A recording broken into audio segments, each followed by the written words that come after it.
horror on a new cause. Yeah.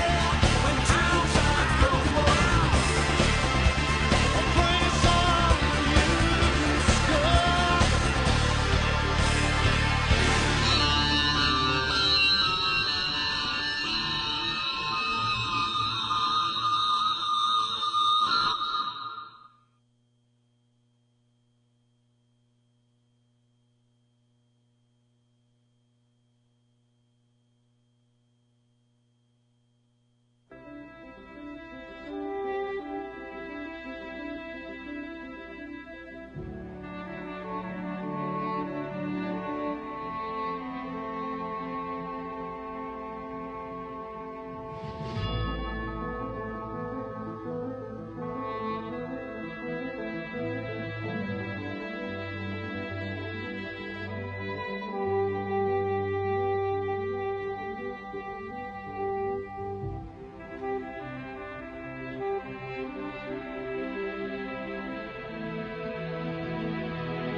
Radio bad boys, Opie and Anthony, are about to make their return to the airwaves. Opie and Anthony were pulled from the airwaves 2 years ago after a sex stunt at St. Patrick's Cathedral. Opie and Anthony are back, so why won't the FCC be able to touch them this time? The duo has signed with XM Satellite Radio. Their contract with Infinity expired back in May, but the no-compete portion is up until October. No arrests have been made. Police are still investigating.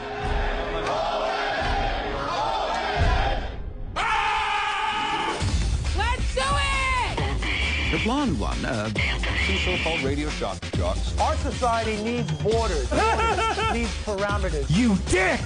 They get their jollies by saying, let's keep pushing the envelope. They were doing what they were paid to do. Shot. Even when there are bucks to be made, there's a price to be paid in terms of the cultural degradations that we do not want to be associated with anymore. Are you adequately prepared to rock? Shit, piss, fuck, cunt, cocksucker, motherfucker, and tits.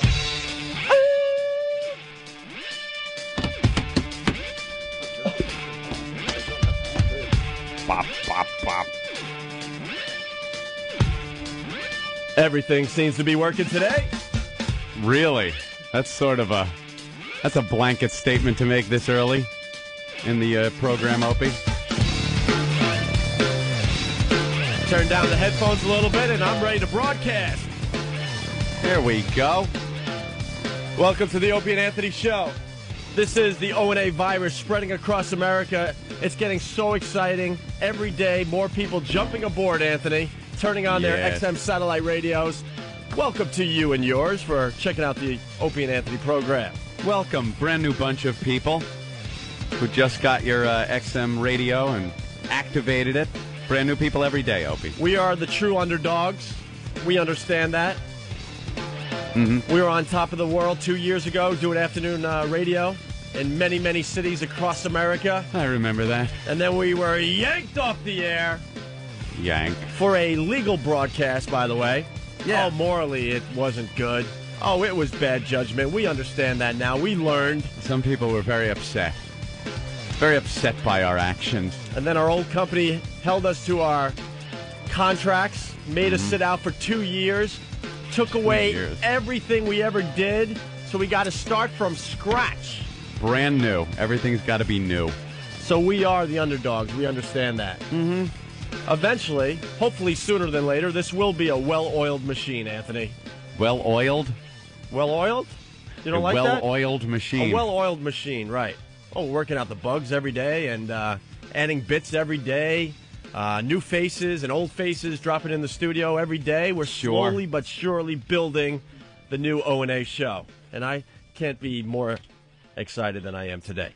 I'm slowly building my favorites list on my computer. For some reason, every day, the favorites that I mark off, because I like being able to go from one web page to another. Important little web pages, Opie, like Drudge Report and Fox News' page and things like that, just to keep updated on current events and things that are happening. And for some reason, it disappears on a daily basis. Things disappear around here. That's what I've noticed in the week that we've been coming here. Some things disappear. Well, there's a new list of problems today. Not so much the equipment, which is nice. Everything's being sorted out. Well, this is our channel, High Voltage 202, right? Mm-hmm. And we start every day at 5 a.m. I don't know when you're listening to this show. A lot of people hear it live. Other people hear it in the afternoon. I have no idea. But 5 a.m. Eastern time, we start playing some kick-ass rock and roll to get you psyched for the show. Have some fun, sure. And Ben helps out and programs the damn thing for us to get everyone psyched. And he programmed a nice hour of music for today's show, and it disappeared. It was really good, too. I really I had a lot of songs. Stones, Who. Why would the music just disappear? So then we had to play the music from yesterday, which was a kick-ass set, but, you know. But we want to change it up a little bit. Yeah, we definitely want some variety on this channel. And that just disappeared off of the computer? As did, you saw my new lighter that I had yesterday? I got this brand new lighter. That's gone. It's all different, the radio out there that I was listening to, that dickhead out there, yelled at me for yesterday. Yeah. That's gone. That's gone? Does anyone else? Can't even listen to the show out there. Oh, well, that kind of seems obvious who would have taken that. Well, that'll all change. Does anyone else use this studio? No, I think we got to get a lock. We do have to get a lock because all the buttons are switched around every day. Yeah, the board shouldn't change. Look, it's hard enough for Anthony and I to build this brand new show. Mm-hmm. We got our work cut out for us, but to come in here and then we're trying to figure out all the new equipment and then have all the buttons reset and changed and this and that every morning. And the computer favorites all gone. Someone is messing with us. Passwords are different. I log on, because now I'm assuming my favorites aren't up here because it's logged in under someone else's password. Like each time you log in, it's like a brand new computer, Opie. If there's someone in the building on this floor that has a problem with us, then come in the studio and face us. I don't think that's going to happen. I've got another puzzle for you. Boomba, boomba, doomba dee dee. If you are wise, you'll listen to me. If you have a problem with us, come in now and we'll settle it. Waddle in here. Stop being a pussy and doing things behind our back. Now you're making accusations, Opie. I did not. I asked if there was someone that had a problem. You're implying that he's doing things behind our back. Somebody is. Things are disappearing. Yeah. What Somebody does Ben need a is. lighter for? You smoke? No, I got this brand new. I sure told you. I got like a $50 cigar, lighter. right? The He other likes night. smoking cigars. Yes, I like. But I got it the other night. I left it right here, and it was gone. When I Oh, went there's out still to lunch. places to smoke in the city? Yeah, there's a few. Really? Yeah, there's one that's breaking the law right by the office here, but there's actually like 10 legal places.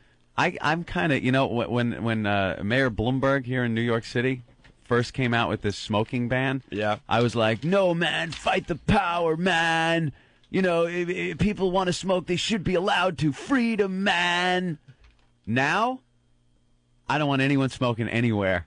I'm horrible. I'm one of those people. I know. I know, but I'm one of those people now where it's like it's kind of nice to go out and come home and not have the whole house smell like your sweater because it's covered in smoke. Well, this is what I don't understand. Kind of digging it now. I don't understand this. If you own a bar, okay, why aren't you allowed to let people smoke in your bar? Because it's a legal substance. Because the people that work there, that's what Bloomberg was saying, is the people that work there They shouldn't be don't work in that bar. Yeah, but that might I'm be not the a job smoker. they can get. I'm not a smoker, and I'm like you. I'm glad that there's no smoking anymore because you can wear clothes like more than once, things like that. You can breathe, Yeah. But I don't get that. It's a legal substance that they're telling people you're not allowed to have people smoking in your establishment. I don't It's a get health that. threat. This is America. They're saying it's a health threat. Well, then when you're getting your workers, you on the application, do you mind working in a smoking environment? They shouldn't have to be subjected to that sort of. And then on top of that, all right, smoke and- so we lost that battle, okay? We lost that battle. I get it.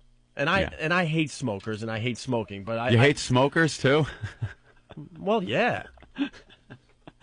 Yeah, just throw a blanket over everybody. I'm sorry. I hate the smoker. All right, I hate cigarette smoke, okay? Made me stop gambling up in Mohegan Sun. Went up there in Foxwoods, went to Foxwoods, and they have a no smoking part of the casino, which is pretty cool. Went in there, but they close it down at about 2 in the morning. So then at 2, I figure, I still want to do some gambling. And I went into the smoking section. Here's what you have to sit next to. Either some Asian guy or an Arab guy that is smoking like 2 at a time. And the ashtray's right next to you, and they're just blowing smoke, and you can't breathe. I mean, you cannot breathe. So I had to leave the table after like 10 minutes. I couldn't lose any more money. I was pissed. There was a sports arena in Rochester that was smoke-free, except for one room that you were allowed to smoke in, and the nickname of the place was called The Tomb. The Tomb. Yeah, they sometimes in airports that you go to around the country, sometimes they have like a glass room, and you can watch the smokers through it. You can just watch them getting cancer. It's amazing. The whole room is just full of smoke. Oh, there's vents at the top and filters and fans that aren't doing anything. And you look in there and go, how could you even step in there? Right. You just stink. 2 things about the law. What's funny is they can still sell cigarettes in restaurants that you can't smoke in. You can still sell cigarettes, but you can't smoke them in there, which is weird. Yeah, you could buy a pack for $8 or whatever the hell the going rate is now. All right, so we lost that battle. Mm-hmm. All right, now there's like cigar bars in New York that they're trying to close down. The whole reason those places are open is so you could go and have a cigar. Same principle, though. And I don't is what smoke they're cigars saying. either. Yeah, but that's the whole reason that these places are in business. Yeah. There's a place for people to go to smoke. You're not stumbling into this place going, oh, my God, I didn't know people were going to be smoking in here. Yeah. Well, they now say that the employees are in danger. But it doesn't make sense to me that they're allowed to shut down, even smoking lounges. Yeah, this is a place to go that's specifically for smoking. Pretty much, yeah. And they're shutting them down. It's like little finger food, and they got their whiskeys and stuff in a full bar. Yeah, but, that's fine, because I'm not going to go in there. But most people go there to have a cigar, and they're trying to shut those places down. I don't get that. There's a place downtown called Hudson Bar and Books that you can't get into because you can still smoke there because so much of their business is tobacco. So, but if, say, you go in there to smoke cigarettes, they charge you $2 for every cigarette you smoke while you're in there. Stop it. I swear to God. How do they know how many you're smoking? I think it's the honor system, but it's pretty. The place is packed. You can't even get in there any night of the week now.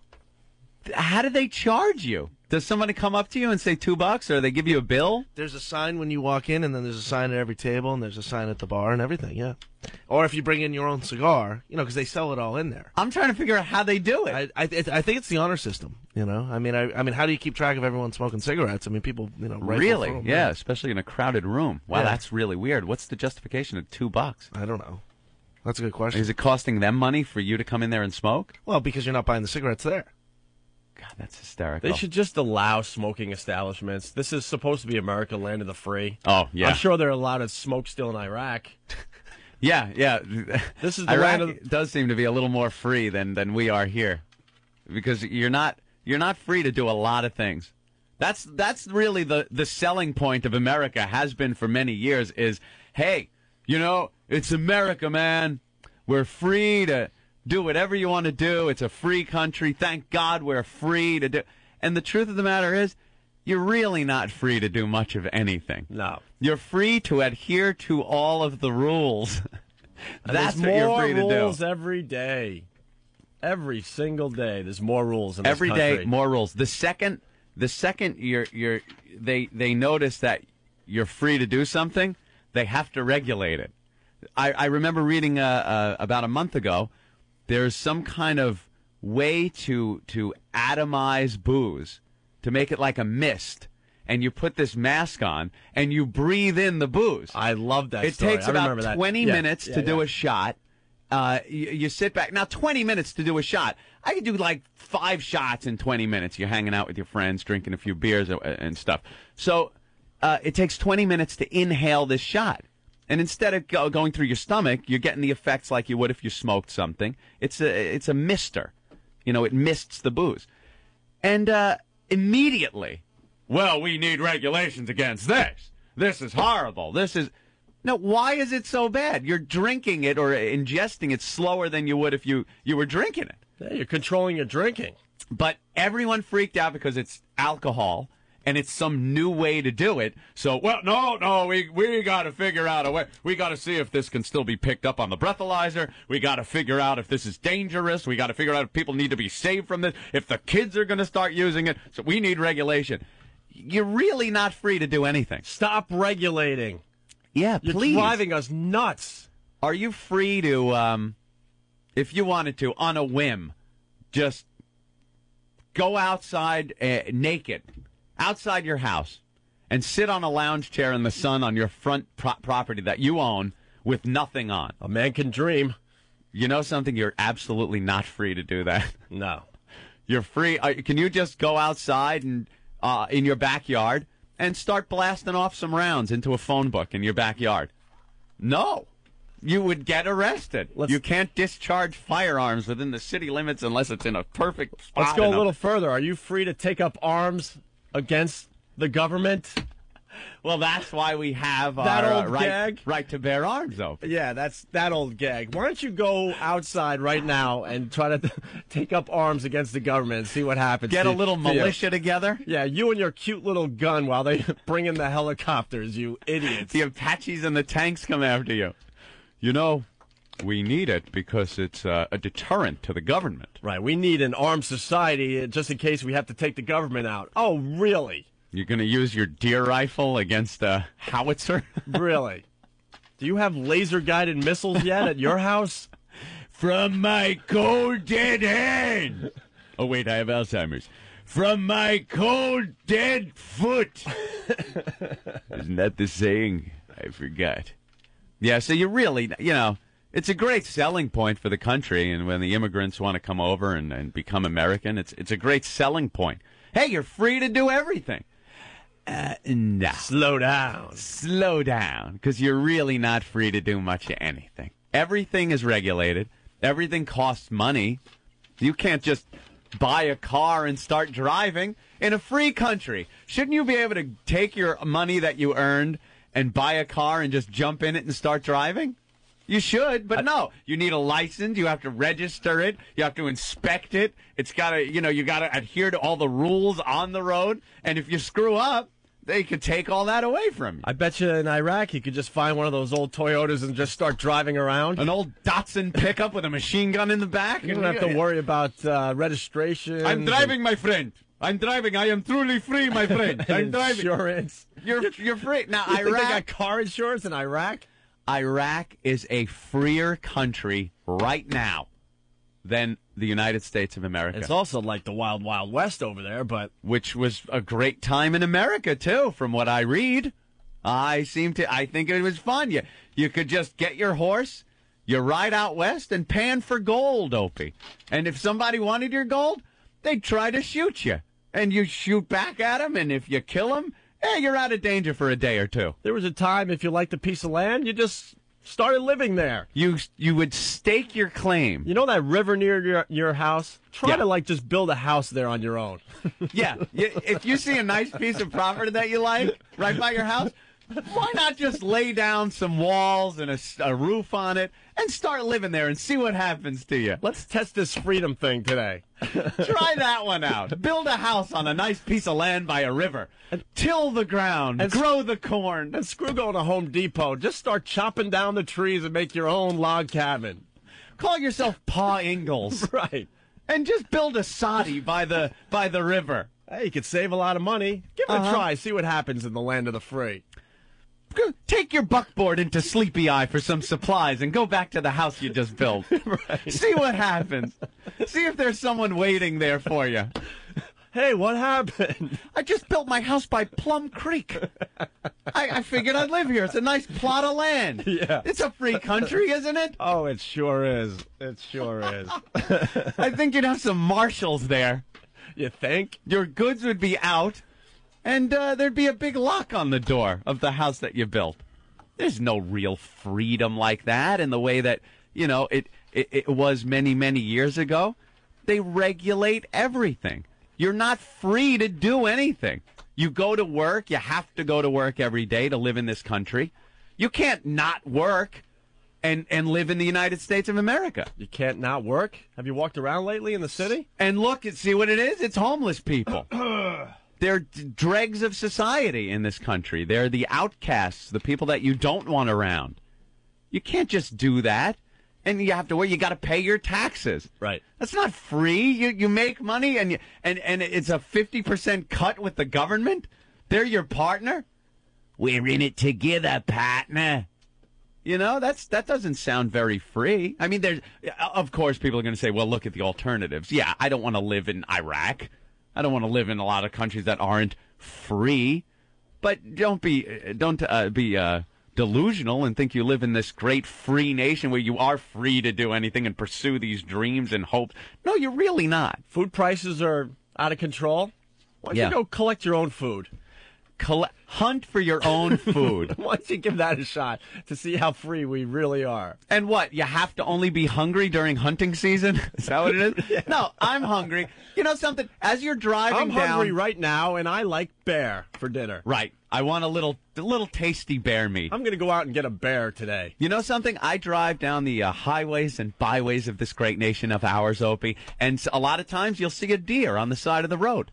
You're right? Right. Pull over, pull out your rifle, and take a beat on his little deer head and just blast it off. Now throw it on your fender or whatever it is, and take him home. That's some good eating. What's going to happen if you get caught with that deer? You're going to be fined, if not arrested, for blasting off your rifle at the wrong place at the wrong time. It doesn't seem truly free to me like that. Why are we talking about freedom today? How did this start? I don't know. I think, are we free to run this station without an Oompa Loompa? I think that's probably how it started. That's how it started. I don't know. We're missing a member of the team today. We got Little Jimmy Norton. Little Jim Norton is in Albany. Mm-hmm. He might have fell asleep. Hello. Hey, Jimmy. Jimmy? Hello. Oh, boy. Do the phones work? Oh, boy. Hang in there, Jimmy. Jimmy! Don't hang up, Jimmy. Here comes Jaime. Like, I think talking louder is going to help. Jaime fixes everything. Here's Jaime. He'll fix it. Jaime. All right. Jaime. Hello? Wow, he had to push 6 buttons so far. He's still trying to figure it out, Anthony. He's studying the board. He works that board like a Simon Says game, doesn't he? They're all lighting up, and he's got to keep track of what lit up and what tone played. He hung up. Jimmy hung up? Did he hung up? He couldn't be bothered. You sure he hung up? Jimmy! Hello. Hey, can you hear us?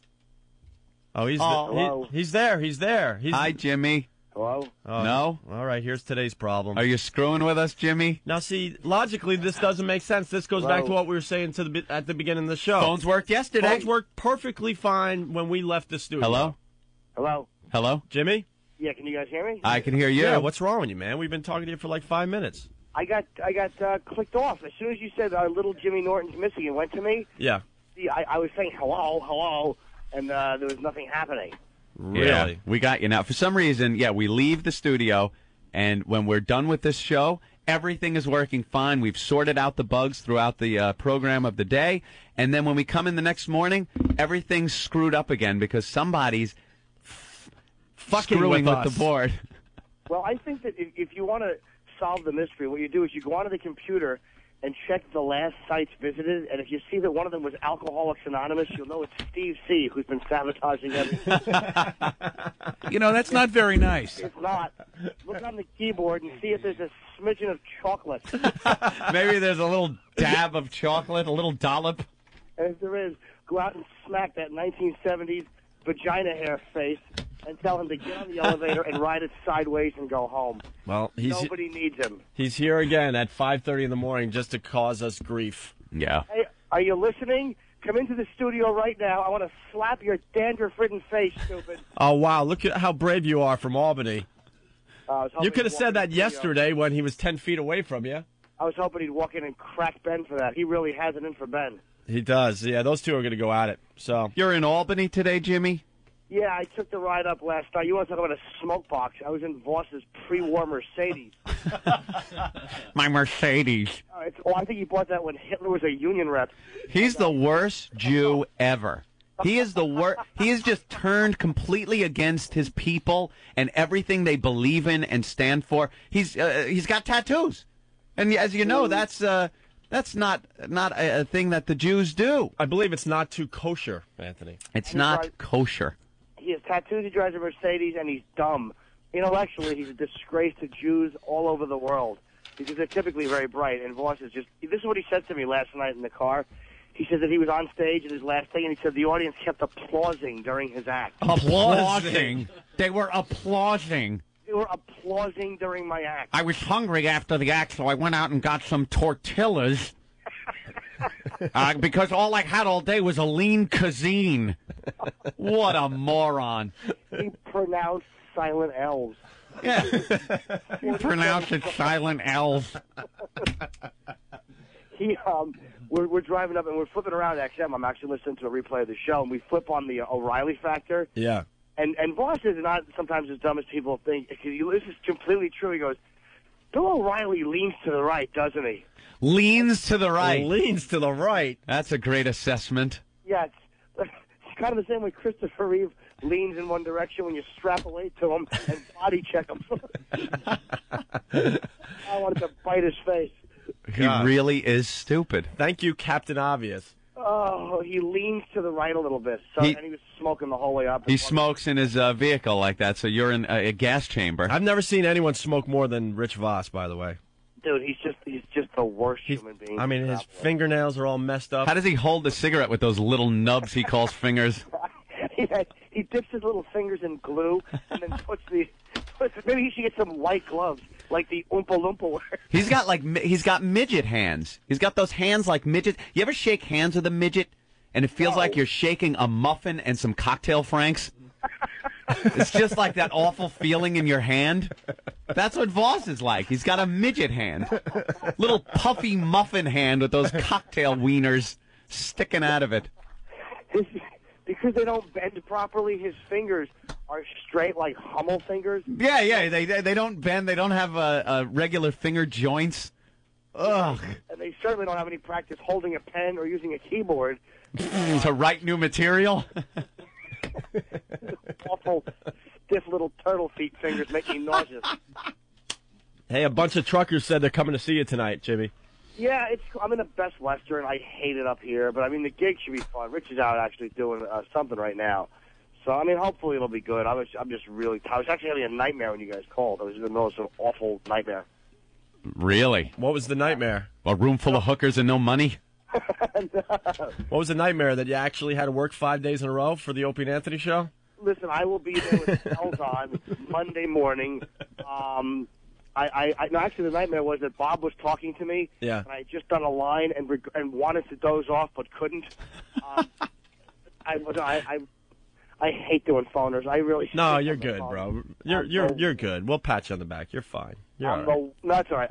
You guys had such a nice flow going. I know. You kind of killed it. No, kind of. I napalmed it, and I knew this would happen. Oh, but I got good news for you. What's that? Tom from New Orleans is going to be calling in on Monday. What's wrong with him? Where's he been? We finally found him. He got another job in radio? He'll be making his first appearance on the new Opie and Anthony show on Monday. Oh, really? And we know how much you like Tom from New Orleans, so that should be fun. All right, well, I'll be in Monday, and I'll be in all 5 days next week. Ooh, wow. Wow. Gee, thanks. 5 days in 1 week? Boy, thanks for throwing us a bone.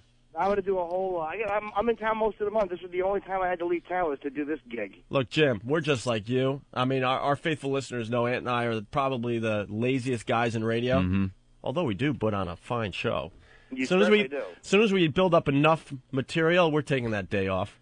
Sure. Right now, we could take maybe an hour off, we figured. An hour? Tops. So I guess XM isn't paying for your hotel if you're staying at a Best Western. Oh, it's awful where I'm staying. It really is atrocious. We were getting used to the nice hotel rooms, weren't we, Jimmy? Yeah, I was getting kind of spoiled. And they stuck me to... I called last night. I was like, they told me I was in a Best Western. I'm like, ugh. And, of course, Voss talked to his girlfriend the whole way up. It was an awful ride up, man. What, making phone calls to his chick? Yeah, he's just such a codependent slob. Is he all pussy whipped now? Oh, he's horrible. Yeah, he kind of is. Is he? Oh, yeah. He's one of those guys that when they get a girlfriend, that's it. You don't see him anymore. He is totally that guy. I hate that. Voss used to call me every day. We'd play golf, this and that, and I haven't heard from him in months. Dude, every time the phone rang, those little non-dexterous fingers would just reach for it, and he just had to talk and make sure everything was okay in the relationship. Is everything fine, sweetie? Does he do Voss baby talk? Say, sweetie pie. No, you hang up first. I love you, sweetie. Oh, God. Oh, that's funny. Making little kissy faces with those rabbit teeth. Bye, sweetie. As he eats his phone accidentally. Takes a big bite out of his Motorola. Who's my little smoopy whoopy face? I love you too. Suffer and succotash. Do I love you? Okay, baby, I gotta leave. Exit. Stage left even. That mess, Voss. Ugh. Oh, good. Wow, that made me happy. I'd love to run my fingers through your hair right now if I had human fingers. Oh, but I love. Yeah, we love, of course. Too, but that muffins with cocktail wieners on the end of it, I'm going to laugh at his stupid face when I see him later. Next time you shake hands with Voss, feel it. It's all puffy. It's like you shook hands with him and hit his hand too hard and an airbag went off. Just a big puffy palm because the fingers aren't long enough to really distract from the palm. Ugh. Hey, we got to get Voss the call today. Yeah, you should, man. He's probably going to go to bed, but I know I'm getting up at like 3, so I imagine he'll be up. Oh, you can't call him. What am I talking about? I'm acting like you can call him at 3. Isn't this great that we made it through a week? I think I finally synced up the sleep thing, and now it's a weekend, so I'm going to stay up late. I'm going to sleep late. I'm going to screw the whole thing up again. I've been up since yesterday. I went over to the Cringe Humor Show, and I did a set there, and then we left. I heard that went very well. Heard you were very funny. It was all right. Yeah, it was cool. I mean, I was so tired.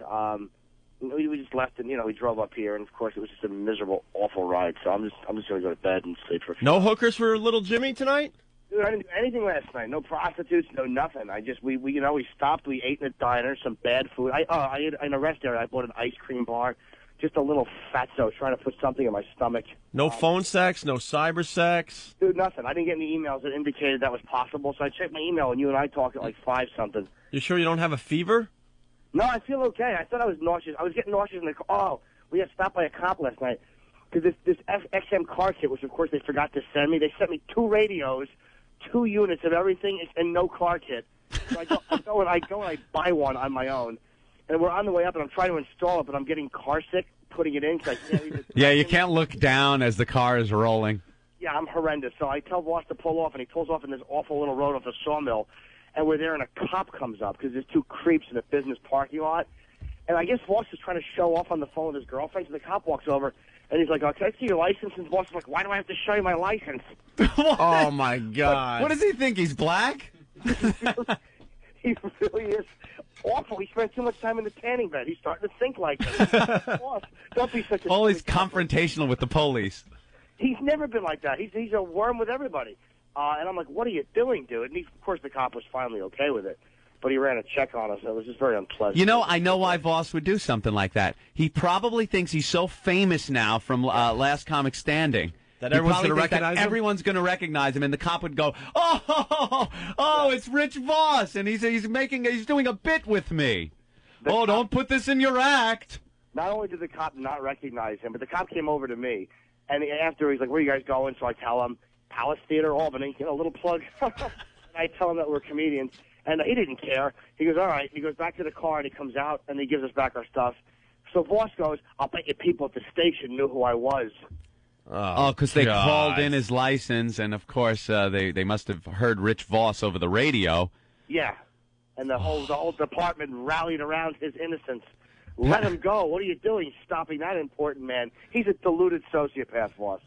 Pat from Jersey is wondering if Voss thinks Hitler leans toward anti-Semitism.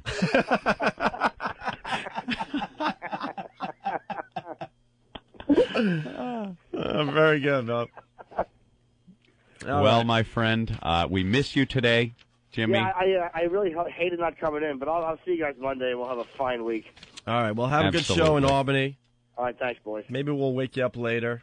All right. And people should know that they could get the Jim Norton CD on eatabullet.com. Yes, for sale. Never in stores because they take too much money and they object to certain stuff. So I just saw it on the website. Yeah, I could see Jimmy's CD in a Walmart or somewhere. Yeah, that's going to happen.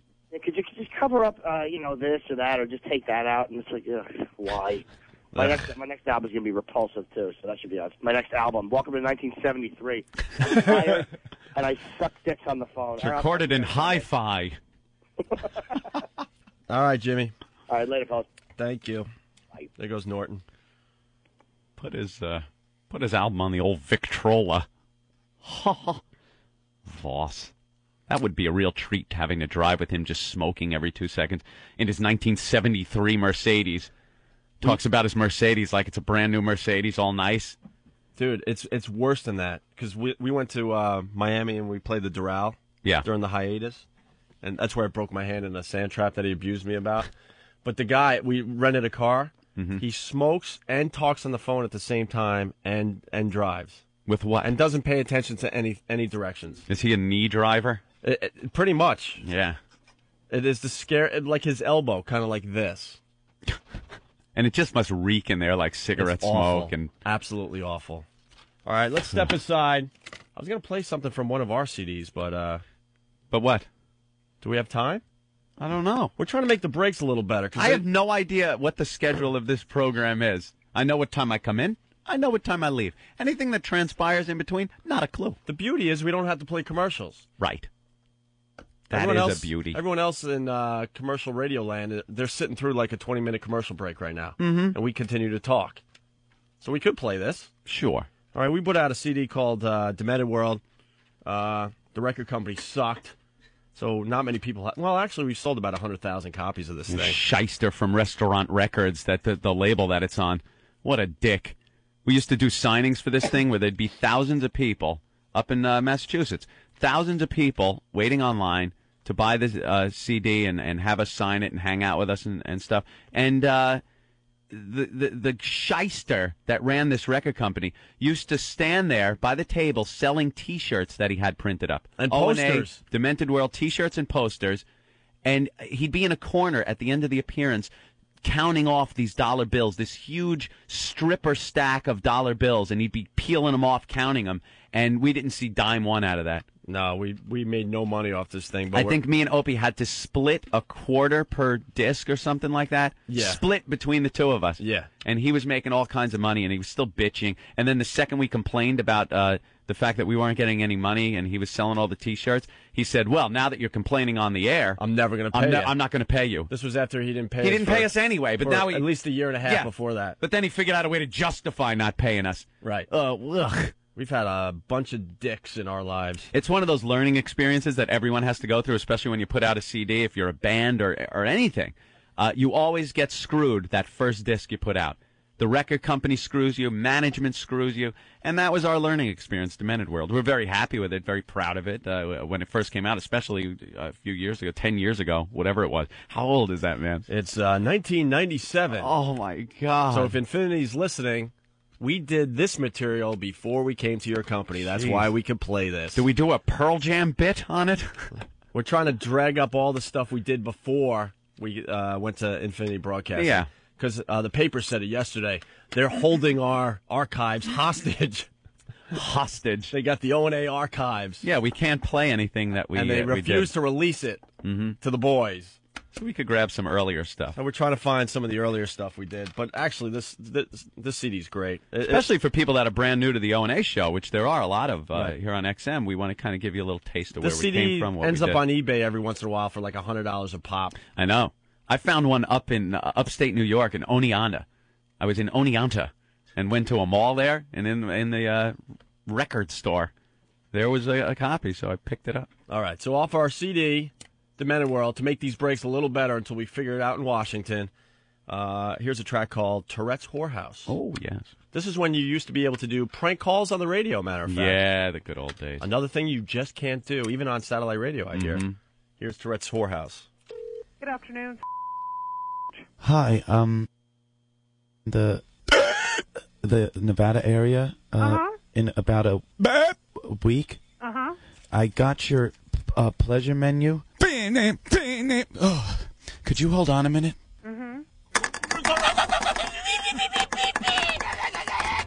Oh, I'm sorry. I have Tourette's syndrome, which makes it hard to communicate. Oh, no problem. Okay. You need prices, hon? Yes. Okay, well, house minimum starts at $100, and that's for a basic one-activity party. 100. Wow, that's pretty cheap. That's where the prices start, and then from there the sky's the limit, because all the ladies are independent contractors. You don't think the girls would mind being with a guy with a That's no problem, hon. Handicap's no problem. Oh, good. So I could come down and, get a girl and climb aboard and start going, poopa, poopa,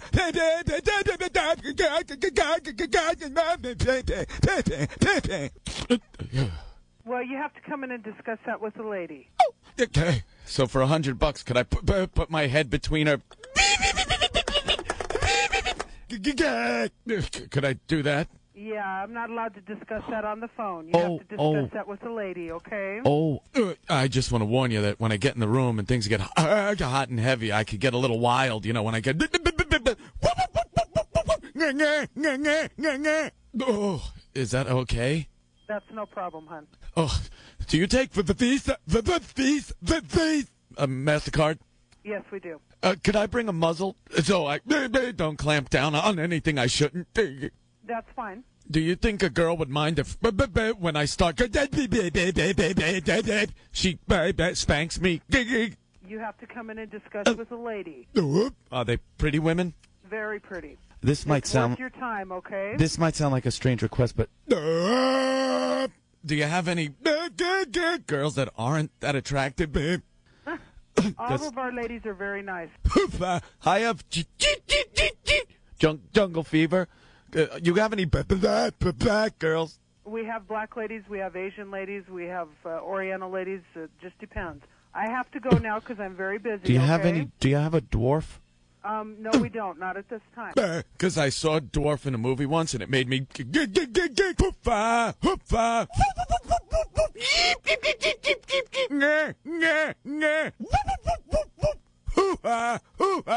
Goodbye, okay? But wait a minute.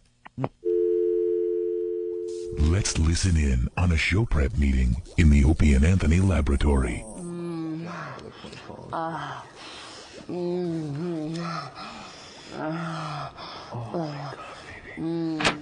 Hey guys, anyone want a bagel? No! Stop ruining the show, Eric. The Opie and Anthony Show. Feel the love.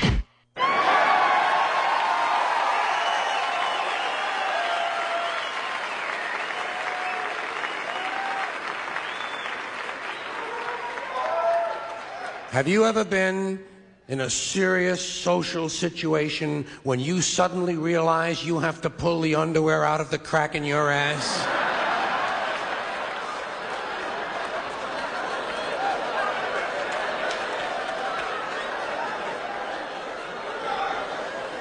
You take this woman to be your lawful wedded wife?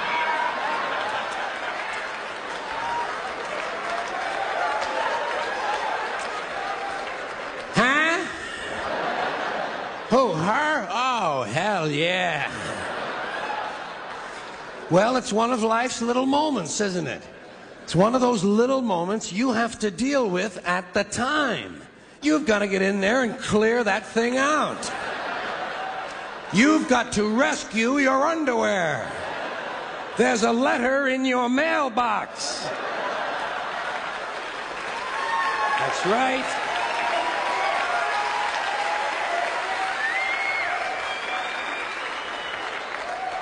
You ever been at a really loud party? I mean, a good loud party where the music is playing too loud and everybody is talking too loudly, and in order to be heard, even by the person standing right next to you, you've got to be screaming at the top of your lungs. But every now and then at a party, it seems as though everyone shuts up at the same time, and only your voice can be heard. Right, I know. Well, what I'm going to do, I'm going to have my testicles laminated.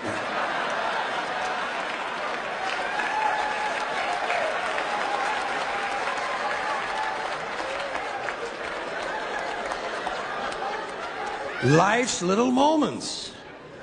You ever been talking to someone and you laugh through your nose and blow a snot on your shirt?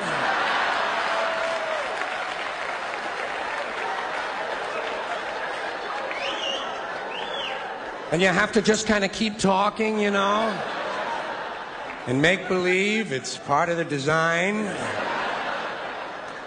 Works all right if you're wearing a Hawaiian shirt, but otherwise they're going to notice.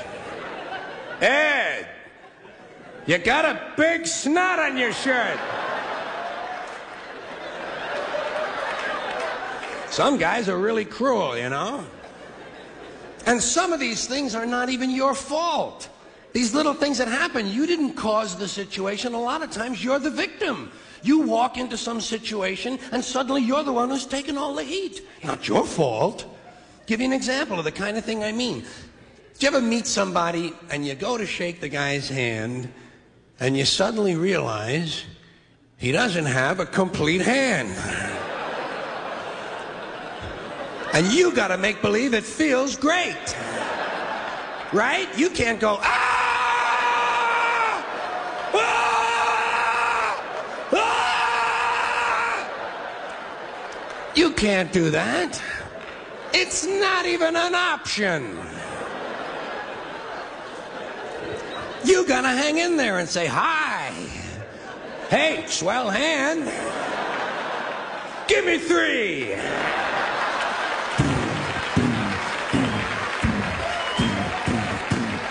Yo! Not your fault.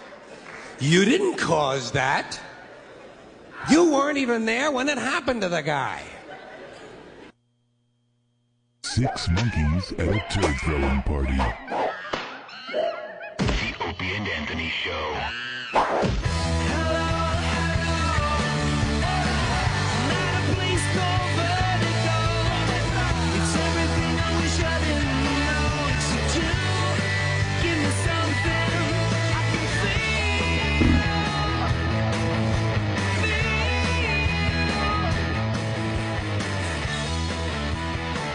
You're checking out the Opie and Anthony Show. High voltage 202. Spread the virus to your friends if you're enjoying what you're hearing, especially you truckers.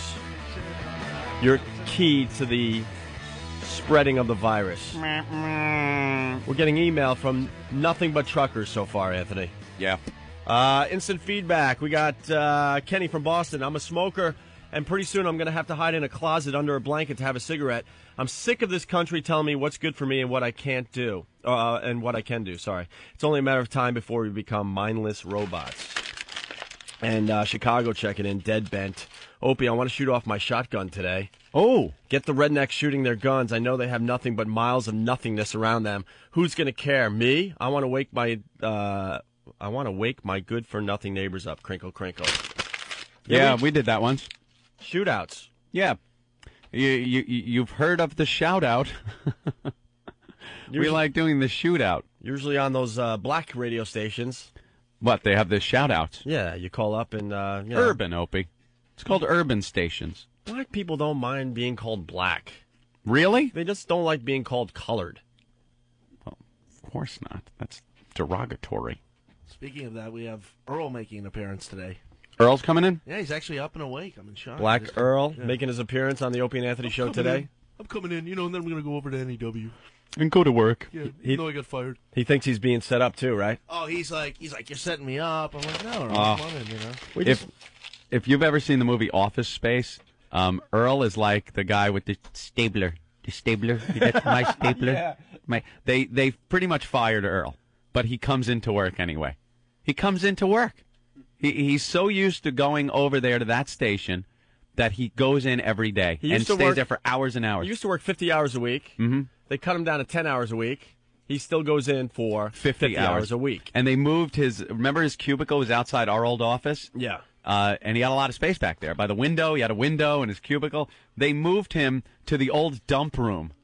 Remember that little room where the guy with the dump button was? That's just a closet. It's a closet. It's a glorified closet. That's where he is now. And he works for 10 hours, but he shows up for 50 hours a week. You know what's the best, too? Because Ope and I will hang out with Earl. Don't ever go to dinner with Earl, because don't expect that he's going to pay for a friggin' thing. Oh, I've never seen Earl pull a dollar out of his pocket. But I feel bad for the guy. He doesn't even make, like, minimum wage. But no, he was working like 50 hours over there. He'd been there forever. He had to make some kind of money. Those bathroom slaves make more money, Anthony. Oh. Look at me with the segue, huh? Nice segue. Thank you. Thank you very much. Thank you. Bathroom slaves. Is this a regional thing, or is this across the country? Well, I guess we get. I guess it's across the country in some of the certainly classier places. Certainly in the big cities. Yeah. You don't get this happening at your local Denny's. No. You don't got the bathroom slave at Denny's. Bathroom slave. There's a huge story in the New York Post today basically saying that the bathroom slaves, these are the people in the really nice restaurants in New York City and other cities, obviously.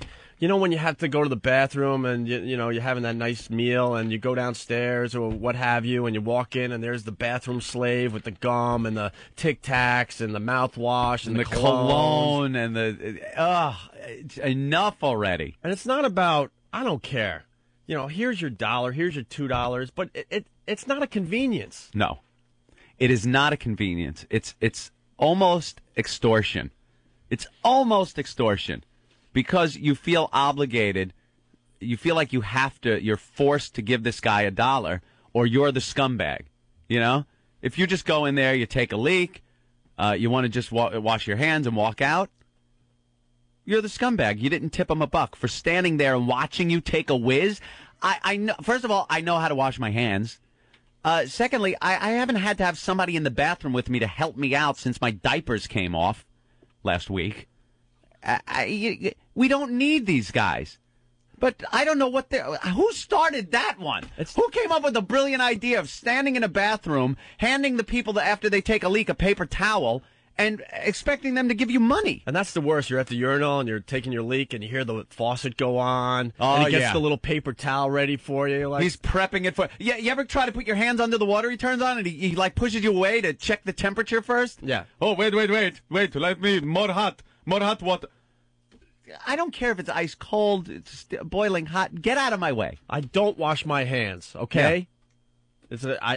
I'm down here, quick leak. I want to get back up to my booze. Wait. You what? Dude, the reality is... Oh, my God. Wait a minute. You're going to tell me this. Your penis is cleaner than most parts of your body. No. Stop it. Without a doubt. You have to wash your hands after you take a leak. Sometimes. No, all the time. Sometimes. Oh, my God, dude. No, you have to do it every time. People are obsessed with that whole It's thing. not a matter of how clean you feel your schlong is. It's you're touching your schlong. So? If you have contact with other people through shaking your hand, I'm sure they wouldn't be appreciative of the fact that you just had it wrapped around a schlong. Your schlong is the cleanest part of your body. Your feet are dirtier. And you're touching things in a public bathroom. Almost everybody picks their nose. You think that's cleaner? Well, that's why do you wash your hands after you pick your nose? I use tissue. I don't usually pick my nose. But see, I need this discussion with Norton, not you, because you're like a neat freak. Everything has to be perfect with you. Washing your hands after you go to the bathroom. We learned also yesterday you don't even touch of your own bunghole. No, I use toilet paper if I ever have to apply anything to the bung area. You ever itch your armpits? That's a dirtier place than your. But then you're washing your hands after you take a leak. And that way it keeps your hands kind of clean from other scratching and what you might do during the day. So you're kind of washing your hands throughout the day. Look. And if you're eating... I take a leak. If I remember, sure, I'll wash my hands. But I'm not, obsessing about it. That's for sure. It's not an obsessing thing. It's you should wash after you take a leak. And what if you take a leak in the woods? Then you can't wash your hands, but, I mean, you got to wait until you're by a bathroom. No, you forget about it. What? You take a leak in the woods, that's the last thing you're thinking about when you get close to civilization again, that you need to wash your hands because you touched your penis. I'm not saying that you rush to wash your hands right after you take a leak in the woods. What I'm saying is if you take a leak and there's a sink and soap nearby, you should utilize that and wash your hands. Sometimes, sure. No, all the time. Dude, the handles on the faucet are dirtier than your schlong. What about the splashback from the urinal? Now you're getting urine on your hand. No, I'm a careful leaker. No, there's always some form of splashback, even microscopic. You're touching the flusher on there. Now some other guy that touched his schlong, touched the flusher, you touched the flusher, now you're back up eating your corn on the cob. Yeah. Tasting other man's junk. Anthony, I'm setting this up so no one shakes my hand again. Why do you think I got so sick this week? I know, the this handshake. This is an ulterior motive. I've had people shake my hand or try to in the bathroom. I guarantee I got so sick this week because of that promotion we did on Long Island with everyone shaking our hands. There were some clammy, sweaty hands that came up to us. And I washed my hands right after we go. See? When we go back to eat. See, first stop, bathroom, wash hands. See, that I should have done. Yeah. Because I know where all my stuff has been. Yeah, but other people don't want to I'm going to touch say your our hand. fans' hands are dirtier than my penis. You know something? I don't know. I guess so. But how about we, invent something new for the Opie and Anthony show? We're very interactive. We love hanging out with our listeners and getting hammered and showing you guys boobs and just having a good old time. Yeah. Let's take the handshake out of the whole thing.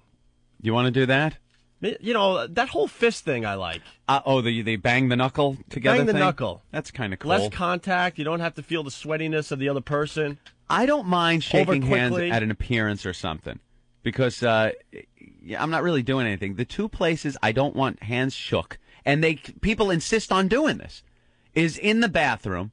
I've been taking a leak at an appearance or a ball game or something like that, and people go, "Hey, Anthony!" They zip their fly up and stick their hand out to shake, and I don't care. I go, "I'm not shaking your hand. It's a hand job by proxy.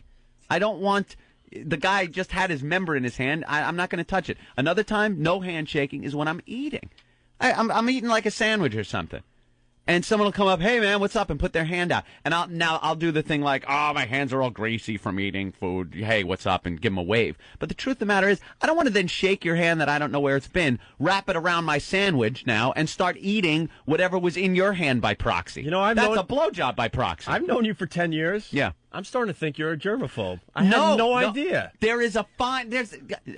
I'm not talking one end of the spectrum or the other. People that don't wash and people that can't stop washing their hands. There's a middle ground called basic hygiene, where I just want to keep my hands as clean and germ free. Perhaps that's why I only get sick once every 3 years. I get these colds, and I'm sure it was from that goddamn Mohegan Sun chips.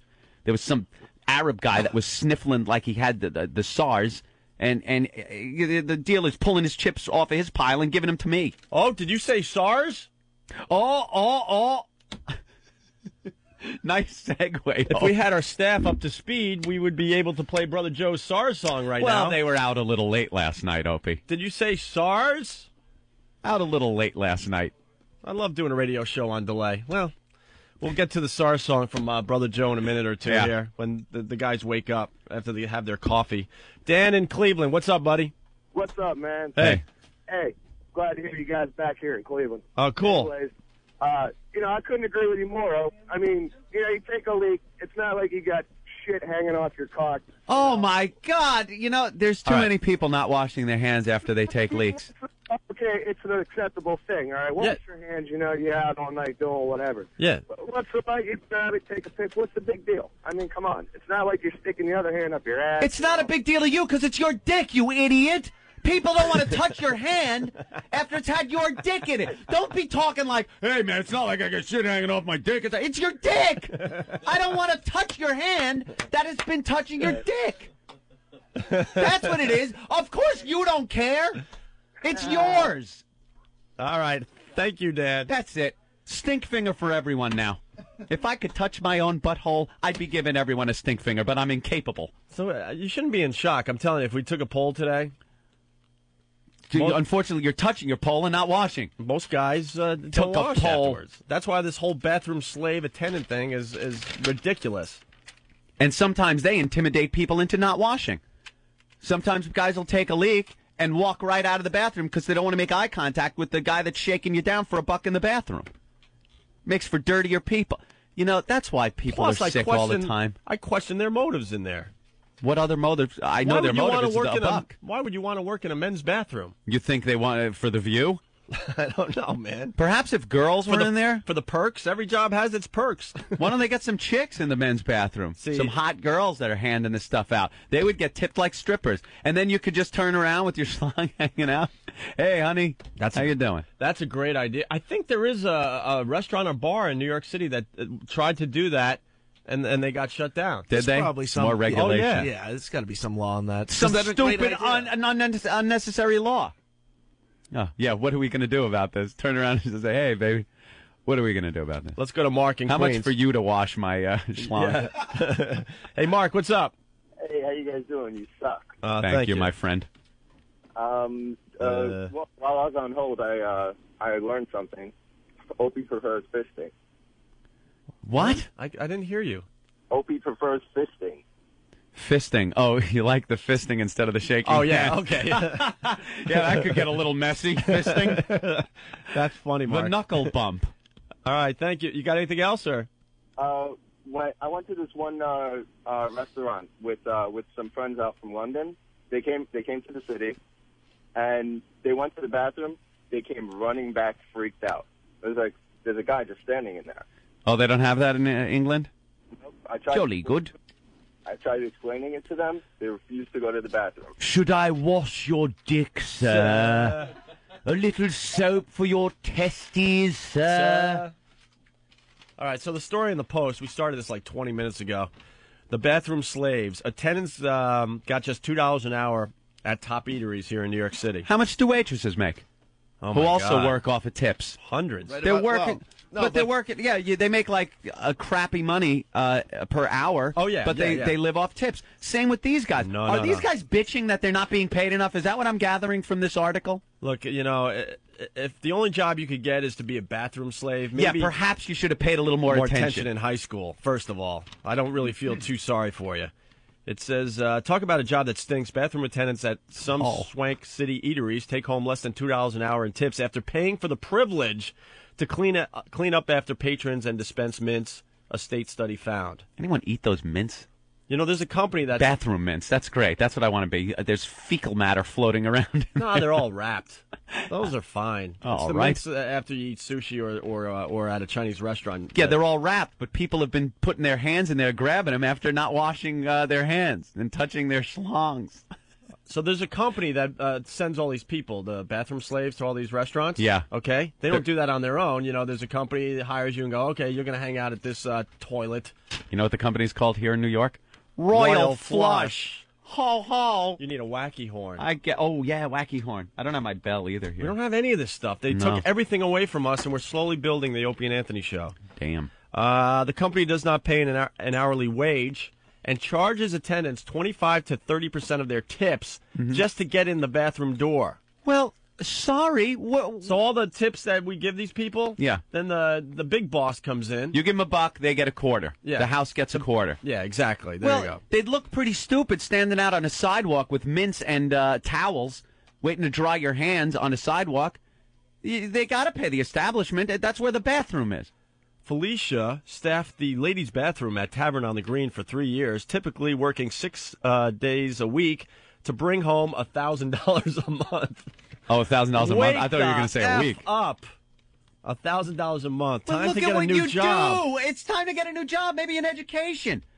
Collect some cans on the side. That's the next step down from this job. I think you can make more money collecting cans. Collecting cans. $1,000 a month?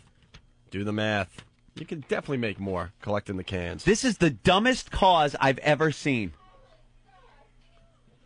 Wow, what's all that moaning? Is that live? Are we going to get the gay out of the studio I was finally? hearing a chick moaning. What the hell was that? Screw this story. What the heck was that? Remember that audio I was telling you about? Yeah. That's what it was. Is Jaime liking it? Yeah, Jaime really likes it. I got a crowd. Holy shit, Steve.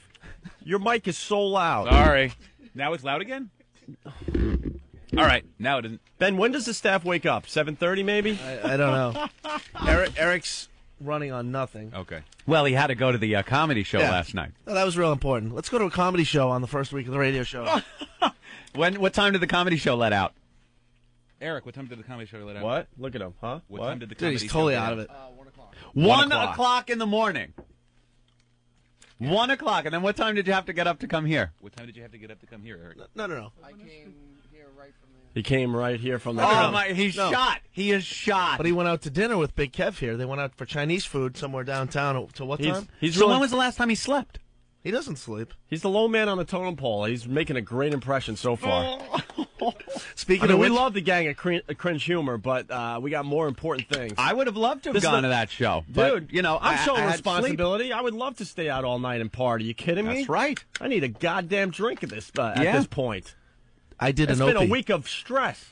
I did an Opie. I took my 5 to 7 nap last night. Oh, I and thought woke you up at touched your 7. dick without washing your hands. I got up at 7 o'clock. Remember we were having this discussion yesterday, who would be the first one to oversleep? I got up at 7 o'clock last night, and I thought, holy shit, it's 7 o'clock in the morning. And for 5 minutes, I was frantically running around until I figured out You it was thought PM. you overslept? Yeah. I And thought you it were was 7 12 PM. hours early? Yeah, that is the weirdest feeling. I have no clue what time it is, when I'm sleeping, awake. I look out the window. I don't know, even if it's dark, light. I have no clue. Yeah, This but is the weirdest lifestyle. But every day, it gets more gooder. More gooder. I think by Monday, we're all going to be in sync, by the way. The cold's going to be gone. The sleep pattern's going to be a little better. Yeah. We're going to have a little alcohol in us by then. It's so hard to drink at this hour, but that's what Bloody Marys are for. Now, That's instead right. of drinking beer like we That's did in the right. afternoon and Jägermeister, we could just mix up some Bloodies. All right. Angry Tim, what's up, buddy? Hey, Opie and Anthony, you cut me off yesterday. What happened? What'd you He try is to say? angry. What? What'd you try to say? I was talking about Howard Stern and Robin. No, you were, you know what, dude? No, because you were, what you had to say was just stupid. Oh, come on, man. I mean, you know, we have our problems with Howard, but we try to keep it a little bit clever, maybe keep it a little funny. Yeah. You know, you were just being racist to be racist, which is just stupid. It really is. Listen, did you know that he's doing that Guess What's in My Pants gig? All right, well. Yeah, we heard tell. I'm sure we do it a little better. I'm sure we do a lot of things better. Yeah, of And course only you do, time will but- tell on that one, so. I mean, what a hypocrite, you know? Like he's stealing your stuff. All right. Okay, thank you, Angry Tim. Thank you. Jeez. Had nothing there. Yeah, there's a way to fight your battles. Mm-hmm. All right. Why don't we take a break, Anthony? We need to regroup here. I need to eat the rest of my beagle. Oh, it's I didn't tell you guys, but it's show and tell day on the Opie and Anthony show. I brought in a little something for everybody. Show and tell? Little show and tell. I remember that in school. Maybe As we'll a little tater tot. Maybe we'll break that out next. Okay. We're attempting to get the gay out of the studio. I think Steve might have accomplished that. Steve is like, look at him in there. I know. He's all worked up and excited. He's all flushed. I think he has a boner. I do. You should listen to this audio. Just in break, take a listen to it because it is the most. Jaime, are you giving it the thumbs up? Oh, he wants to know if you like the audio. Oh, hell yeah! All right, we love Jaime, man. I said Jaime, not Heine. All right, we should take a break. But before we go to break, because we're making the breaks a little better because we're playing stuff right here in New York. More gooder. Because we really can't trust the gang in Washington yet because they're just obsessed with George Carlin for some reason. We were talking about the bathroom crap and, catching crap. Yeah. Brother Joe came in and debuted his SARS song yesterday on the Opie and Anthony Show. A little ditty about SARS. Check it out.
Fat girls. Do you have an outie belly button? You ever eat an entire chocolate cake? The Opie and Anthony Show. Yeah, this Willie. Can I help you? Yes, I got a letter in the mail, and I want to be taken off the membership list. What are you trying to say? I don't want to be on. I was signed up for it when I didn't sign up for it. What do you mean you don't want it no more? I never wanted it. Why would you want to do such a thing? That's ridiculous. Well, don't worry about it. It's not any of your business. I want to be taken off of it. Who told you don't need our service? Who told me? I don't. Who told you this? Your old lady? No, just don't worry about that. I received it in the paper, and I want to be taken off. Why you want to take it off? You just wake up this morning with a wild hair up your ass. You decide you don't want it. Who told you this? Who told you don't need our service? What's your name, buddy? What's mine? This Willie in customer service you talking to. Willie in customer service. You just decide. Well, Willie, just do what I want you to do then. You listen to me. You making a rush to judgment. You need this service. And I don't want to. I don't use that. Why? Shit. Why? Why don't you need it? I don't use it. What? You can't live without it. I can live without it. Come on, if you change your mind, I'm gonna lose a commission. And it's not my problem. I didn't sign up for the fucking thing. I don't want it. Listen up, damn it! You need this. You people I don't need this. Listen, you people call up and make your mind up like you don't need it. I want to know who told you don't need this. Hey, Willie, how about How about I talk to your boss? Hey, listen! Don't try to manipulate me. You don't try to manipulate me, man. I just don't want it. Take me off the service. I want this taken off my card. That's it. This big major, you get. It's nothing big major. I just want it taken off. And what's $60? You know that people in Ethiopia are starving, and you trying to. Don't worry about it. That's my money. Hey, and I'm not going to give it to there's people for the starving. service I didn't ask for. Listen to me, damn it. The people starving in Ethiopia, and you're gonna try. Hey, Willie, let me talk to your boss, man. Why? Don't be talking that way. All right, listen. I'll knock $20. You're supposed to be doing customer service. And you're pissing me off. All right, listen. I'm about to drop the whole fucking card. Hey, come on. Don't be talking that way. Listen, I'll knock $20 off, but don't call us again. No, Willie. You're not. You're gonna take it. You're gonna take all of it off. I don't want it. Listen, man, I'm gonna knock. And I'm about to fucking drop the card here in a minute. Hey, shut the fuck up, damn it! I'm talking to you, boy. Hey, don't be swearing at me, dude. Listen, I used to be a drill sergeant, boy. I don't care if you've been a drill sergeant or what the fuck. You care about customer service. If I want you to drop and do 100 push-ups, I'll make you do what I want you to do, boy. Pick up the phone. Council. 100 channels of crystal clear digital audio. XM satellite radio. Radio to the power of X.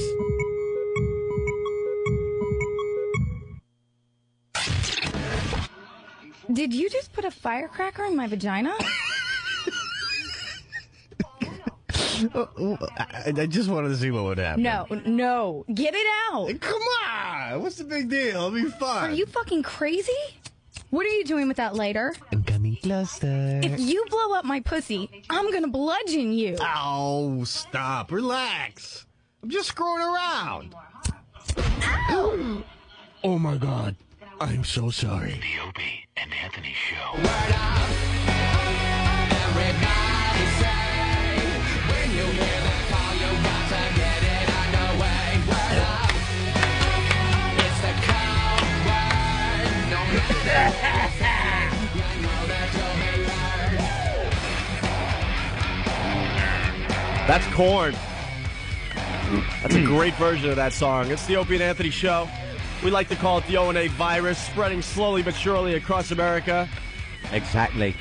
It's the brand new Opie and Anthony Show on XM Satellite Radio, getting more gooder every day. Tell your friends. Opie, Chris from Boston saying, hey, Aunt, what about the people who wash their hands in the bathroom, of course, and then touch the sift-ridden door handles with the hand they just washed? Well, I have an answer to that, too. Here it comes. What you got to do is, you got to wash your hands and then get the paper towels and use the paper towels after you dry your hand to shut the water off and open the door. Then you hold it with your foot, roll up the paper towel, and go for the shot into the garbage. And then you walk out with your hands nice and clean without having to have touched handles and stuff. And you do this every time. Yeah. See, I'm telling you, man, your penis is cleaner.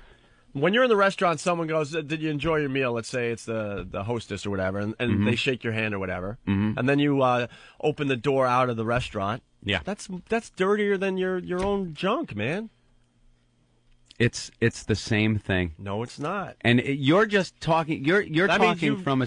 That means you should be cleaning your hands literally like 20 times a day. No, now that's crazy. We're touching this counter. This counter, I'm telling you, is dirtier than my junk. No, it isn't. Of course it is. But it's junk. It's junk. It's male genitalia.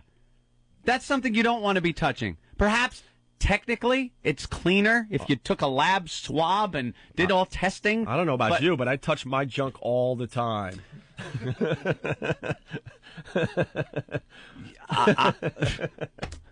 Wonderful. All the effing time. Yeah.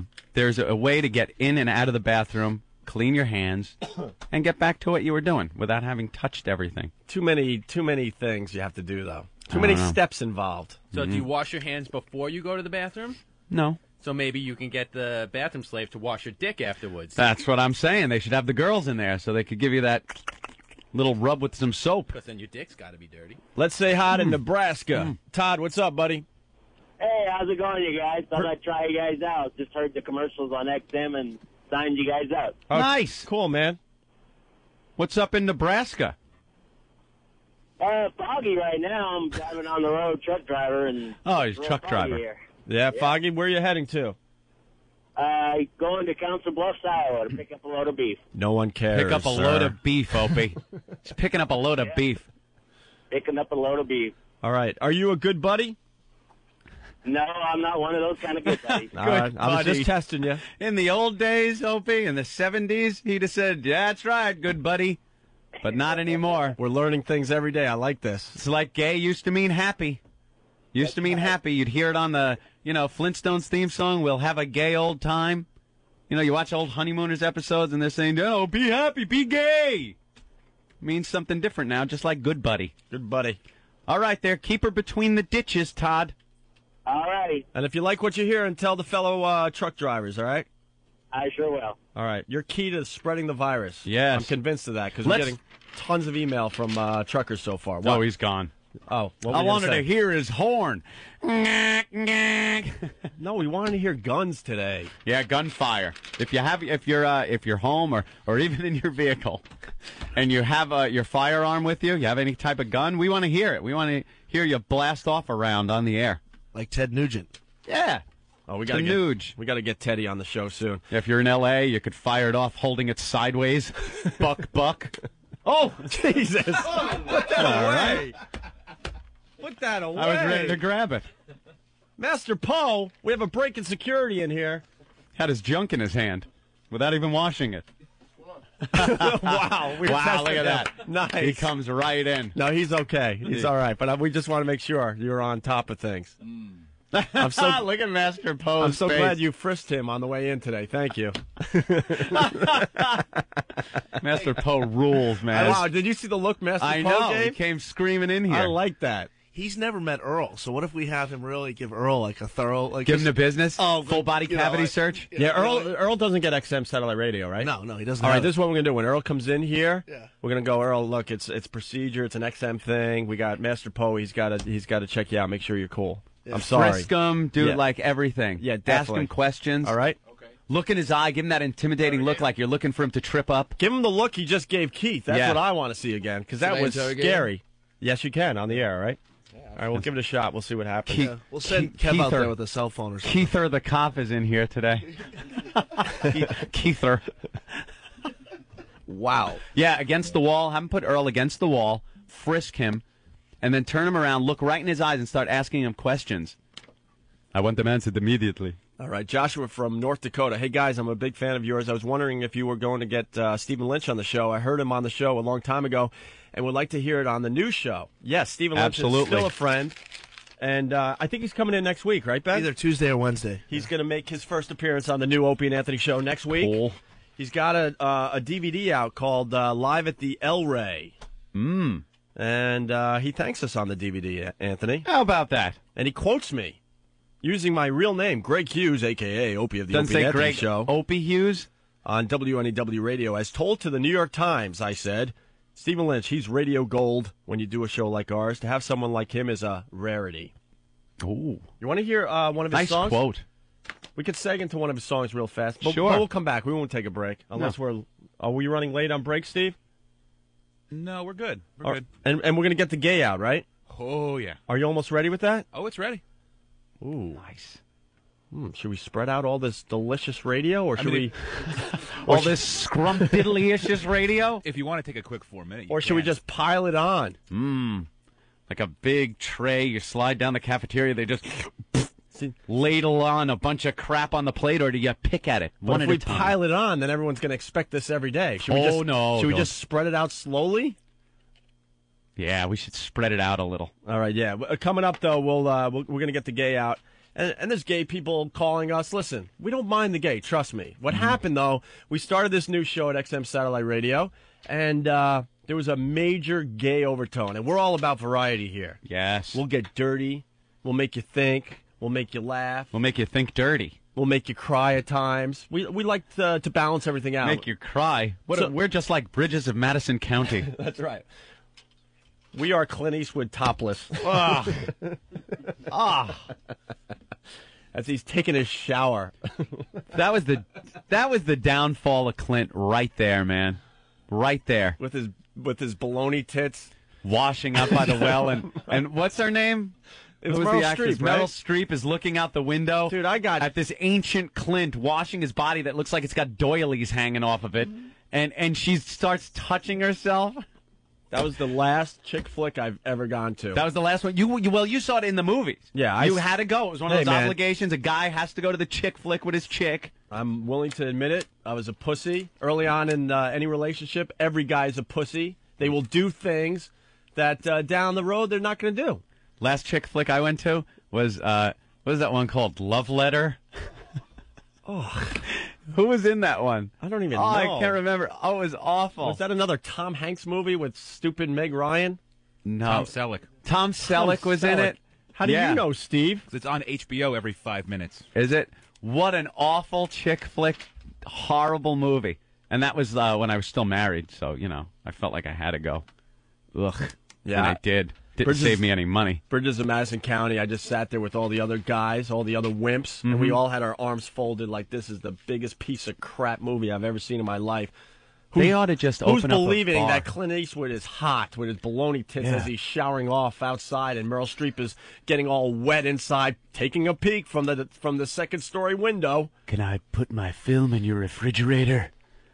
I'm here shooting the Bridges of Madison County. Oh, God. Oh, he was shooting punks and thugs in the other movies, in the cool movies. What happened to the good, the bad, the ugly? The bad chick flick. The old Clint Eastwood would have shot her. Exactly. Whore. That was horrible. Anyway, our friend chick flick. Stephen... They ought to just open up a bar area in movie theaters when chick flicks are playing, so the guys can just step up and talk about things and have a few wobbly pops or something. You know, instead of have to sit there like you want to go to this movie. Women have this image of these guys that they're with that actually they have this impression in their head that they want to be there sitting watching this movie. And ladies, it has nothing to do with your company. I'm not saying they don't want to be with you, perhaps. I'm sure some of them they don't. But at these chick flicks, it's not a personal thing with you. It's the movie. They stink. They suck, and we don't want to sit there and watch this drivel. But if you don't go and you go, no, I don't want to go. You can take me anywhere. It's your interest with. Shut up. There should be a door to the right of the screen. Yeah. And the guys go, up to the screen, through the door, and there should be a strip club right behind the screen. There you go. There you go. Just like that Jersey Girl movie, Kevin Smith's movie. Oh, that was a brilliant movie. I want to see people smoking pot and playing hockey on rooftops. Kevin Smith is calling in to say hi today, right, Big Kev? 9 o'clock. A close personal friend of Big Kev. Big Kev was actually in Jersey Girl. I was. For about a half a second, was it? It's about to be a full second. A full second. A full second? Nice. Ben Affleck pushes you out of the way? That's true. How about that?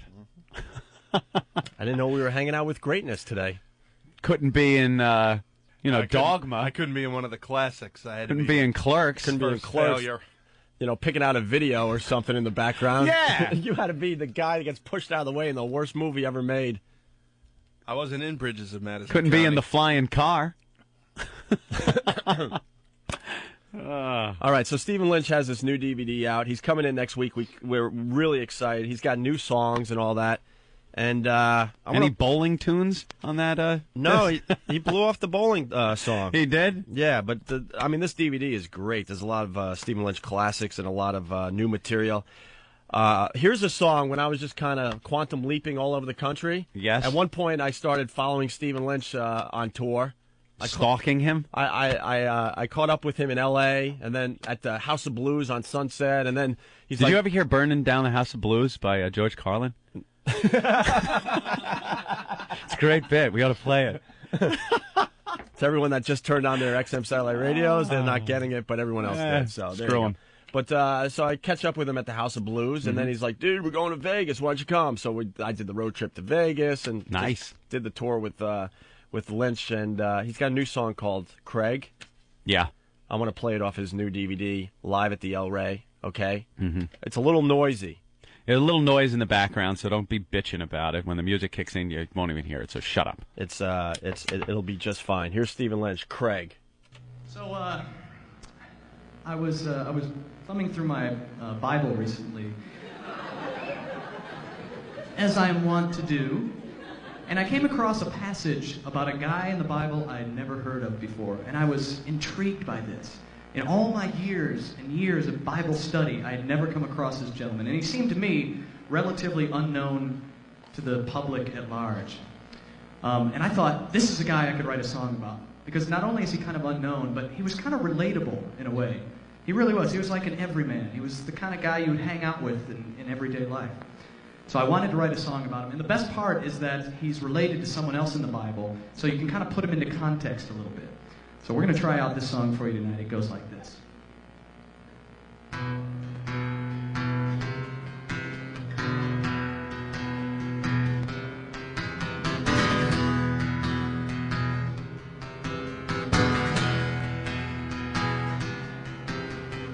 Everyone knows Jesus, the guy who healed the lame. Well, I am Jesus' brother. Craig is my name.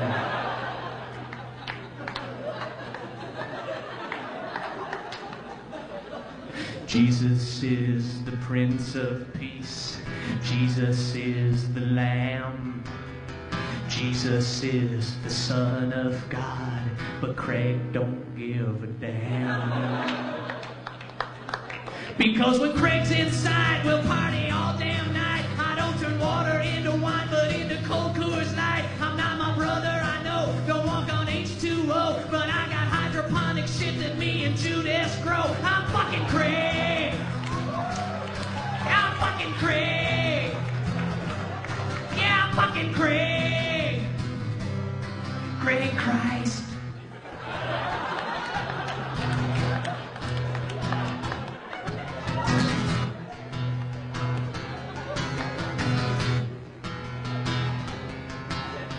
I hang out with lepers, Barabbas and Salome. Jesus' friends are called apostles. Those dudes are totally gay. Jesus performs miracles from Galilee to Rome. But it would be a miracle if he brought a fucking lady home.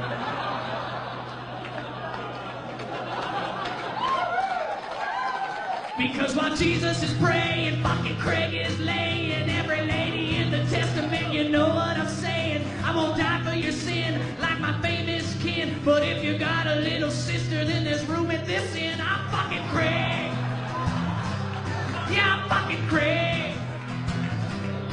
Fucking Craig.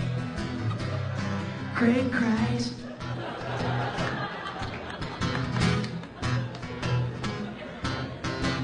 Jesus was our mother's fave. All her love to him she gave. But there's no sibling rivalry when he's nailed to that tree. And now the question for you is not what would Jesus do, but where will you be when the Craig machine comes partying through? And if the Lord will allow, you got to ask yourself how and who and why and when and where is my Messiah now? It's fucking Craig. Fucking Craig! Fucking Craig! Fucking Craig! Craig Christ! Craig Christ! Craig Christ! I'm fucking Craig.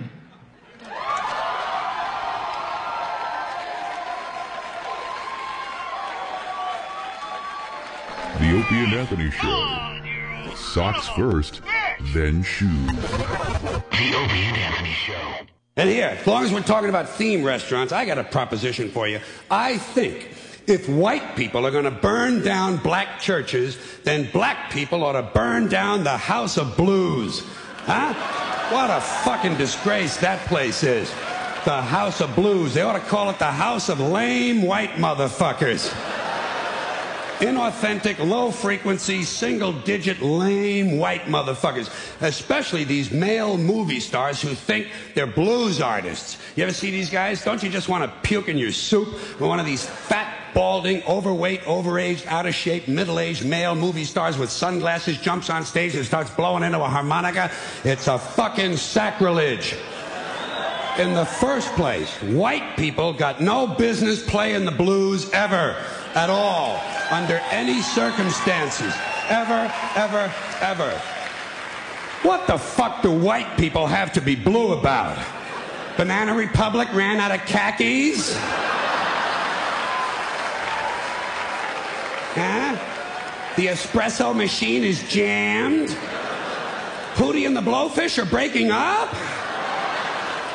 Shit, white people ought to understand their job is to give people the blues, not to get them.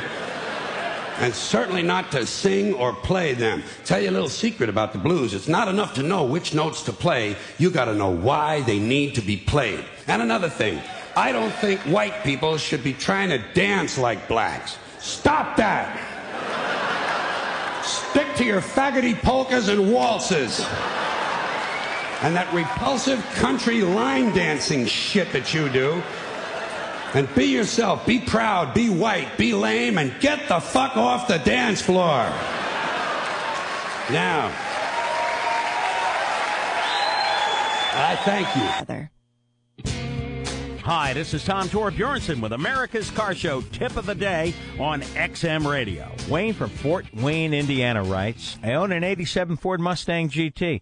I'm wondering why the oil pressure gauge constantly registers low. Will this have a negative effect on my vehicle's performance? Wayne, will low pressure have a negative effect on your engine performance? Well, yeah, and that the engine could seize up and stop running, never to run again. Is that negative enough for you? Have an oil pressure test performed with a mechanical gauge to determine if the engine indeed has low oil pressure or if it's just due to a bad oil pressure sensor or wiring harness to it. If you do have low oil pressure, you could do major damage to the engine in the form of rod or main bearing damage, crank or cam damage, cylinder wall damage, or damage to anything else that needs lubrication. Got a question? Check our website at americascarshow.com. Hear the full show on XM Channel 166, Saturdays, 2 p.m. Eastern.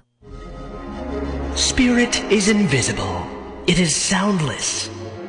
Liquid metal can make you deaf and your ears might bleed. It is without texture, without taste, without smell. It is dimensionless, spaceless, and timeless.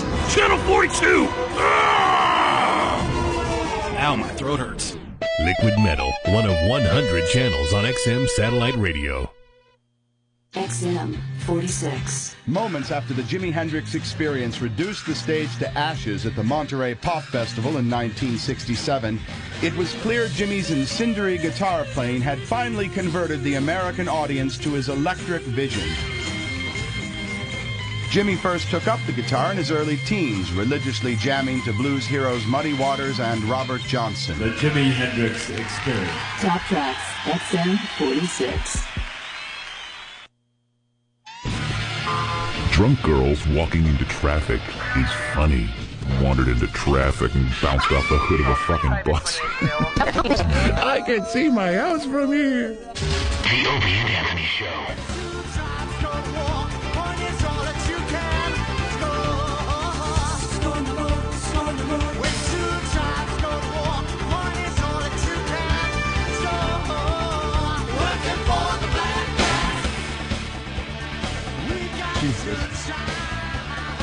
You're checking out the O&A Virus. That XM wasn't Satellite us. Radio. We didn't do that on purpose, people. I swear to you. Playing that bit again. George Carlin bit again, coming out of Washington, not from New York. We're taking our show very seriously, working our balls off. We need a little cooperation down in Washington. Someone has to figure out this problem. There's hundreds and hundreds of comedy bits to choose from. We're hearing the same bits over and over and over again. I don't know what else to say about this.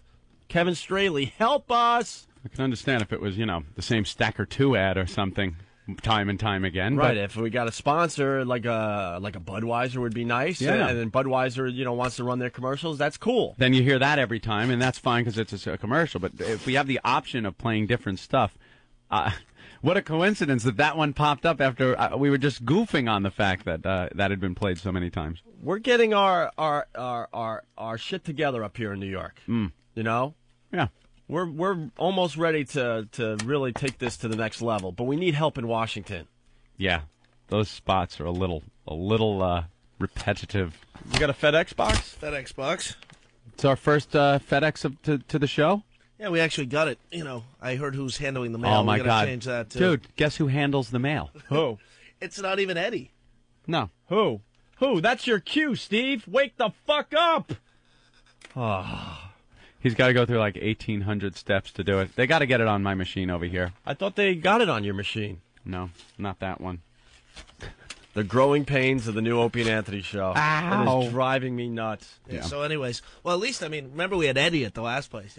Hey, Garbage. It's garbage. Everything's garbage. Opie's car. Yeah, but he's handling our mail, Opie, which means we probably won't get it. There he goes. Look at him dancing with the mailbag over his shoulder. He's doing the Oompa Loompa dance. If you are wise, you'll listen to me. Steve, you got the timing of pancreatic cancer. I will wholeheartedly agree with you. I really don't like the way this whole system is set up. It's supposed to be on Ant's machine. Yeah, I need it on will mine. Be very shortly.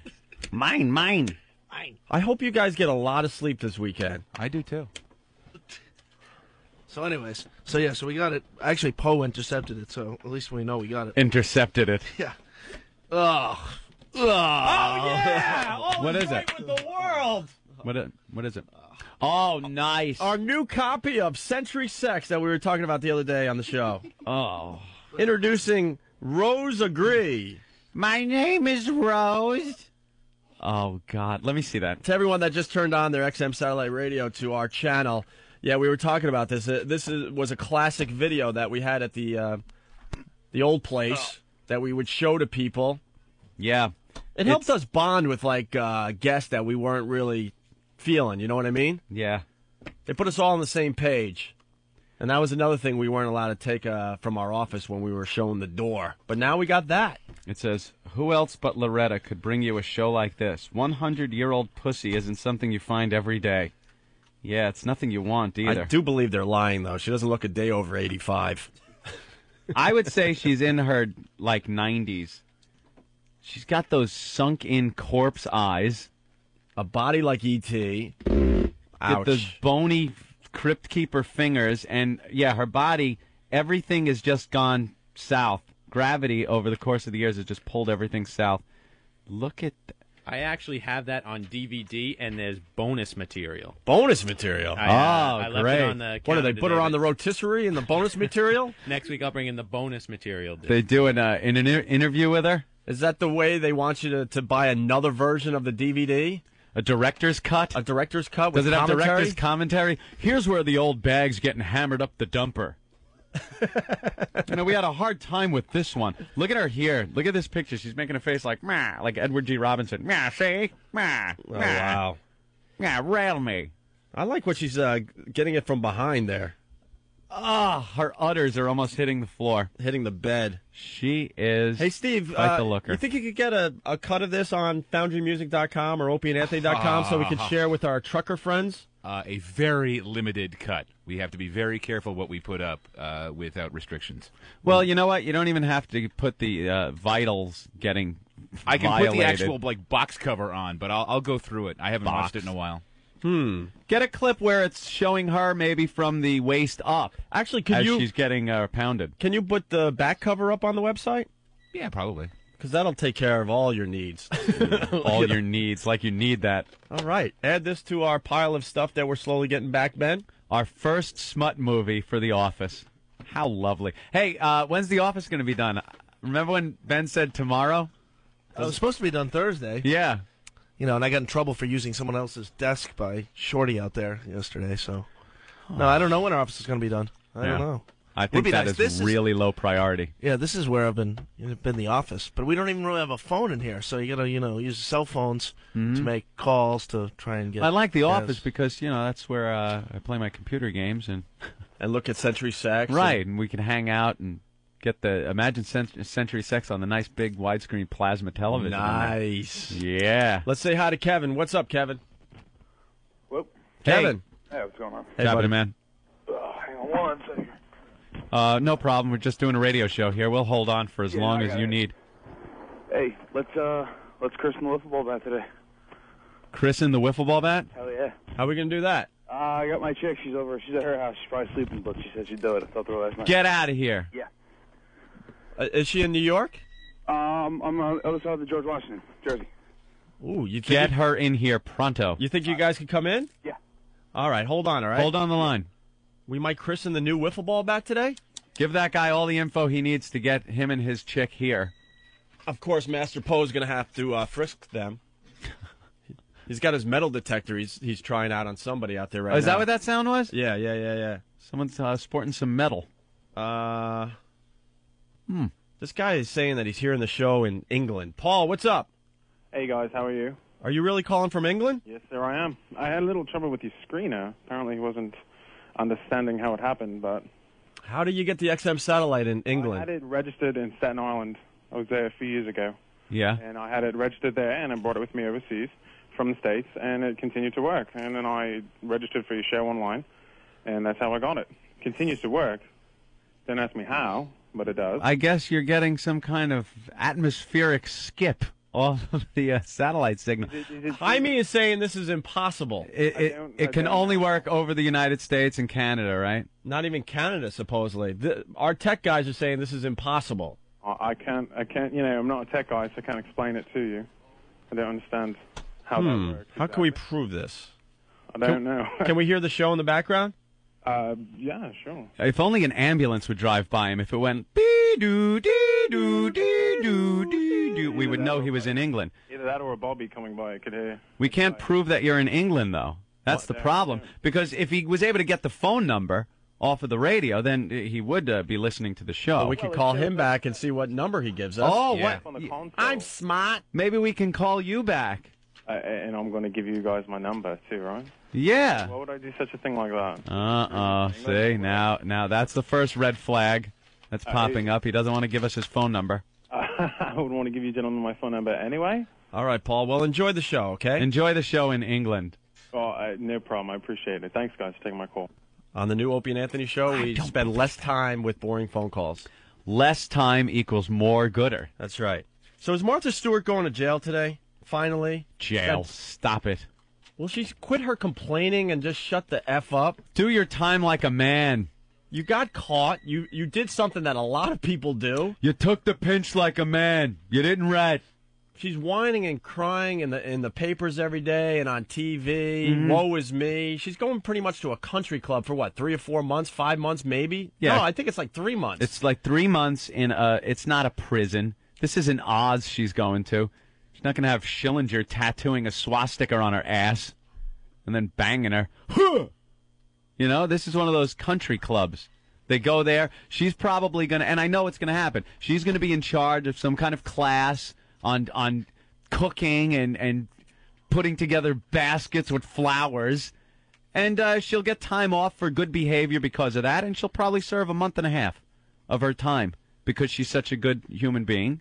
Just shut up and take your punishment. It's not like she's going in there for 20 years, a hard time in the weight room. You know what? You got to love Spike TV, though, man.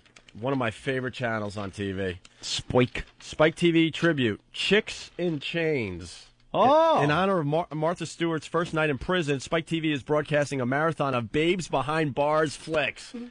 These were my favorite movies growing up. Caged Heat. Once she gets settled, Martha can go to the day room and watch Chained Heat, Caged Heat, and The Concrete Jungle back-to-back from 9 p.m. to 3 a.m. Chicks in Chains. Which one was the one with Linda Blair where she gets raped with a broom handle in the laundry room? I'm glad you asked. That's Chained Heat. Chained Heat. Yes. Stars Linda Blair as a woman wrongly sent to a prison. Wrongly. Teeming with sadism. Teeming? Oh, teeming. Teeming. I thought it even got better for a second. I still got the cold. I'm sorry. I'll be able to read much clearer on Monday. Teen girl prison movie. Because I read good. Sent to a prison teeming with sadism, racial divisions, and drugs. Nice. Wow. What kind of prison is that? They always have the evil warden. They have the evil warden, and then they have the older, seasoned vet woman that's in there that takes one under her wing. And then the woman warden is always the biggest bitch in the whole movie. Well, the best is usually sets up with the other prisoners to jump on the innocent girl and beat her up. Who, of course, is wrongly accused because they got to be the purely innocent girl. Of course, love it. Of course, Chained Heat. And then if they're lucky, they get to go to the warden's plantation and do some work around the warden's plantation. But what year is this? But they have to dress in their wife beater T-shirts with no bras. Nice. And then they have to do little things in the laundry room. Yeah. I love those movies. Movies are great. Absolutely. God bless Spike. All right, I think we're ready to get the gay out. Oh. We like testing what this satellite radio could do every single day. Other people have to wait 15 months to test out what satellite radio could do. That's right. We're doing it now. You can either listen to 20 minutes of commercials. The government's after me. Yeah. George Bush is keeping me from doing a show. Yeah, Bush wants you off the air. That's right, Robin.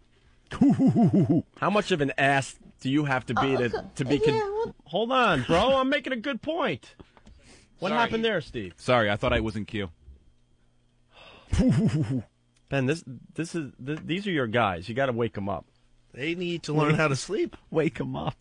It's the sleep schedule, man. It's kicking my It's ass. not the sleep schedule. I'm fine. Opie's fine. Anthony's All right, fine. all right. You're a different human being. Jesus H. Christ. Oh, here it goes. Whoa. Here we Fucking go. unbelievable. It's been Ladies 5 and fucking gentlemen. days. I've slept a total of maybe 15 hours. Give me a break. It's 10 rounds of boxing Why on are the you Opie and sleeping only Anthony 15 Show. hours in 5 days? My body does not like going to bed at 9 o'clock at night. So I'm freaking trying. take some sleeping pills like I'm doing. Yeah. Sleepy Steve. Take a handful of Unisom with your martini. You'll be fine. I'll be dead. You got to do what you got to do to be awake for this show. Trying. We only have one shot at this. We need you guys to be awake. All right, working on it very quickly. That's one job description we ask. And you think be he's awake? mad. Be awake is part of the job description? That's about it. When Be that's got- awake. When that's got to be part of the job description. That's all we're asking. Be awake. Yeah.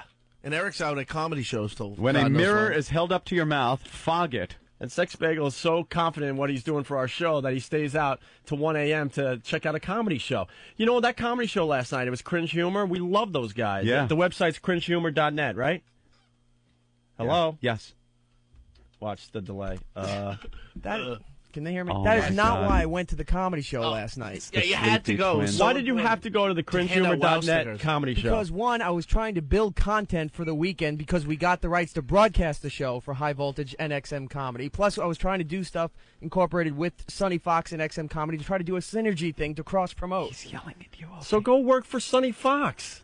No, I don't want to. I was just That's trying. channel 150. I'm I sure he'd know. love to have you. I We need don't wanna material do for it. this show because we're That's- doing live shows every day. That's what I was trying to do. And you know what? I would have loved to have been there. It's all our friends me were too, I performing. know. Jim Norton and Florentine and Yeah. Patrice and Voss. I would have loved to hang out with those guys last night, but I'm trying to show responsibility early on here. You got to make some sacrifices. I'll turn into a fuck up a month from now, but at least I want to start off on the right foot. Okay, it will never happen again. Uh-oh. No, I'm not giving that to you. I'm just saying I'll won't happen Sounds like again. a chick. I know. Okay, fine. Fine. Never again. Fine. Fine. Fine. So what were we saying? Look at the two of them together over there. The Sleepy Twins. I think they're pumping nitrous oxide into that booth. And they're getting more and more pissed, but you know what? Yeah, it's all right. I mean, these guys they're great. They know what they're doing, but they're just not awake yet. It's only been a week. We'll give them more time to acclimate to the sleep schedule. Yeah, I understand. My Ben, sleep all right, schedule Ben. just got- Not all of us can achieve fucking perfection. I'm sorry. Turn down your mic if you're going to scream. These sorry. two are ready to go to fists. He's gonna kick my ass. I mean, that's not even a Here's the- question. I mean, you know. All right, at least he's not. At least he Here's knows. the difference, though, Steve. Ben is a raging alcoholic, doesn't sleep, still parties, but he gets here and gets his job done. That's why I said not all If of us you- can achieve perfection. If I could, Functional. If you could I can function- accept the limitation that I cannot keep up with Ben. If you know that you can't work on 3 hours sleep, then you got to get more sleep. Ben doesn't need sleep. He'll just stagger in here and sweat and shake, and he'll get his job done. I'm trying, man. Believe me. I popped an Ambien last night, and that's how I got my 3 hours of sleep. Ah, drugs. So mixed with the martinis. No alcohol this week. at all. Just put the Ambien in the olive. Pop the pimento out. You put the Ambien in there, mix it up with the swizzle stick. And then when I wake up in a week from now. Yeah. Oh, okay. All right, well, we were going to go into a great little impression here. But, later. Maybe later. We'll get back on that train. Maybe later. All right. So, Steve, you got the thing there? Yeah, okay. I got about 4 minutes of audio. We should set this up. We're trying to get the gay out.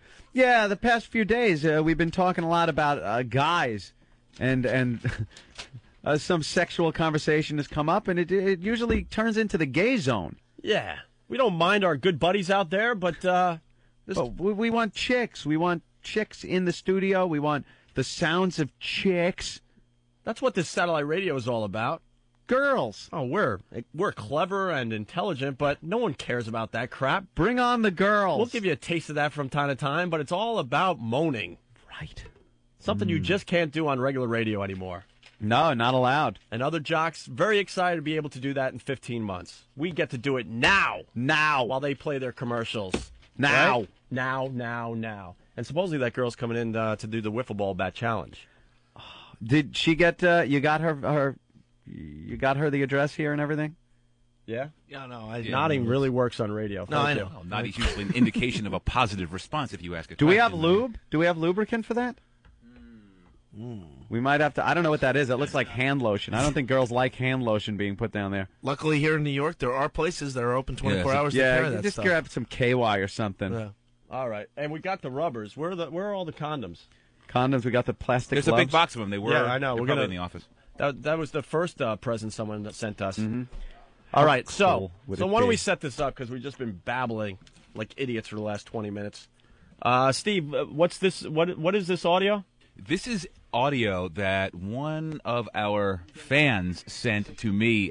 Shut up, please. What happened, Steve? No, they're just talking and it's distracting. That's all. WD-40 he's holding up. No, we can't use WD-40. we can't use WD-40 on the wiffle ball bat. Not that it'll affect the girl or anything. It'll just take the marks off, so we won't know where it ends up. Opie has a cold. Oh, just sneeze on the bat. I could let some phlegm loose on the thing. All right, go ahead, Steve. Set this bit up like a radio professional. All right. This is audio about, it was sent to me maybe 3 months ago as potential material for the show, and I listened to it maybe for the first time a week ago. It is a girl who is being violated with a Makita drill that has a dildo strapped to the end of it. A dildo on a cordless drill. Yeah. And a girl is she enjoying it from the sounds of the? Well, she's either enjoying it or she said these are her last final breaths. Really? Yeah. I like when girls sound like that. Yeah, That's good.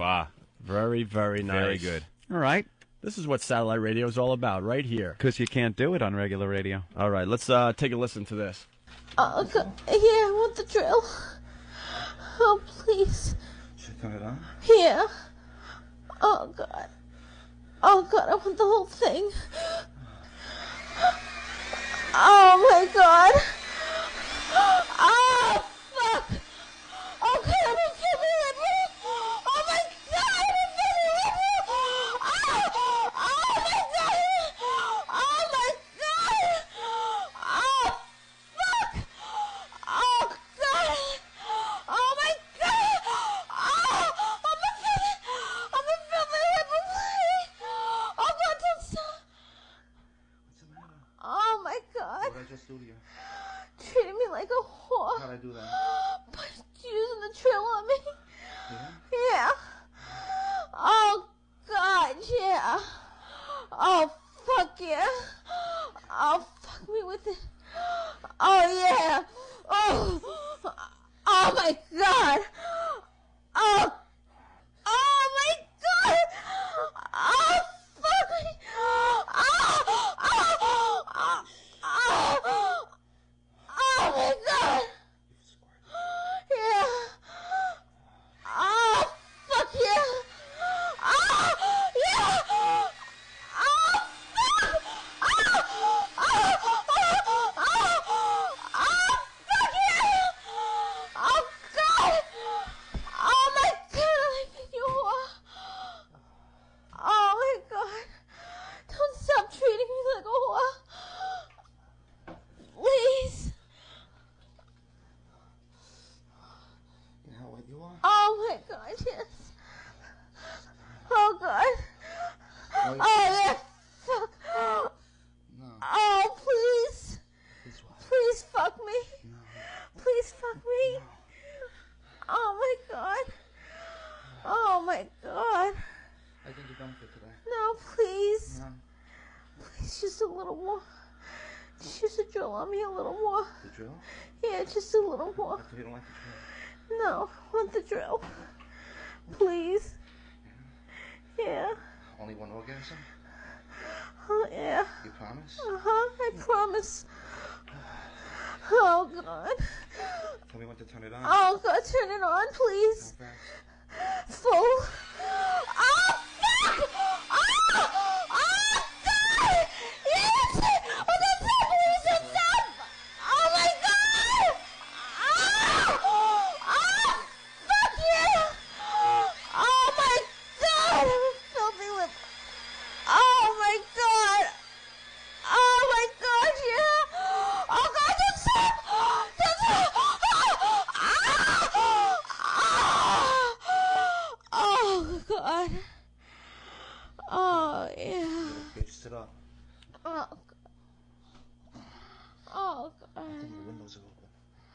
Are they? Oh, God. I'm sorry. Suck on my cock. Yeah. Oh, God. Oh.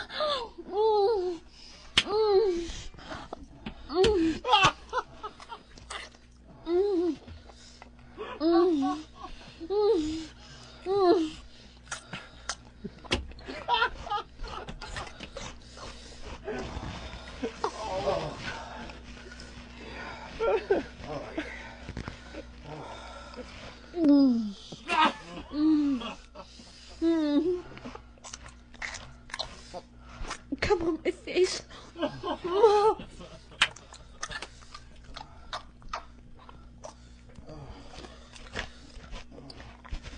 No, please. I want you to come on my face. No. All right.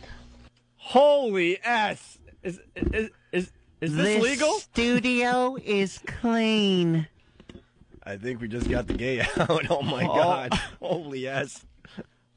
Man, I don't even know what to say to that.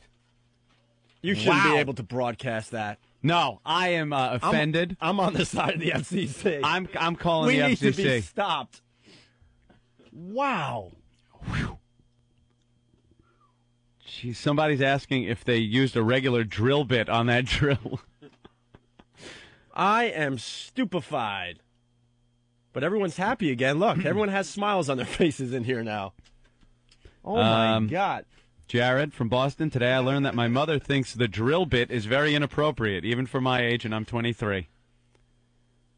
Well, we warned you. You got to turn down the radio so you don't get in trouble. Frank from Virginia says the gay is gone. Yes, it is. So you got to have confidence in us, people. I'm a whore. You have a whore living in your building. She's a whore. There you go, Howard. That's something you'll be able to do in 15 months. Keep talking about Bush and how he hates you. Shut up. And actually, that was our first commercial break for Makita Drills. Yes, Makita, the workman's Welcome friend. to the program. Welcome, Makita. Why wait 15 months when you can get it now? Man. I don't even know what to say after that.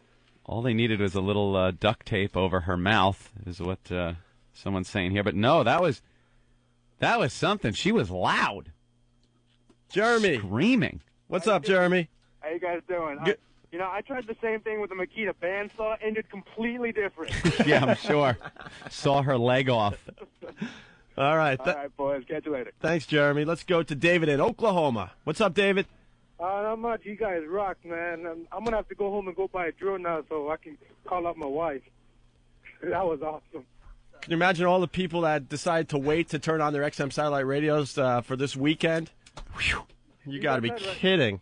You got that right. The reason we got this XM, I'm a truck driver also. We just got it about 3 weeks before you guys came on the radio. That's the only reason we got it. Oh, nice. Cool. Thank you. All righty. All right, spread the O&A virus for us, all right? I will. All right. Let's go to Justin in Columbus, Ohio. We used to be on in Columbus, Ohio at the Big Wazoo. Remember that? Yeah, the Wazoo. That's why I used to listen to you guys. Hey, I just wanted to tell you guys that I'm listening. I'm spreading the virus down here in Columbus. Oh, cool, bro. I got about 5 guys that just signed up for you guys. So There you go. That's how it builds, man. ordered my wow stickers. That should be the commercial right there. Yeah. This is what you get on the Opie and Anthony Show. I'm a whore. I'm a whore. No one cares about us talking about how there's no freedom in America anymore. That's what they want. Bring on the whore. Bring on the hoe. Dave from Reading, Pennsylvania. Now everyone in my office thinks I'm listening to a murder. Did kind of sound like she was in pain, didn't it? Yeah. But she was digging it. John in Jersey. What's up, John? Yeah, you just woke up my entire office floor. I think I'm getting cans today. Hey, John, this sounds just like our old show, right? This is pretty much exactly like it. Yeah. Was that real audio? Yes, it was. No, was that real audio of 2 nights ago at Norton's apartment? There you what go. that was? Hey, you guys suck. Thanks. All right, buddy. Thank you, whore. Hey, we got the guy There's that's... a whore living in your building. Robification. That was you in that audio? That was me. Oh, my God. Stop. A Whackbag member? Yes, I am.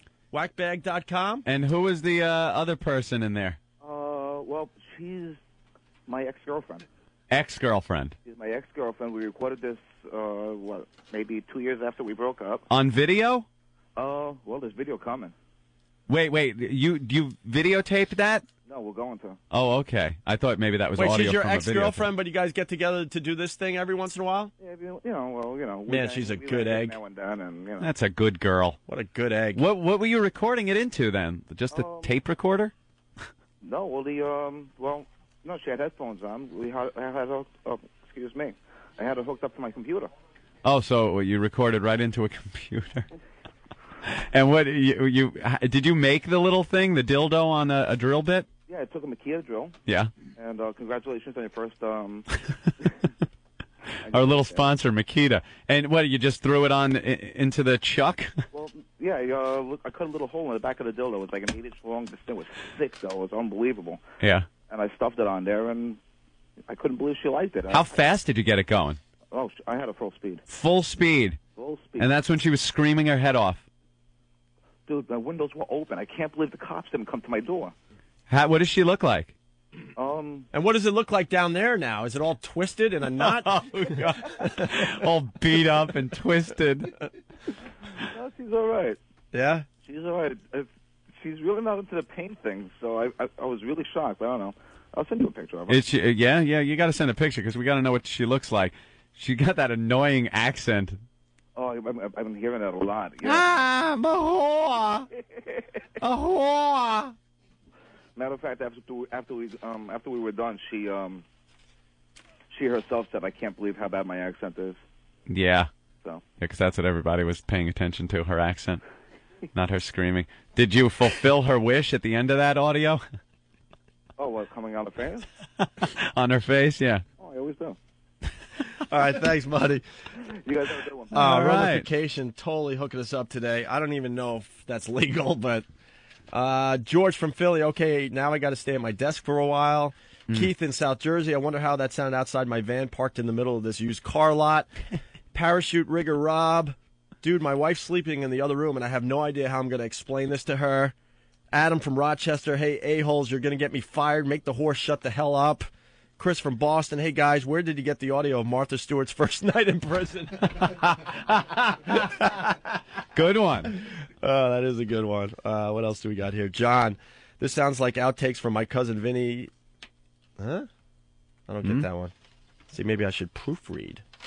Dan from Ohio, for the love of God, put that up on Foundry. Can we put that up on FoundryMusic.com? Yeah, absolutely, we can do that. And That there'll is be a a link great on one. OpieandAnthony.com. Absolutely. Also, by going through OpieandAnthony.com, you can now get your WOW stickers. And Sean C. from work says, Jesus Christ, guys, I work at a school, and my finger's on the volume control during the whole show. Yeah, you got to watch. We warn you guys before we test the limits of the satellite radio. That's today's test. One a day, I think. And Virus Junk says, Yo, B, it sounds like someone was throwing a tray up in that. In that piece. Up in that piece. Marilyn checking in. More drills, more gooder. All right, and then some sex bagel abuse. We don't need that right now. Okay. All right, why don't we take another break? Nice, the drill dough.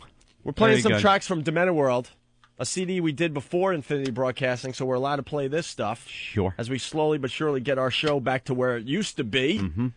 And people are requesting tracks from Demented World today, which is pretty cool. And there's a lot of truckers out there that have never heard our Demented World CD. Right. Can't really get it anywhere because the record company really effed up on this one.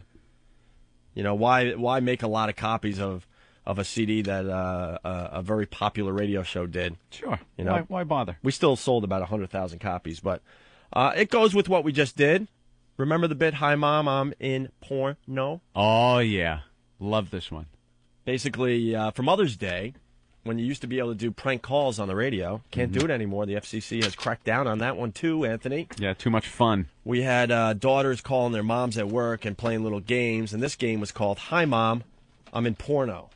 IAF, who's this? Michelle? Hi, Michelle. You want to play Hi Mom? Yes, I do. All right, I hear you want to play Hi Mom, I'm in porno. Yeah. Yeah! Awesome. Now, where's your mom live? Montana. Well, what are you doing in Boston? I'm a nanny. You're a nanny. Cool. Yes. Maybe you could tell your mom you lost your job as a nanny and you had to make ends meet, so you jumped into porno. Okay. All right, I got your mom's number. I'm giving it a call right now. Okay. Nutrition Center. Hi, can I speak to Jean, please? Is this Michelle? Yes, it is. It's important. Okay, hold on, hon. Uh-huh. Now play it up. Say you lost your job, you had no other choice, Okay. you were all alone. Hello?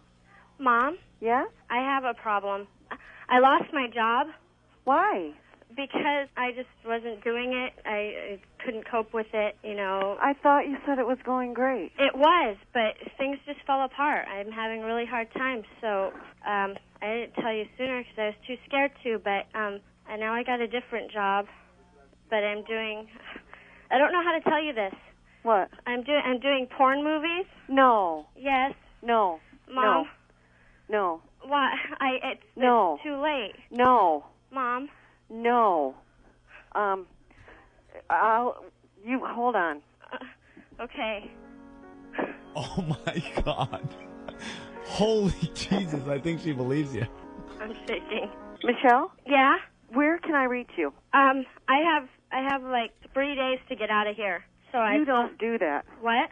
Don't do what you told me. Well, what am I going to do? How am I going to get home? You don't have money in the bank? Well, yeah, but I kind of had to use some of it to get this rolling. I had to get an agent. And No, you don't. Where can I call you? The same number, but Mom. What? There's something else I have to tell What? you. Happy Mother's Day. I love you. This is just a joke. I'm on the radio. Oh my God. It's a radio program. And Oh. I just wanted to let you know that I love you. Oh my God. I'm thinking about you. Mom. You know, I think those things are so funny when they happen to other people. I mean, I would sit and listen to them all day long because they're so funny, but you killed me. Oh my God. Wait, Mom. wait, Mom. We're really nice. Okay, I am going to kill you. I love you. Wait, Mom, first kill us. It's Opie and Anthony from AF Radio in Boston. You guys. We put her up to it, and I gotta admit, man, my heart sunk to my damn kneecaps. God, I felt so bad for you. I'm breaking out in a sweat here. I'm thinking, that is too bad. Happy Mother's Day. Well, thank you. All right. Can never really find a good sound effect of a guy getting hit in the head with a shovel. Good evening, sir. May I interest you in our soup de jour? Shut the fuck up, you goddamn fuckhole! You piece of shit! The Opie and Anthony Show. Yeah, you need a driver there, buddy. Who's this? This is Jake calling about the job driving. I saw it in the paper. Yes. Yeah, well, you still need a driver or what? Did you fill an application with us, Jake? Pardon me? Huh? Speak up there. What did you say? You filled an application with us? No. Look, I saw the ad in the paper, and I'm calling you, fruitcake. I'm looking for a job driving a truck. We're looking for movers. Yeah, well, that's what I do. What class driver's license do you have? I got 5, 1, 2, 3, 4. I got them all. You're class 1? Yeah, I drive buses, trucks. I'll back a truck through the fucking two-family house garage. One of those big 2-ton trucks. When was the last time you drove a tractor trailer? Oh, geez, what the fuck? I'd say about 2 weeks ago, I robbed one down in Jersey, and I drove it up here to New York. Fucking flying. Drove it through the tolls, no stopping, no nothing. I'm good.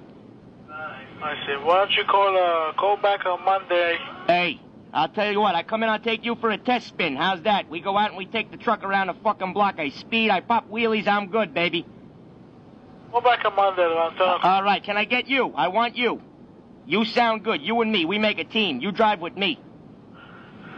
All right? What's your name again? Jake. Jake. Who did you work for, Jake? Oh, geez, I worked for Moish. I worked for Mayflower. You know? Oh, yeah. Hey, I was good with them, too. You worked with Moishes? Yeah, that's right. When? About, 2 years ago. See, what I got a problem there, they get fucking scared when I pop the wheelies and all that shit. You know, I pop a lot of wheelies. I'm good with that shit. You know, I don't break no merchandise either. I get it there 2 hours ahead of time, all the time. What do you say? Say, if you pop any wheelies there, I'm not even going to put in your application. Listen to me. I don't break nothing, sizzle chest. I'm good. Okay, call Monday. We'll set up an interview. Okay? All right, I'll do that there, Rubberneck. I'll call you Monday. Okay. All right, fruitcake. See you later. Where the surfers go. Next is SpamSlicer.com presents Megabyte Minute. Thanks for tuning in. I'm David Radin on XM Satellite Radio.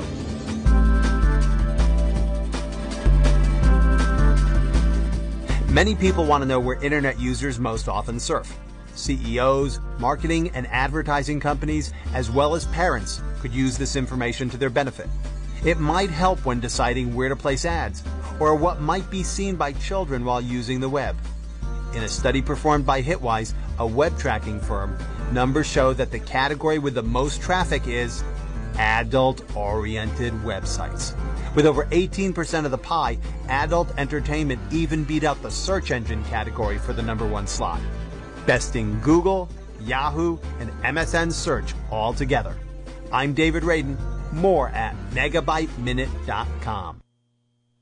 100 channels of crystal clear digital audio. XM satellite radio. Radio to the power of X.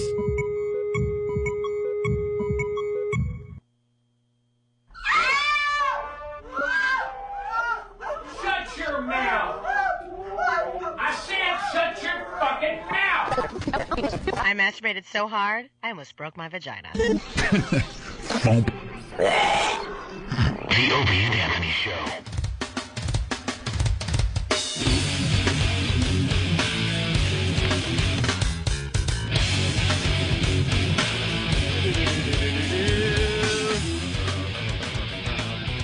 You're checking out the O&A virus spreading across America, getting more gooder every day. Much more gooder. Show got really dirty there. Really, really dirty. It's kind of cool, right, Anthony? That was fun. Let's go to Phil in Toronto. What's up, Phil? Hey, I just wanted to let you know you're coming through loud and clear up in Canada. Phil? Yeah? You got your radio turned on? I do. Oh, right on, man. Thank you. In Canada, see? Yes. We're international, Opie. Well, we were heard in Toronto through a Buffalo radio station when we were syndicated, and they were all bummed. They didn't think they could get their XM satellite radio, so what they're doing is they're going into Buffalo, grabbing the radios, and then going back up to Canada. Yeah, because you still get it over there. I do believe that's possible, unless Jaime's going to say no to that one. No, you can't cut the do signal that, right? off right at the border. Very good. Yeah. Let's go to South Carolina, say hi to George. What's up, George? O&A, God bless you guys. Welcome back. Well, I'm driving down, and as I heard that bit with the girl getting screwed with that drill bit. Oh, yeah. Caught a hard-on. I had to stop by the visitor center to freaking do a knuckle shuffle on my piss pump. Oh, man, that was great. I'm grateful that you guys are back. I'm from Brooklyn, New York. I'm currently stationed down here in South Carolina. I even got a couple of tenants out here listening to you guys as well. Cool. Nice. All right. Well, just spread the virus for us, all right? Trying to get one other thing. They should bring back Psycho Mark sightings. Yeah, we'll get Psycho Mark back on the show eventually. All right. We're slowly building back to where we were. All right, George, thank you. Let's go to Jeff in Boston. We haven't said hi to Boston today. Jeff, what's going on, buddy? Hey, what's up, buddy? Go Sox. Go Sox, that's right. 4 o'clock. 4 o'clock. 4 o'clock. I'm going to be wicked cocked by game time. All right, fellas, I've been calling in the past couple days, kind of keeping you up on the Stern stuff. Yeah. Today, right, when the show first started, he goes, he was talking about, hey, I'm going to revolutionize, satellite radio. He goes, I went with Sirius. I think it's the better company, unlike some other people. And that guy, Artie, said, who, Opie and Anthony? And they started laughing. Sirius is not the better company. Maybe he can make it more gooder. I don't know. But Yeah. it's not the better company. No, you'd have to be silly to think that. I know. Silly. It's not. All right. Well, thank you, Jeff. All right, fellas. Be good. All right. Bye. We're doing satellite radio now, so how are Yeah. you revolutionizing it? Well, how are you we're the over here pioneer now. if we're already doing it? It's Yeah. not like we were a little local show. Yeah. We got international attention from our radio show way before the Sex for Sam thing, by the way. Mm-hmm. We were syndicated in, 20 big markets. Yeah. Our stuff was spread all over the internet for years. I think people know who Opie and Anthony are. And, there's no changing the fact that we got to satellite radio first. Oh, it's just gotta him. Kill him. It's killing him. He's playing 20-minute commercial breaks, and we got girls getting plowed by drills. You make the choice. I'm a whore. It's either I'm a whore or Robin Dial a mattress. Bush wants me off the air. Yeah, sure he does. Forget about Iraq, Robin, or Osama bin Laden. I am the president's biggest problem. Of course you are. Concentrating all his energy on me, getting me off the air is what he's doing. Because you're going to make the difference in the election. That's Shut why up. I can make a difference in the election. I don't want Bush being elected, so my minion will keep him out of office, Robin. And I'll be on satellite radio in, 2010? When am I going? Yeah. Yeah. When is it? Viacom holding me to my contract? I think he's going to be about 55 years old when he goes to satellite radio. Have fun. Yeah, like Bush is more concerned about Howard than Osama bin Laden. That's right. I'm glad you said it. What an egomaniac. Wait the F up. He's sending Marines to the studio to capture me. I'm like in a cave in Tora Bora, Robin. I'm going to have to broadcast from a cave as they bomb me. He thinks I'm an insurgent. What an idiot. I don't think Bush is Delusional. really thinking that. Could you see Bush in some secret meetings going, forget about Iraq and North Korea and Afghanistan and bin Laden. It's that Howard. That's what we got to take care of. Paranoid. No one is that big Paranoid in this delusions. country. No one. No one. Thinks there's some X-Files-like conspiracy. That's right. Trying to get me, Robin. They're saying if Bush doesn't track me when I go out to the Hamptons. They put a bumper beeper on, and I see helicopters chasing me around, black helicopters. Robin. Now I got to go back, get the cocaine, bring it back to the house, cut it up, and my brother's got to stir the sauce. And there was helicopters chasing me. What'd you do with the cocaine? Put it in the toilet. I needed that. What are we going to do? He's now playing our game, by the way. We got him to talk about us. What an idiot. He is the stupidest radio broadcaster out there right now. We love commercials that for bothers- the Opie and Anthony show on nationally syndicated radio programs. Yeah, your hero is stupid, okay? We've been nudging him, Who's Superman? picking at him, and he's mentioning our names now. That's the best thing that could happen to us right now. Okay, he's broadcasting to close to 12 million people, mentioning Opie and Anthony. Boy, we're so bummed out that he's doing that. Right now, we have an audience the size of a big college radio station. Is it a big college Now radio it's a big station college now? radio Nice. station, but growing every day. Okay, Yeah. growing every day. The first thing you learn in radio is never talk about guys below you as far as the amount of people you're talking to. You just don't do that. Because, don't think you're pompous enough to think you're going to talk bad about us and everyone's going to go, yeah, you're right, Howard. I'm not listening to them ever. You know how many people you're going to turn onto our show by talking about us, you jerk? He did a commercial for us, said who we were and where we're broadcasting from. Right, thank you. Thank you. Oh, and it had to piss him off that we were connected to every single article yesterday. Every single newspaper in America had Opie and Anthony XM satellite radio. Yeah. Oops, how did that happen? Thank you. And then you're trying to tell everyone you're the first to go to satellite radio. Wrong. I'm a pioneer. And we Wagons weren't- ho, Robin. And we weren't forced to satellite radio. We chose this. Everyone knows that. We were never fired, and we could have went back to commercial radio, but we knew it wasn't the place to be. Pioneer. Circle the wagon. People are laughing at you. Yeah, I'm the first. Really? Even the newspaper columnists all over America saying, well, not really, Howard. There's another show called Opie and Anthony that is already doing it. Already did it. So keep talking about us. Not quite the big crossover. Who? Eric wants to say hi in Virginia. Virginia? Old Virginia? I got to get this freaking phlegm out of me. Eric, what's up? Hey, man. I ordered you guys in because the hype that XM was putting in. Yeah. And I'll put it this way. Stern might be coming in 2006, but you guys are going to crown yourselves the king of all media before he shows up. I don't want that crown. Yeah, we don't want that. No, we don't want to be. no. We don't want to be ripping him off. No, we ain't ripping him off. We're dethroning him. I'll put it this way.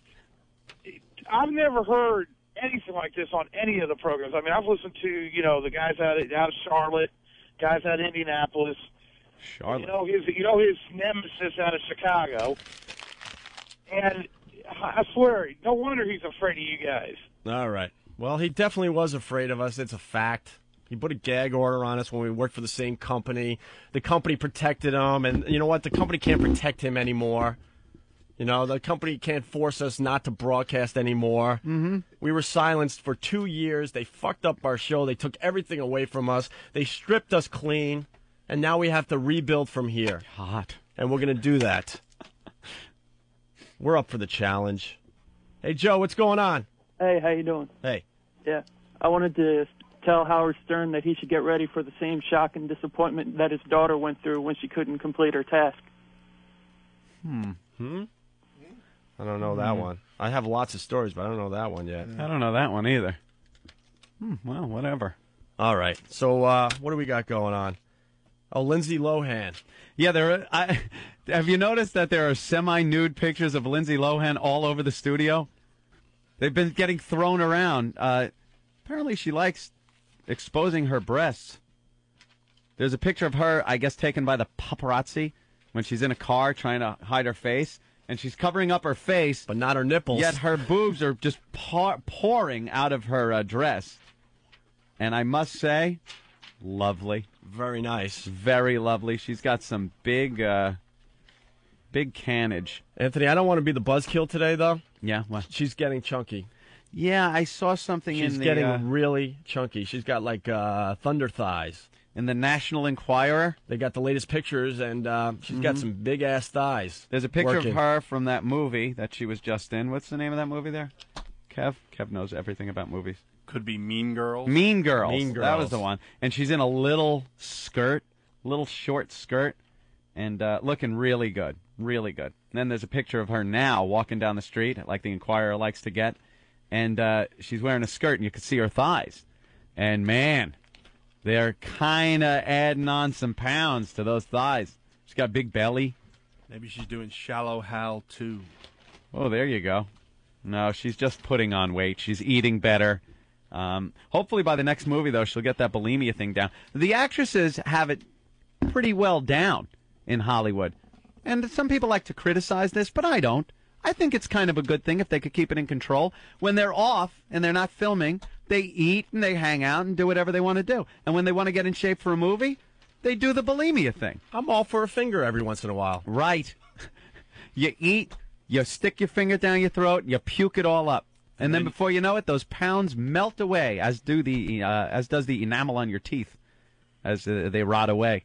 But hey, it keeps you nice and slender and svelte. And she hopefully when she goes to make the next movie, she'll puke up those pounds, Opie. She's got to be a little careful, though. Mm-hmm.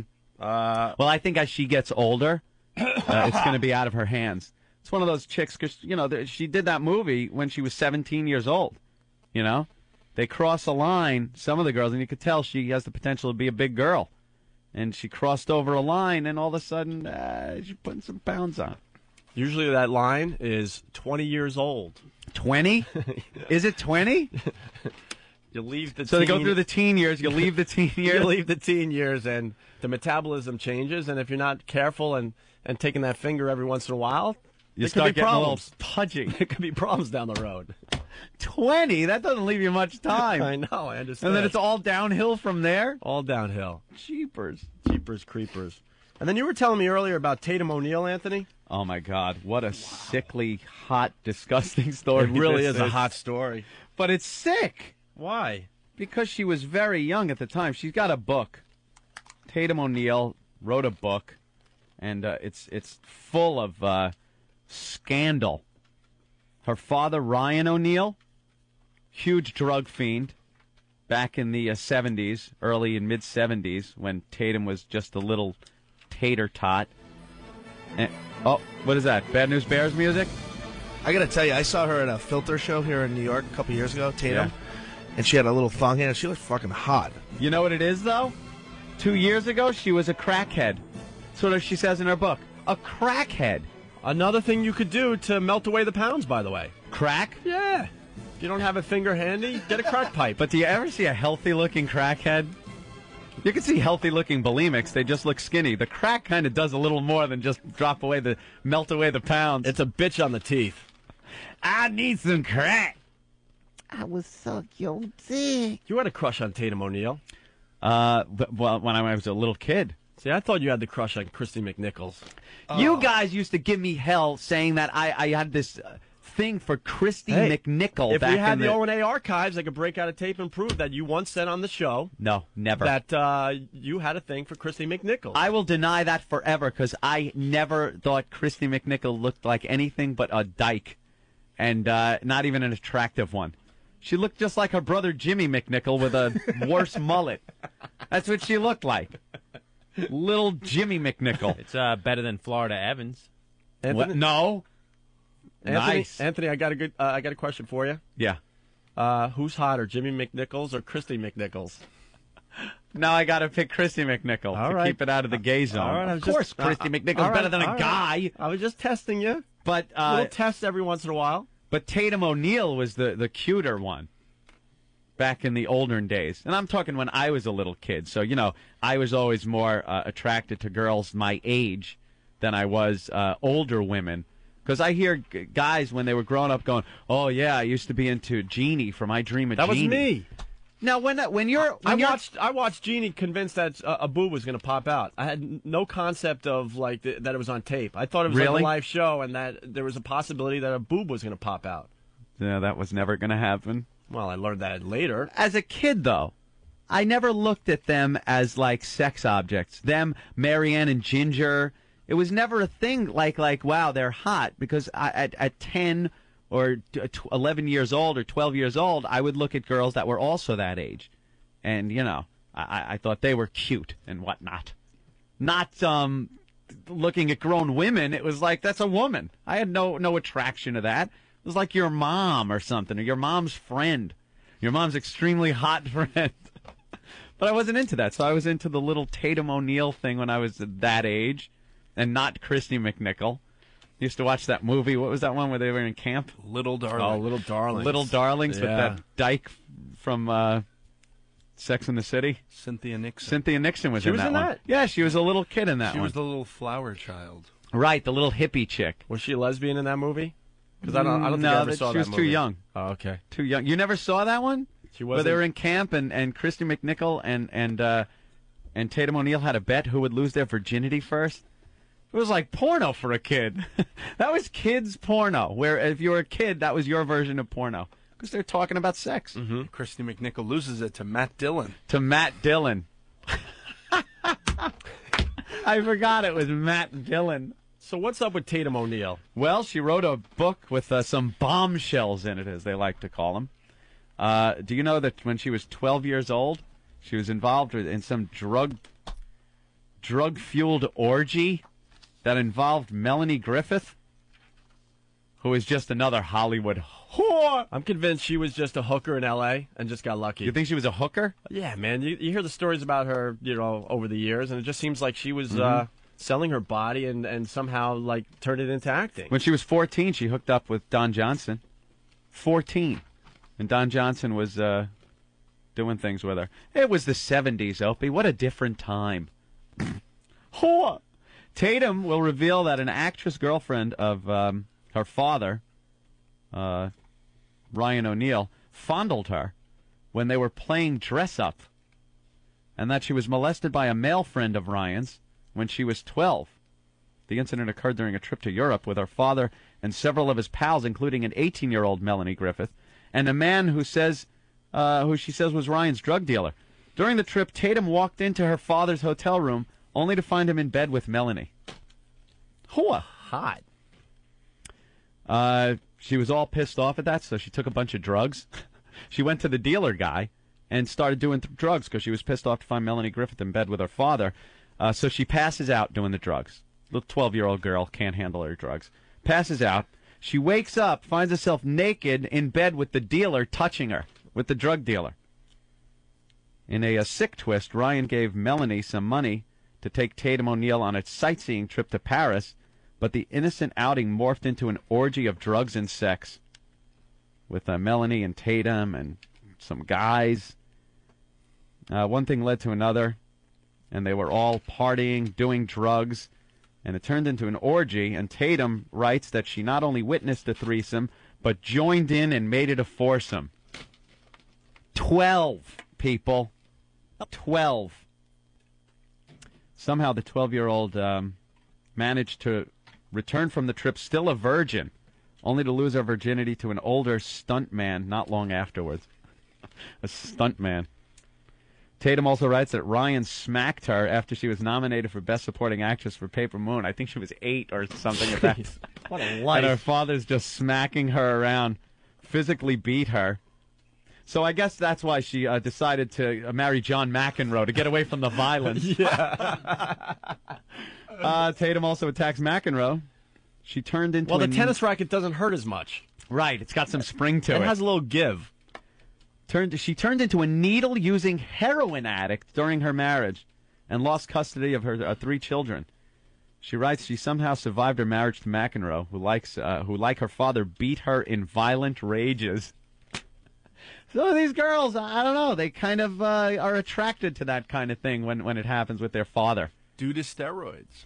Yes, due to steroid abuse, she blames it on, saying that John McEnroe did steroids. Could have been roid rage out there on the court. And it says Tatum hit rock bottom 2 years ago when she was caught smoking crack. She claims to be all cleaned up now, though.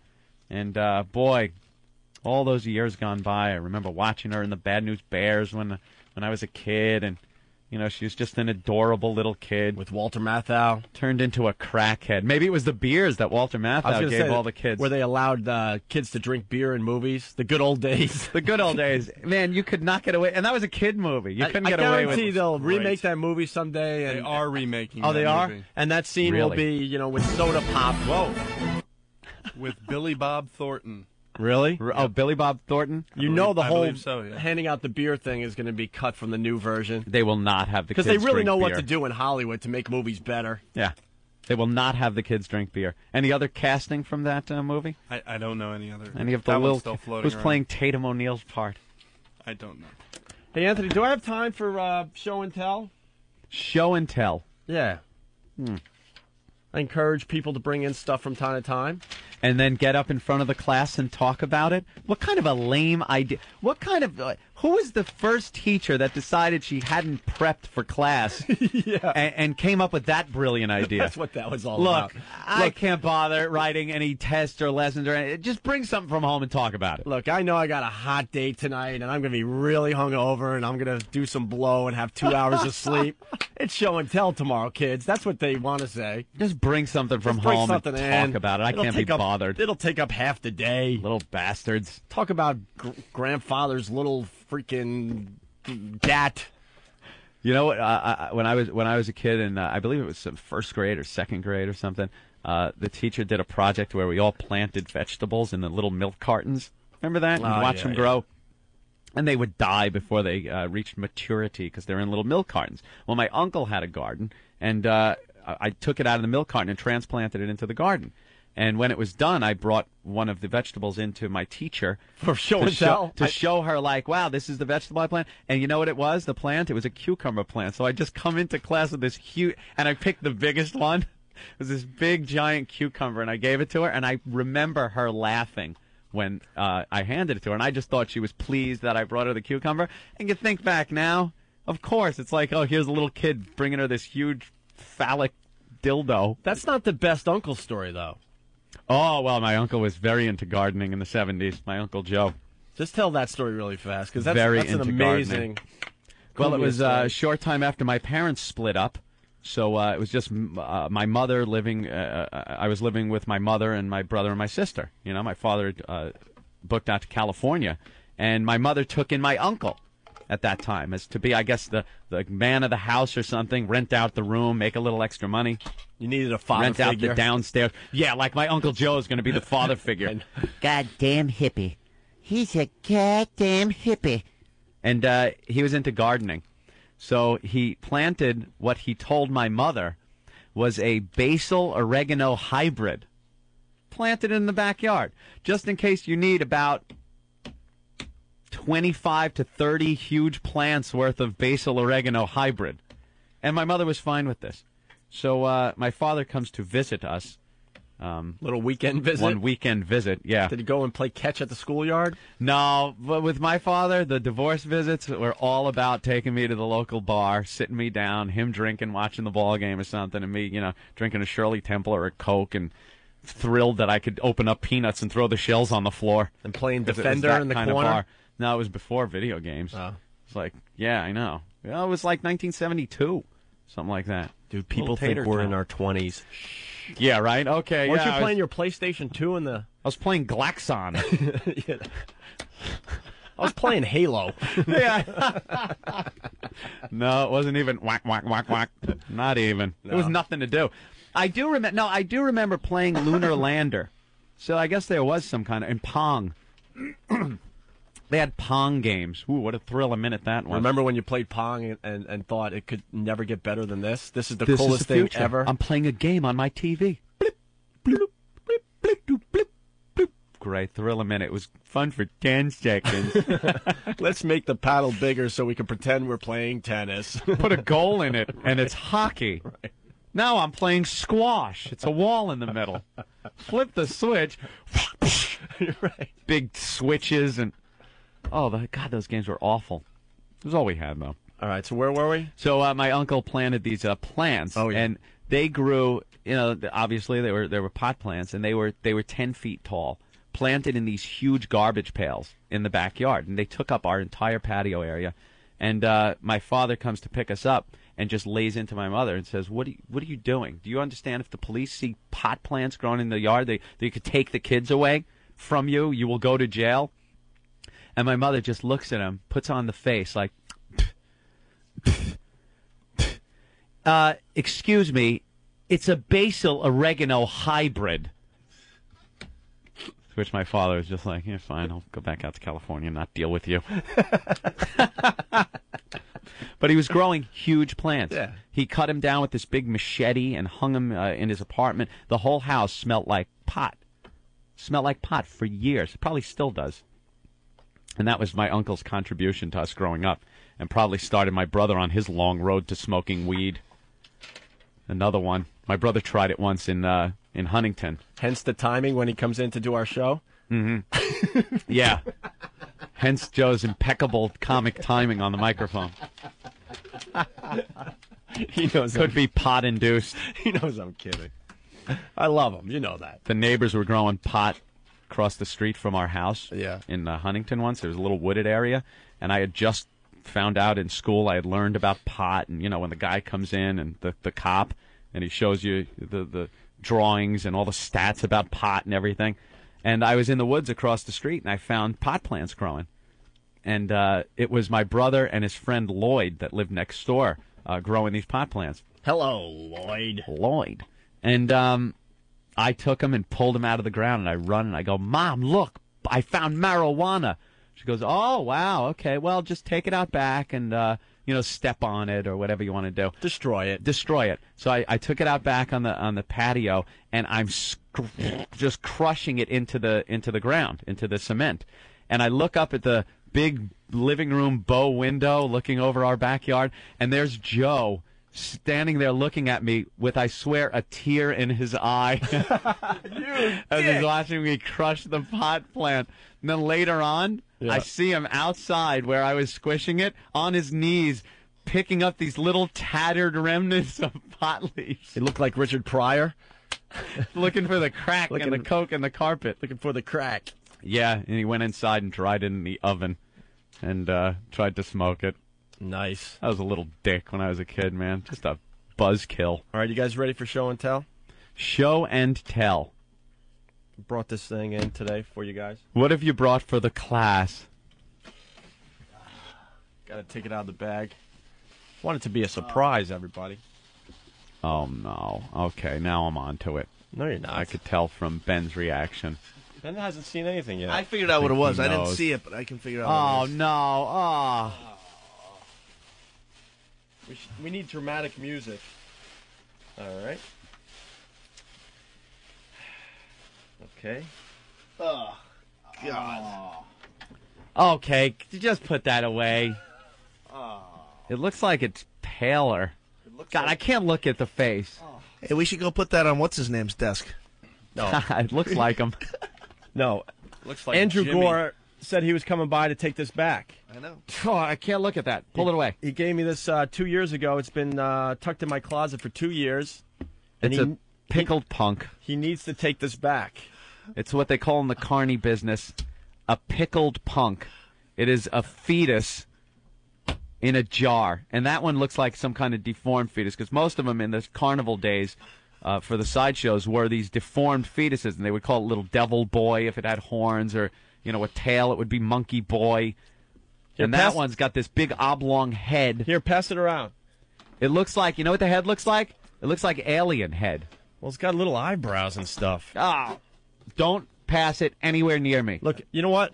This is not a bit. This was given to me 2 years ago.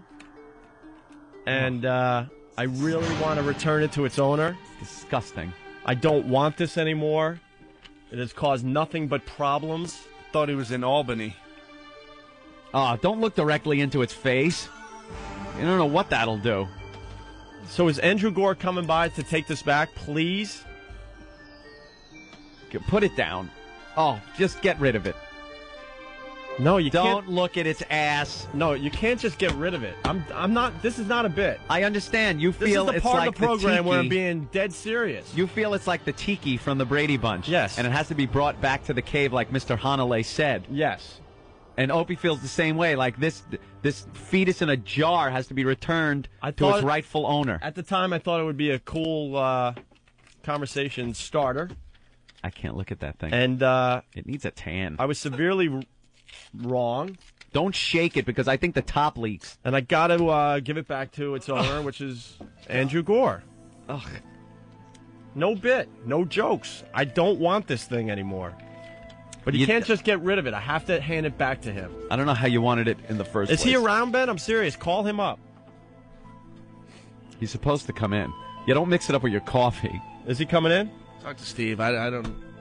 Andy kind of freaks me out. No offense. I know. I'm not a big fan. Yeah. I am not a big fan of his. Steve is. Steve? Andy might have flaked. Oh, he said yeah, exactly. I can't deal with him or his stuff or his wares. Opie's fascinated by this stuff. Not anymore. And, no, you're still fascinated by it. You just don't want it in your ownership. I'm fascinated by the macabre. When we were in town, you told me, "Hey, we should go down there and take a look at his place." And I was like, "I have no ambition to go down there. I don't want to see this guy. I don't want to see his collection of disgusting stuff. I love porno. I will say that. But with the disgusting stuff, I can't take it. I don't like the macabre, the macabre. I'm not a fan of the macabre. Is it macabre? It's macabre. Macabre.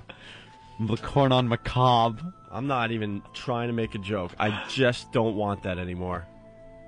You've had it for so long. I think you have custody now. It's the been first enough time you adopted it. It's the first time I've seen it in 2 years. It was tucked in my closet for I looked a long, at it again. long time. See? I looked at it. Now it's creeping me out. It's going to give me nightmares. You know what it reminds me of? The little baby thing in Eraserhead. Remember when he had it? It looked like a goat head. All right, well. Not a fan. Put what it kind on. of jar is it in? I don't know. That jar is so old. Is it a pickle jar? Olive jar. Olive jar. It's Right. a very, very old jar. Is that the name of the thing? Olive? Call it olive. This was that used to be displayed at sideshows. Yeah, and Opie's like when we're in Washington, come on, let's go over and check out Andy's house. You gotta see his collection. He lives in a hip area in D.C. We'll go over and get some dinner and go over there. I would probably puke if I went in that guy's apartment. Yeah, No I agree way. now. So Never. all right, we got to take a break, Anthony. We don't really have to, but It's disgusting. Get it away. Put it back in the bag. we got to regroup and bring the funny back to the show. Put it back in the bag, please. We've been It's a big gag. we've been featuring tracks from our Demented World CD today. Something we discovered we're allowed to play from our old days. We're not allowed to play much from our old days, but this No. CD we put out way before Fair game. Infinity Broadcasting owned us. Mm-hmm. And here's a little bit called 100 Grand, Ah, yes. where we decided to give away 100 grand to a lucky listener. Very lucky. Check this out. Hello, AF. You're the 106th caller. I'm sorry. Oh. Hello, AF. Hi. Hi, who's this? Hey, it's Craig from Waltham. Hey, Craig, guess what? Oh, did I win? You are the 107th caller. No way! Damn it, I won! I won! What? No way! You're kidding, right? 107. Oh, wow! 107th caller. Congratulations. 100 grand! Oh, my God! You just won 100 grand, bro. Oh, Jesus. Do you know what I'm going to do with that? What are you going to do with the 100 Oh, grand? man, the first thing, I have this old... Oh, I cannot... Jeez, I got to... Calm down. Calm yourself. I am the winner! I'm the winner! Well, what are you going to do with 100 grand, bro? I got this... Oh, man, I got this box for a truck. I've got to get a new one. A new... Oh, that... Oh. Wait, dude. How are you going to do that with the candy bar? What? How you gonna do that with a candy bar? We just gave you a $100,000 candy bar. What do you mean? We gave away $100,000. It's a candy bar, bro. Congratulations. What? You just won a candy bar. Hey, what the f***? I've been listening to f***ing radio for like 3 hours, man. You said $100,000. Yeah, $100,000. We gave you a candy That's bar. a candy Congratulations, bar. buddy boy. Oh, you guys are a bunch of douchebags. Hey. Congratulations, man. Uh-oh. He was pissed. Welcome to the Opie and Anthony. Ooh, it's in my shoes. Ramon, clean this up. Though I have always been a fool for love, I have finally made my score. I got a girl and I don't mean to boast, but she loves me the most. Even though she's a highly paid whore.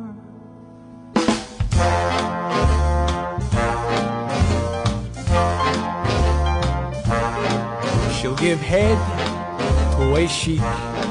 She can stuff 3 cocks in her cheek.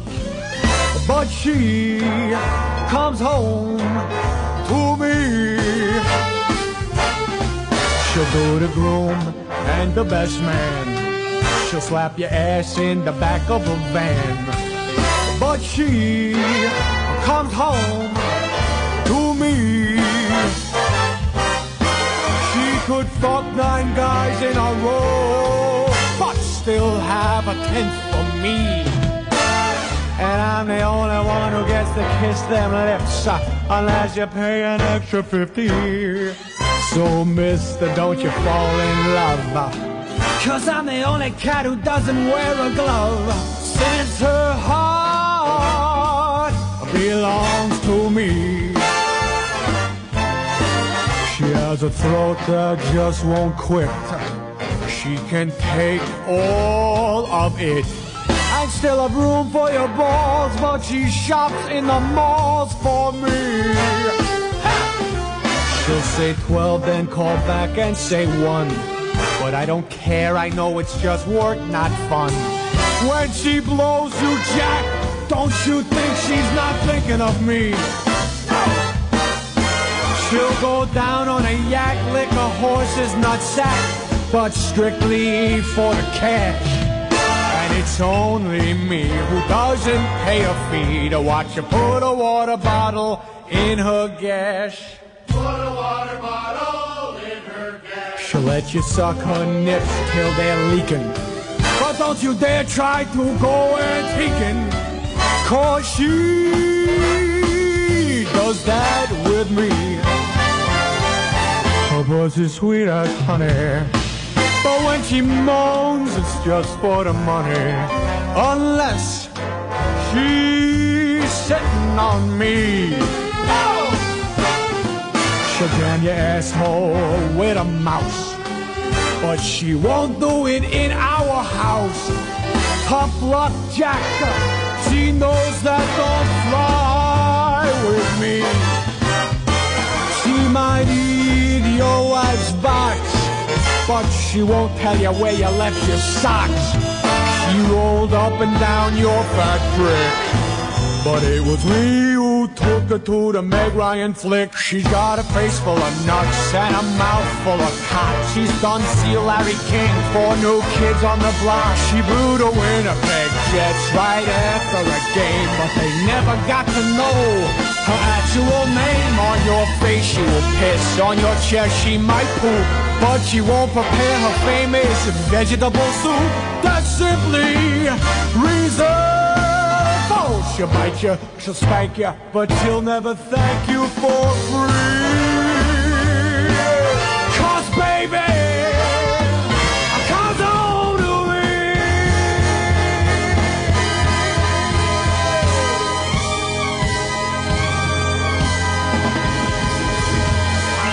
Coming home. I'm sorry, I've never seen one that small before. Chump change, that's right. Is that your belly button? This is the best show ever. The Opie and Anthony Show. I can breathe in. Sure. I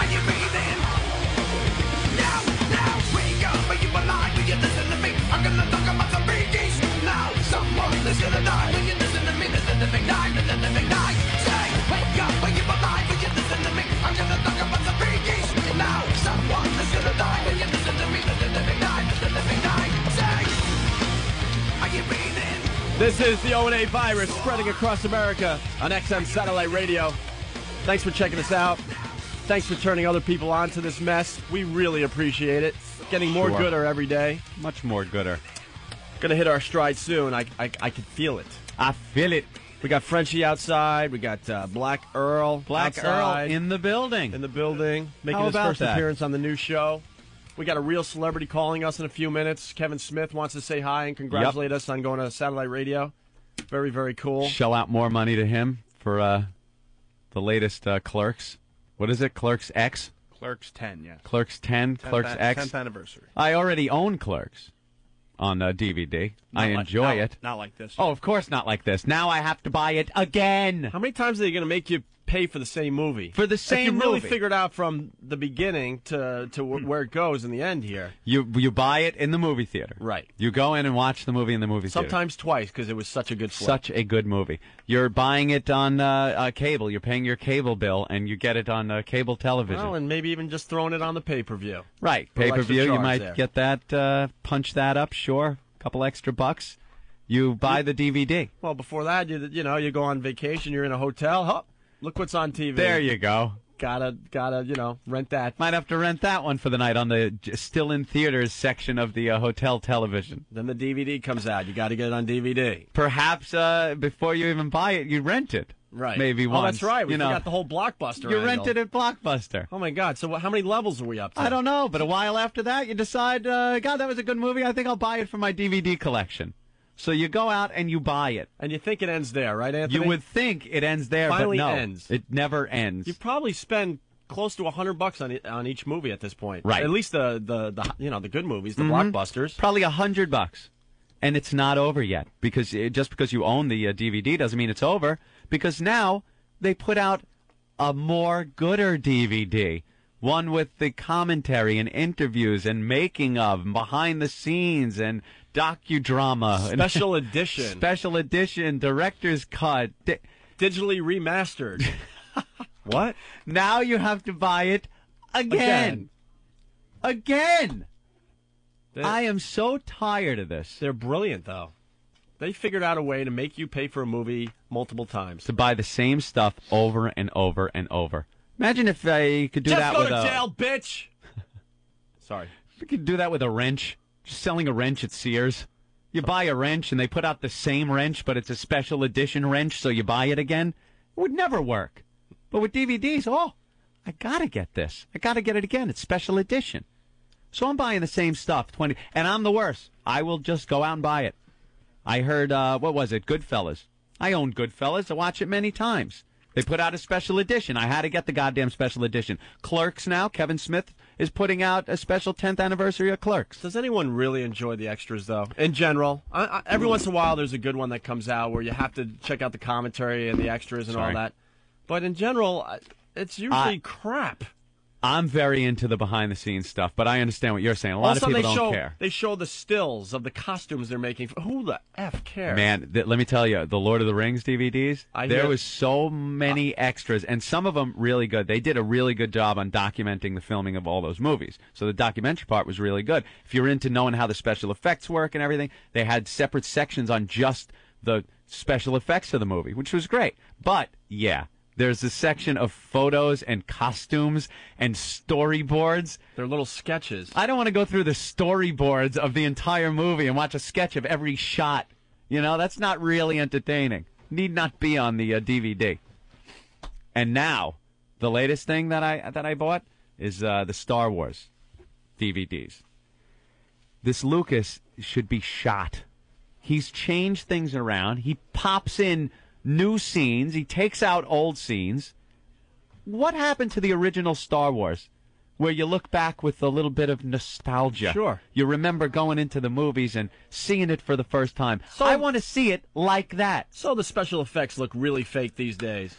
And you know so something? What, the stormtrooper bangs his head as he's right. coming in to fight. I like that. He slips on the floor. Slips on the floor. And they left it in. Yeah.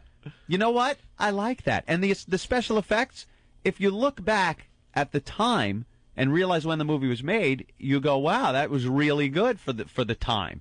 you know? I think they used little models back then. A lot of models, right? They didn't have the CGI where you could just... They didn't have the green screens and... Yeah, they would use them with models and stuff, which is fine. They just didn't have the computer where you make it in a computer. You make the ships in a computer. Models on fishing line, I do believe. That's what they did. They put the models out there, and you filmed it like that. Slide them down a fishing line. There you go. Real explosions blowing up the little model. Yeah. They put pyrotechnics in there. Now everything's done digitally. And for some reason, George Lucas figured, hey, I can make the movie better by putting in CGI now. So completely out of place and not needed are these creatures walking around where they weren't before.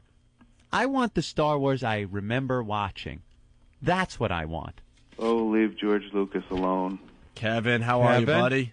What's up, guys? It's Kevin Smith, our first real celebrity on the Opie and Anthony Show. Thank God. What? Do you mean Moore hasn't been on the show yet? Not yet. No, not yet. He's waiting for Last Comic Standing to end, and then he'll be back with us, I'm sure. Kevin, I know you're a big Star Wars fan. Oh, yes. What do you think of the special edition? I'm just happy to have it on DVD. See, the son of a bitch made you happy that it's out on DVD at all. Totally. I'm not one of them. I'm total Uncle Tom for George Lucas. You're not a purist, one of those, because I've read the reviews where it either gets 4 stars or 1 star. There's nothing in between. And the people that give it 1 star are so pissed off that he's added things in and taken things out that they cannot handle it. They're ready to kill themselves. It's to me, I don't know. It's his movies, right? So let him, if he wants to add stuff, and if he feels it's a continuing work in progress that he can update every 10 years when the technology jumps, let him do it. Makes him happy. I don't know. Are you saying this because you've superimposed some CGI on Clerks? Basically, in Clerks 10, we include the scene where Greedo shoots first. Yeah. Greedo. See, now that is a perfect example. Now you can't even be into that. No, I was never into that. That was the dumbest part thing. I really don't like, because I thought it was, even as a kid, I thought, oh my God, how pimp. When, right. Han Solo shoots, when he just blows this dude away, his dudes give him a little grief in the cantina, and he's just like, oh, fuck. Hey, wait a second, we're on satellite, can we curse? Oh, you can curse. You can do whatever Absolutely. you want. Like, you should have heard the show earlier. A girl was getting off with a power Getting drill. off with a drill bit. Was she in a church confessional at the time? No, we'll wait a little while before we do that. You might want to build up to that one. Yeah. I like how Han shot him under the table, too. Didn't even show him the gun. Totally. It's like that, like you said, completely pimp. Blows him away, pitches the bartender a quarter. Well, perhaps because he's a space pirate, because the guy's supposed to be like a roving scumbag, and now what? Because George Lucas has kids, he figures he's got to make these because he's a role model now or something, and he's got to be a do-gooder, so they change the movie. I don't like that. Be happy that George Lucas's life didn't take other turns, and instead he would have turned Han into a butt pirate. Could you imagine that? Instead of shooting Greedo, he just spins him around on the table face down and drills him. Totally. What do you got coming in on Clerks 10? Clerks 10, it's a pretty sweet DVD as far as I'm concerned. 3 discs and lots of extras, and the best extra on that disc, though, and on the whole set, is this documentary that our friend Phil Benson put together, which is a 90-minute doc called The Snowball Effect, which kind of tells the whole story of Clerks. Like how from a story from me as a child all the way up to the movie getting bought. Really? It's better than the movie itself, to be honest with you. That's hard. That's a hard sell right there. One of my favorite movies, man. Thank you, sir. And That's right up there. And may I say, made for $10.50 is what I hear. $10, sir. $9.35. Very, very inexpensive movie to make. Kevin, I want to thank you for Vulgar. Oh, Brian Johnson's movie. Yeah, the only movie I was ever horrified by. The clown rape picture. The clown I remember rape that one, sure. picture. Yeah. I found a copy of that, and I checked it out. I was horrified, and nothing bothers me, by the way. Nothing. Total date movie. It was... Yeah, that's a chick flick. We're a little distracted because I think CBS is here, and they're setting up cameras in the studio. Oh. For the next segment. Get out of here. CBS, so it's got to be accurate. They want to talk to the pioneers of satellite radio. Right. We are the pioneers. We are the first. We invented satellite radio. Basically, Dan Rather's going to come in and say you invented satellite. That's right. See, that wouldn't be good for us. We have documents saying that Opie and Anthony were first. Oh, boy. How is it? How is satellite radio? It's pretty cool. It's a trip. It's quite different from broadcast radio. Right. Not just with the curses, but just the subject matter you can cover, you know? Yeah, that's the best part of this. You don't have to beat around the bush. You just say what you're feeling. If there's a girl and she's been masturbating and we have audio of it, we can say that she's been masturbating. We don't have to spend 10 minutes trying to let everybody know what she's doing without actually saying it. Trying to talk around it. Yeah, which leaves a dilemma of coming up with more material to fill the time. Jesus Christ, we actually have to prepare and do a show now. Yeah, we have no commercials, so technically we're doing like 5 hours of material. Whoa, that light's not too bright. A bright light. Hey, I just got a tan. Bill Cosby would say that you guys aren't working hard enough because now you're just going to be blue, blue, blue. Right. We're trying to keep it under control, Kevin. And We Bill can't all be Cosby Bill knows. Cosby. I think it's genius. I think the idea of being able to say whatever you want on the radio finally is such an idea whose time has come a long time ago. Yeah, what a great thought. And when I say to be able to say what you want in C-U-M. America.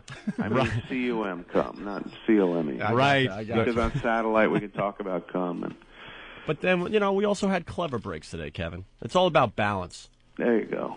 That's and right. So do you guys have to do commercials or no? No, that's why we're kind of just talking to you still. We just bullshit. We just kind of hang out and... Yeah, there's plenty of time for us. Know what they do when we go to break? Because, so we could get coffee or go to the bathroom. They play George Carlin bits. Do they really? Yeah.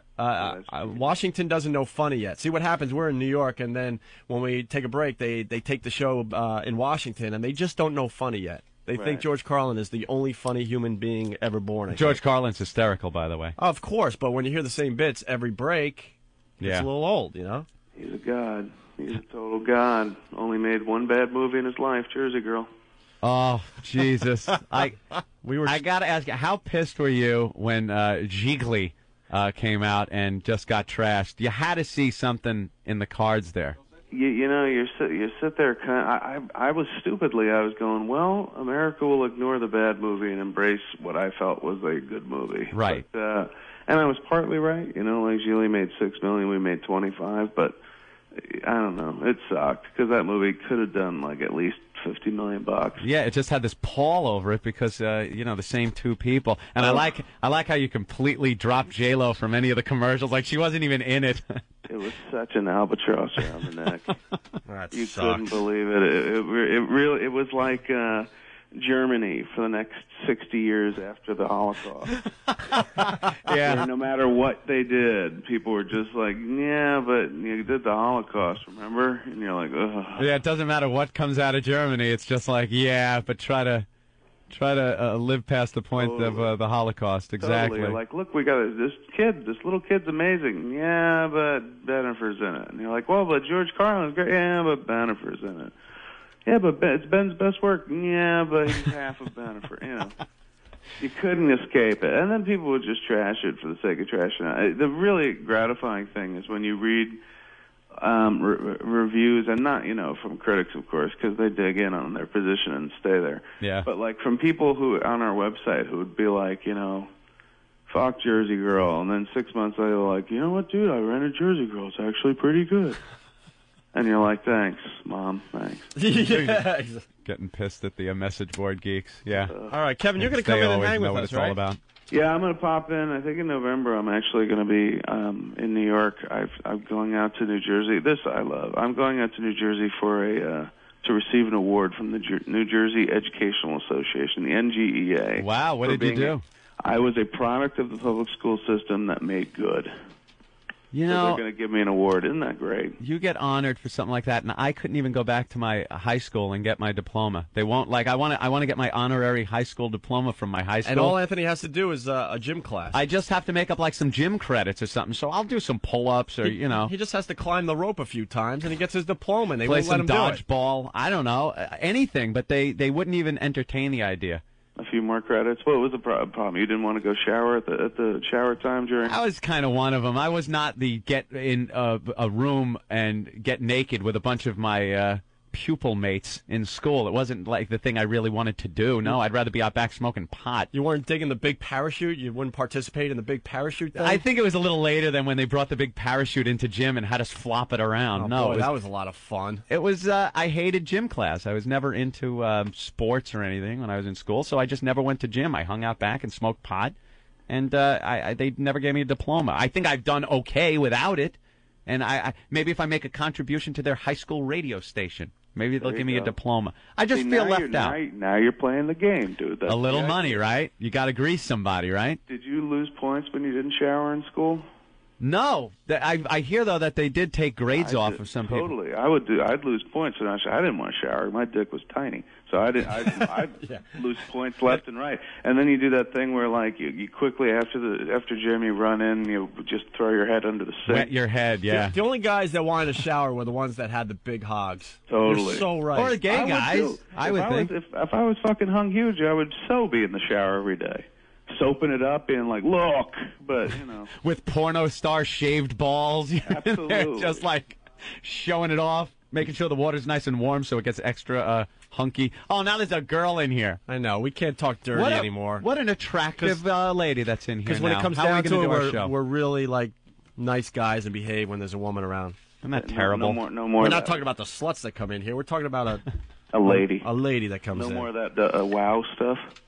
Yeah, we do that on Wednesday, but now there's a lady in here, so we're going to feel weird discussing anything like that. Just tell her it's WAF, dude. It's Kelly from CBS News, and we got an AP writer in here. It's going to get a little crazy now, so. Well, Kevin, you also have Clerks 2 you're working on? Working on Clerks 2 in January. We start shooting. Everyone coming back for that one? Just the boys. Just bringing back Dante, Randall, Jay, and Silent Bob, and it's a funny flick. I don't doubt it. Absolutely. You can doubt it, and I'll prove you wrong. Okay, I'll doubt it a little bit, and then prove me wrong. Well, congrats, dude, on being back. That's excellent. All right, Kevin. Thanks, man, and we'll hopefully hook up with you through Big Kev in November. Yeah, he brags about his little cameo. Big Kev is my guy. Yeah. We didn't believe him. Big Kev are total comic book nerds. Absolutely. Yeah. Believe me, we know. We didn't believe Kevin for the longest time, but I guess we have to start believing him. I know. We were thinking, sure, Kevin Smith knows you. Sure, you know him and hang out. I had to show them the Jersey Girl trailer where you could see the top of my head. Big Kev is a flat-out pimp in the world of comics. Have you ever seen his sketchbook? It's huge. I know. That's what matters in the world of comics. It's not the size of your dick, it's the size of your sketchbook. He's my Spawn action figure connection also. Yep. Yeah, any action figure I need, he's there. He hooks you up. Total geek. Do you want anything special when you come by? Heavens. No. Just don't make me shower, please. No problem. No worries. All right, Kevin. Thank you so much. Thanks, Kevin. Guys. Awesome. Kevin Smith, everyone. And I think we got to step aside, take a break, let them set up these cameras. Lights, cameras, and action. Oh, no. Is this where the shot's going to be? Boom mics. Look at me. I'm complaining. It's behind, over my shoulder shot. That's all right. I'll turn around like this. All right, we'll figure it out. Okay. Steve, give us a break. We'll be back. Opie, Anthony, Dance Party Weekend. Wait. Nah. The Opie and Anthony Show. Comedy gone too far. You know, honey, I knew it was hot and sunny before I even got out of bed today. Ask me why. Say it. Say why. Repeat after me. Why? Because my balls were hanging low. Let's say that real tight. We're talking rainstorm. Half mask, cloudy with a chance of showers. That's right, honey. The penis thinks for itself. It's got its own brain. Why do you think the head's bigger than the rest? I could prove it's got a mind of its own. You ever get up in the morning and he's already awake? He's dressed. He's ready to go, right? He's in the kitchen making fucking flapjacks. You're in bed going, come on, Joey, 5 more minutes. Your penis is going, take me shopping. I need a new hat. But you remember when they first came out with the hard-on, huh? 3rd, 4th grade, you're leaning over like the hunchback of Notre Dame. Teacher calls you up to the board and you're like, I don't think so, honey. You're the teacher, you figure it out, all right? I got some kind of ligament over here, I don't know what's going on. This thing is like alien. It's drilling into the desk next to me. Call a cop. Maybe he'll throw a donut around. But you grow up, you learn to accept the hard-on, to deal with it. Accept the pee hard-on, you know? That's God's joke. You get up, you're late for work, you gotta take a squirt, and Joey's admiring the chandelier. You gotta stand there like a moron and talk him down. Come on, Joey, I dig you. We'll dot I's and cross T's later. Work with me.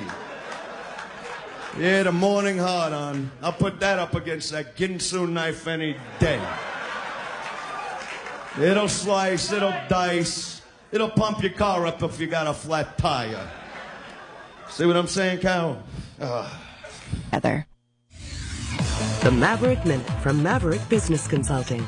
Welcome, I'm Bill Stark. And I'm Dr. Marty Cohen. The subject we've been discussing this week is crisis leadership. Yesterday we spoke of 5 key challenges for a great leader during a crisis: to inform, direct, manage expectations, touch, and inspire. Tell us more, Marty. You can help people in crisis manage their expectations by conveying, for example, that within what is possible, their very best is being done. Messages such as this will help people maintain perspective and tolerate uncertainty longer. And? Competent emotional leadership also speaks to and about shared values, those things that bind us as a company or as a community. When we remind people what we're about, we inspire them to function at their best.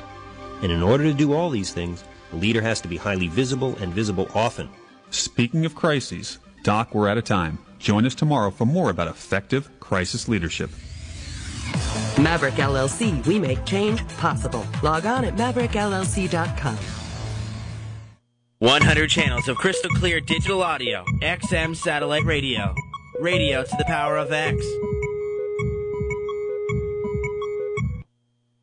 A couple was in a vestibule at St. Pat's doing ass sex. Lick, lick, lick, lick, lick. Sounds great.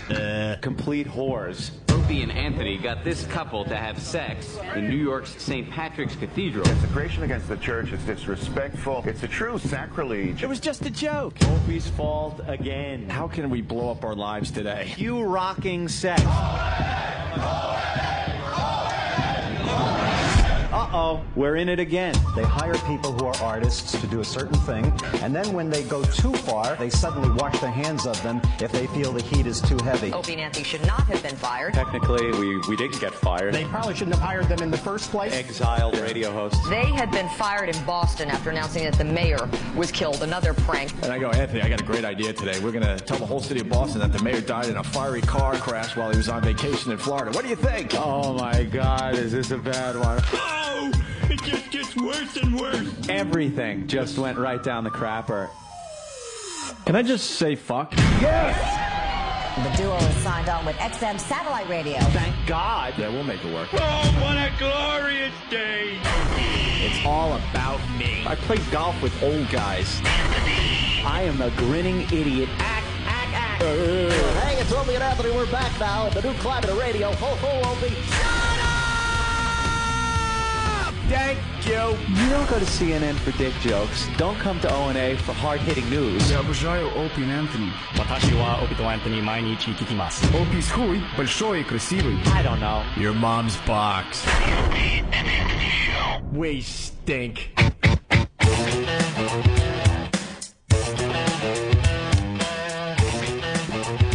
And the cameras are on, Anthony. Yeah, I see that. We're back with the O&A show. Spreading the virus across America. The new version of the Opie and Anthony Show, uncensored on XM satellite radio. O&A 3.0.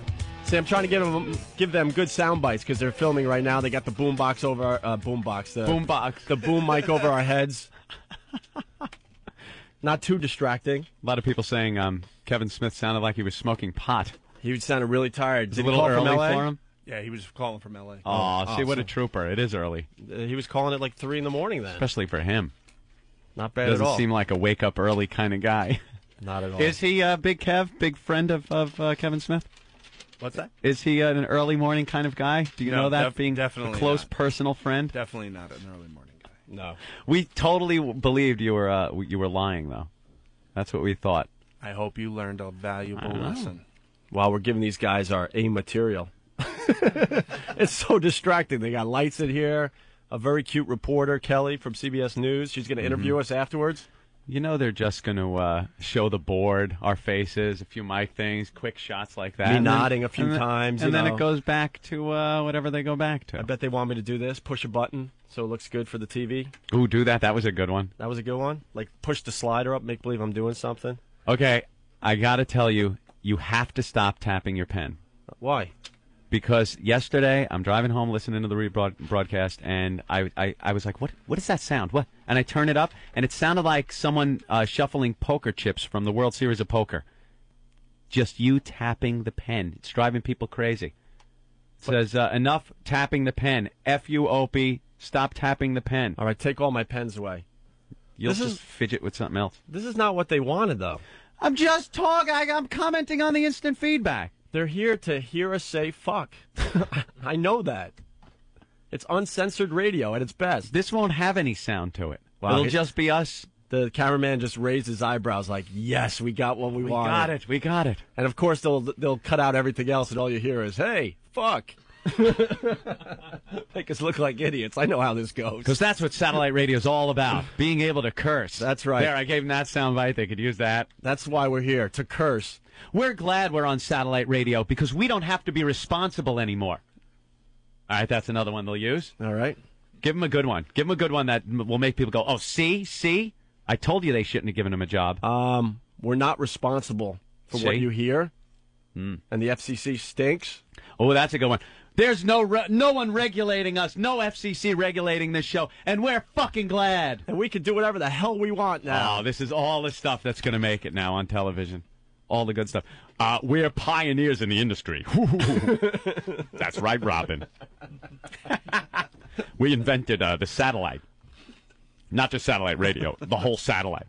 I'm sure Howard will make believe this isn't on TV. You know what the S in NASA stands for? Stern. I invented NASA. I invented satellites. I'm the pioneer. Shut up. Dave, that'll make it, Is too, this by what the you way. want or what? You guys are doing great. Is this the good stuff? This is all You want the angry, kind of like, God, they shouldn't have given him a job. Look, we know They're how the stupid Sex and St. Pat's DJs. Look, we know how the media works. We'll give you whatever you want. Yeah, whatever you need, man. Instead of like filming for an hour and waiting for us to fuck up, just give us the lines and we'll do it for you. We'll get all the good lines out in 10 minutes for you. Because we know if CBS is doing a piece on us, it can't be good. It can't be. I mean, we know, nothing personal, but we just know it's got to be something that makes us look really bad, and how satellite radio probably shouldn't hire people like us, even though it's not regulated by the FCC and it's subscriber-based, so little kids can't accidentally stumble upon it. We still should not have an outlet for this debauchery and pornography. We had an intelligent break about the debate tonight. We did? Yeah, they weren't here to film that.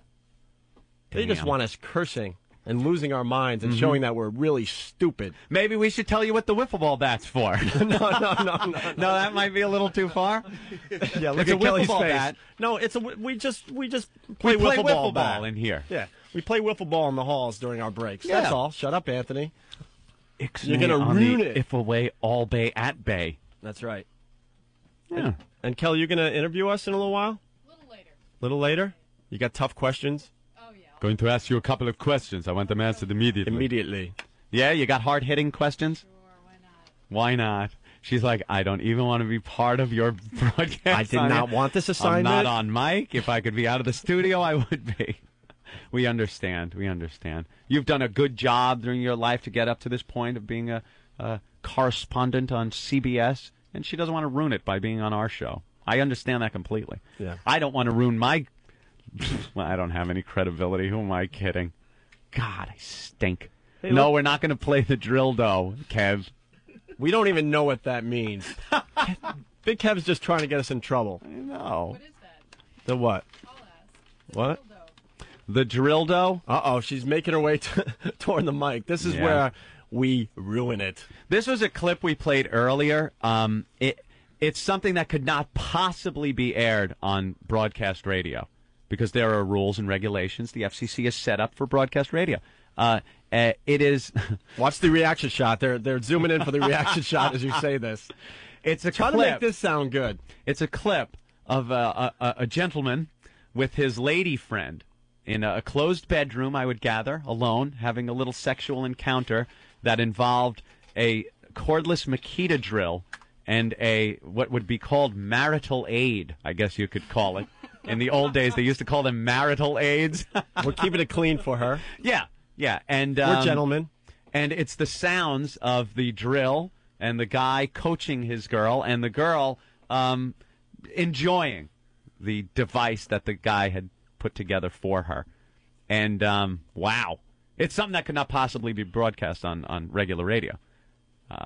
But that's what we're here for on satellite. Is this a regular part of the new show? No, this is just something that popped up. It's a clip that was made available to us. It's nothing we do, hey, it's our weekly drill dough segment. Although now you can play that and sound like we have a weekly drill dough segment. But we understand how things are cut.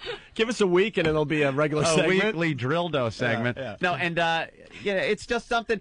What we have is the freedom to broadcast stuff like that. If it just becomes made available, we can throw it on. We don't have to worry that it's going to get us fired or get an FCC fine. And it's funny. It's enjoyable to listen to. It's it's one of those things that you're not going to hear on regular radio. That's for sure. It's fun. She's horrified, Anthony. I understand. That's the big interest. It's funny. It's funny, yeah. Was it funny? It was definitely funny. Some of the stuff she was saying. Oh, yeah. All it was right. hysterical. Okay. She was screaming things out. It's a voyeuristic look, into a couple's bedroom. There was really. There was a comedic value to it, sure. Absolutely. She's yelling things out that, were really funny, calling herself names, saying that she wanted to be called names by her boyfriend at the time, I guess, the guy working the drill.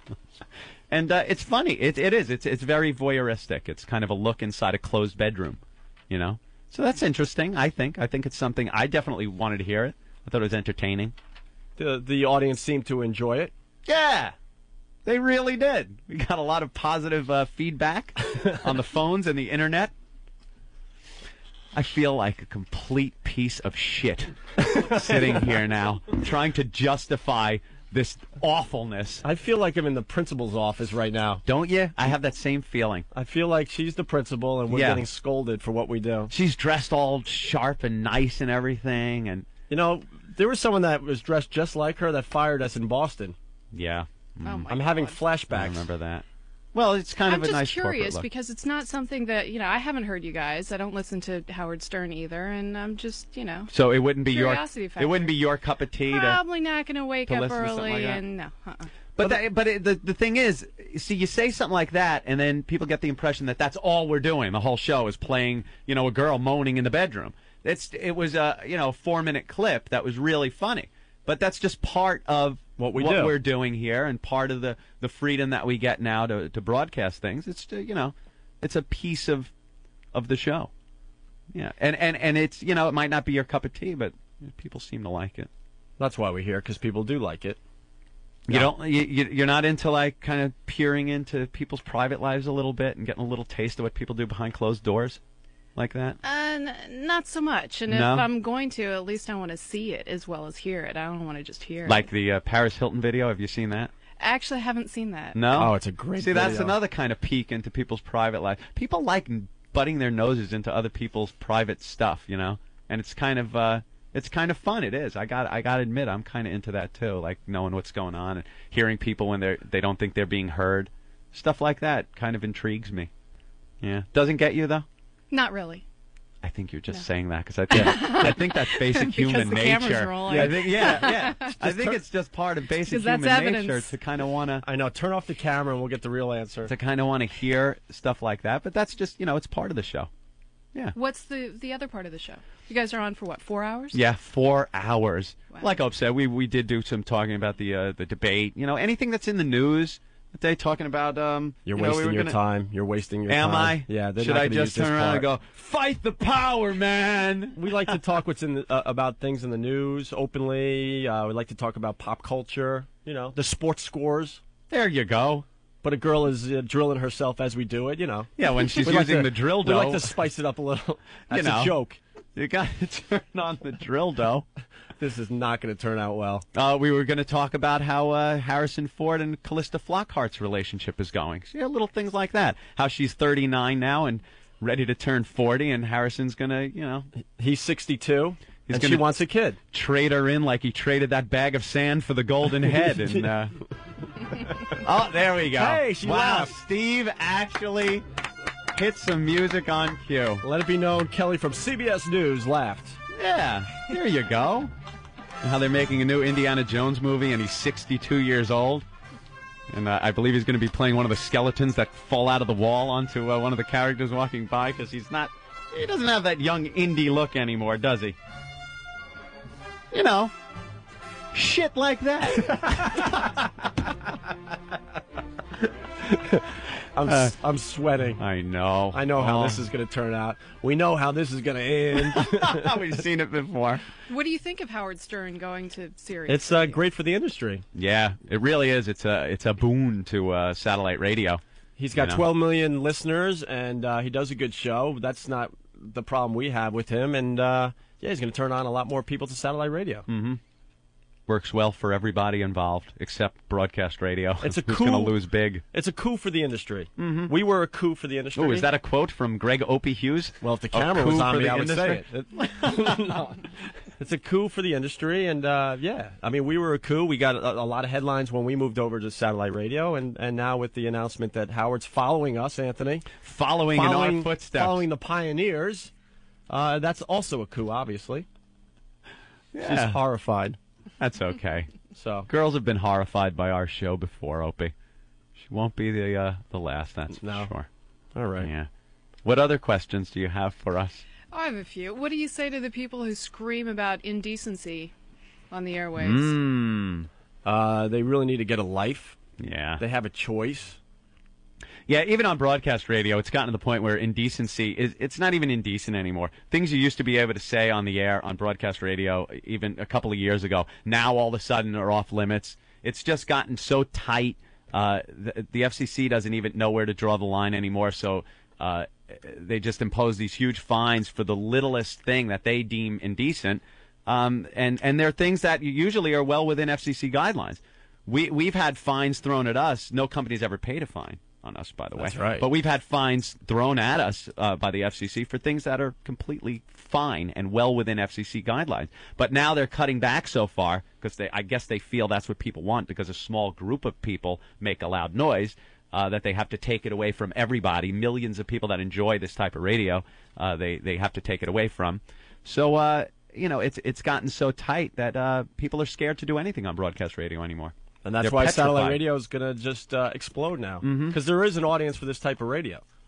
Like it or not. You really think people are going to pay yet another bill for yet another subscription? Oh, my God. They're already paying. They're already paying. They're already signing up like crazy, yes. If there's a demand for it, absolutely. People will do it. And there is a demand. People are bored. People are bored with regular radio. People said that about cable television, too. People are going to pay for what they can get for free on broadcast television. Well, you can't get entertaining television like The Sopranos and other things that are a little more hard-hitting, a little more raw, a little more real-life conversation and dialogue in. You can't get that on regular television. So people are paying for something they can't get for free. We're like the HBO of radio. Are we like that? Sure. HBO of radio without pictures? Without Very pictures. Good. There you go. But they are paying for it, yes. Yeah. Leaps and bounds. They're coming on board. Because the FCC and some of these small interest groups of people that think they're the voice of a nation are ruining it for everybody that is entertained by this. And they far outnumber the small groups of sticks in the mud, if I may use such harsh language, sticks in the mud, that think they are the voice of the nation.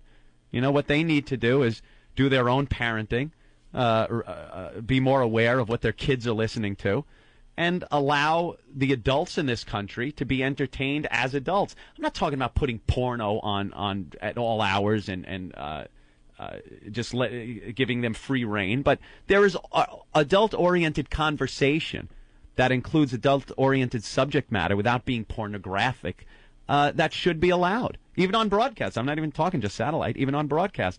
And that's the stuff, if you want to keep your kids away from that, that's your job. It should still be made available, though, to the people out there. Well, I think the argument is you never know where it's going to be on. So you turn on the radio, you're flipping through the channels with your kid in the car, and all of a sudden something pops up that you don't want your child to hear. That's crap, too, because our show, when it was on broadcast radio, it's the Opie and Anthony show. It got popular enough where people knew what it was all about. They aren't tuning in thinking it's a news program.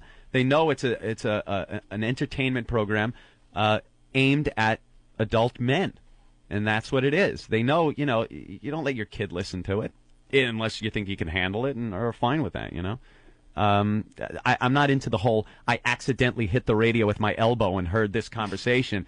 For a split second, you know what you're hearing. Turn it off. They insist on keeping it on, listening to every word, and then bitching and complaining about it. Do some parenting. And saying how it damaged their child.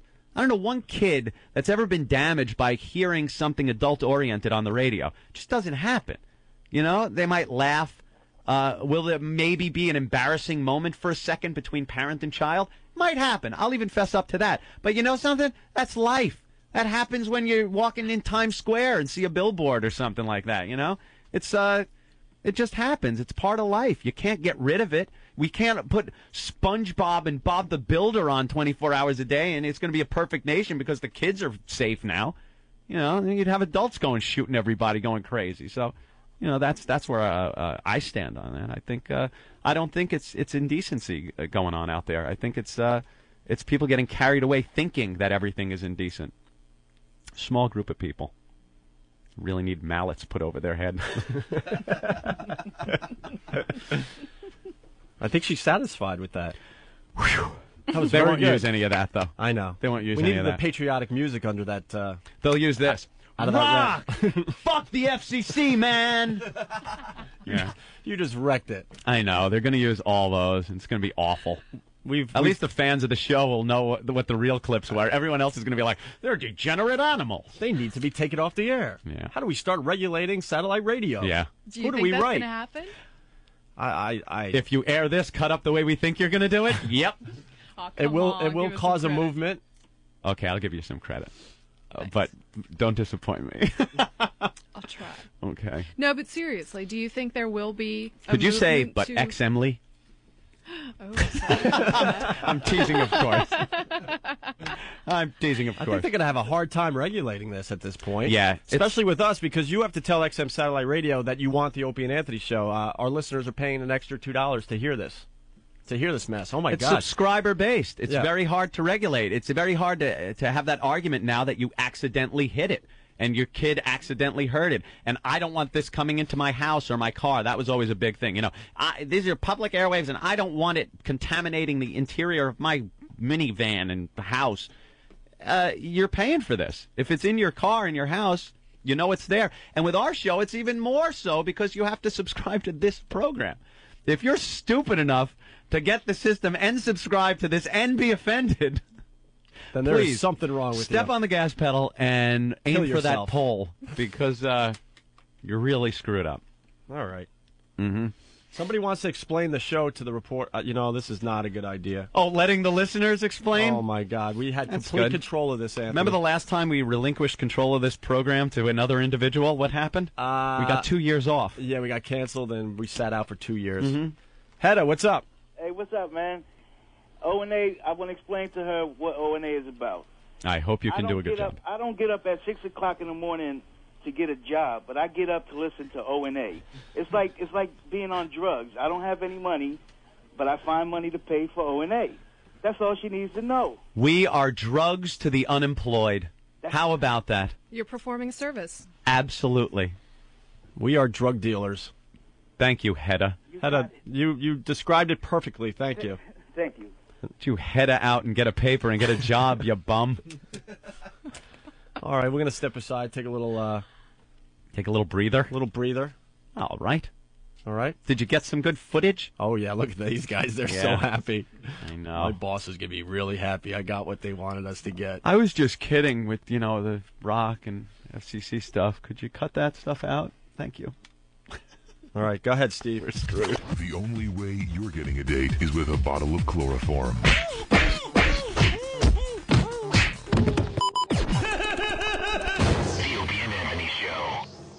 Because we used to have empires. Oh, yeah, we used to. Everyone had an empire. France and Spain and Britain and Turkey, the Ottoman Empire, full of furniture for some reason.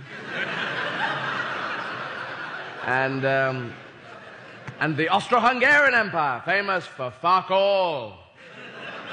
All they did was slowly collapse like a flan in a cupboard. And the German Empire, very Prussian, very organized, always building an empire, build an empire, Einstein, build an empire. And then they celebrate with the World War and then lose the whole fucking empire by the end of the war. Then the 30s, Hitler, Czechoslovakia, Poland, France, Second World War, Russian front, not a good idea. Hitler never played Risk when he was a kid. Because we know it was impossible to hold on to that Asia, Eastern Europe area, wasn't it? You know, in Risk, 7 extra men. We've all played it, 7 extra men at the beginning of every go for that Asia bit, but you could never hold it, could you? Azerbaijan would fuck off somewhere, and then fucking Siberia. Come on, Ukraine, hang on there, fuck it. Australasia, that was the smart move, wasn't it? The purples, get everyone on Papua New Guinea and just build up forces saying, fuck off to everyone. You'd never attack anyone, you just get bigger and bigger and bigger. Yes. And I think America, because you're the new Roman Empire, you know that, yeah. There's no other big, country, you're the Roman Empire now. There's no one else going, really. China's there, big and large, but they're just trying to do a bit of housekeeping at the moment, and so you've got vomitariums and orgies to look forward to. I think you've already covered orgies, but vomitarium's the future. Or maybe that's in the bulimic area, I don't know. But, because I get the impression that America, after the Second World War, would really like to have built up an empire, but, everyone else in the world was going, well, you can't now, we've just given that up, Email on the go. I'm Kevin Eby with Chip Talk. The ability to send text messages is a standard feature of most cell phones. And now, one wireless company is out with a messaging device that eliminates the phone. AT&T Wireless says it designed the OGO for teens and young adults. Studies show a fair number of people in that age range spend far more time sending short, instant messages than they do sending even regular email. The device is small. It's only about 4.5 inches by 3 inches, but it comes with a full keyboard. There's a key for the letter S. You no longer have to hit the 7 button 4 times. The OGO service is compatible with most popular instant messaging systems, AOL, MSN, and Yahoo, and it's also compatible with the full email systems from those companies. You can view your inbox and send and receive messages. The emphasis, though, is on instant messaging. You can set it up so that it lets you know the moment your friends get online. You can find out more at attwireless.com or at chiptalk.com. I'm Kevin Eby. Singing in barbershops. Rocking in dentist chairs. Dancing in grocery aisles. XM is sweeping the nation and available for businesses coast to coast. XM is a very affordable music solution with no long-term contract or expensive equipment to lease. Soothe your customers, jazz your employees, rock your business. Log on to xmradio.com to learn more about getting XM for your establishment and how to contact a specialty dealer in your area.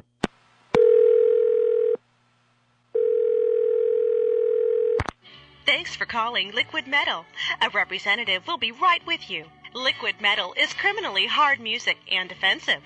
It has also been known to cause inner ear hemorrhaging. Go check out Channel 42. XMLM appreciates you holding. Someone will be right with you. Radio to the power of X. XM Satellite Radio. Commune with nature. And Opie and Anthony. The Opie and Anthony Show. Feel the love. Everything you say to me. One step closer to the edge, and I'm about to break. I need a little room to breathe. 'Cause I'm one step closer to the edge, and I'm about to break. And we're back with the Opie and Anthony Show. Uncensored on XM Satellite Radio. There you go. This is the serious part of the program. We got CBS News in the studio, so we're on our best behavior. Trying to be on our best behavior, but they keep dragging us in. Trying to give them the clips that they want and need. We're trying to give them the sound bites because we know how this is going to end. Mm-hmm. If CBS News does a good piece on Opie and Anthony on satellite radio, we know we're in trouble. Yeah. We know our show stinks and we have no business broadcasting. We get that. Yeah. Jesus. But maybe they'll spin it. Maybe they'll show some cleverness here. We will see. We will see. And we will hear about it. I know that. From the bosses down in Washington? Oh, yeah. Why didn't you guys take that interview? What are you, stupid? More seriously. Why did you turn into the camera and say that? I didn't think they were going to use it. Bye. I'm a moron. Yeah. So, Always screwing up somehow. Well, they kind of wrecked our show by coming in here today. Wrecked it? Well, she's really... Say that. She's cute and nice. She's a woman. You know, we were raised right. Wow, you are an observant guy. We were raised... She smells nice. We were raised, you know... In this cave. We were raised the right way by our parents. Did it just smell like a locker room when you came in here? Isn't that awful? Just a bunch of guys just sweating in a room. Oh. Well, the replay is going to happen in about 15, 20 minutes. We did some really edgy stuff. We did? Earlier in the show. Yeah. Oops. You know, don't listen to the replay today, okay? Yeah, don't listen to the show. Yeah, do us a favor and don't listen to the replay. We were a little tired and we weren't thinking clearly. That's it. When Steve broke out that audio earlier of the couple and the drill dough.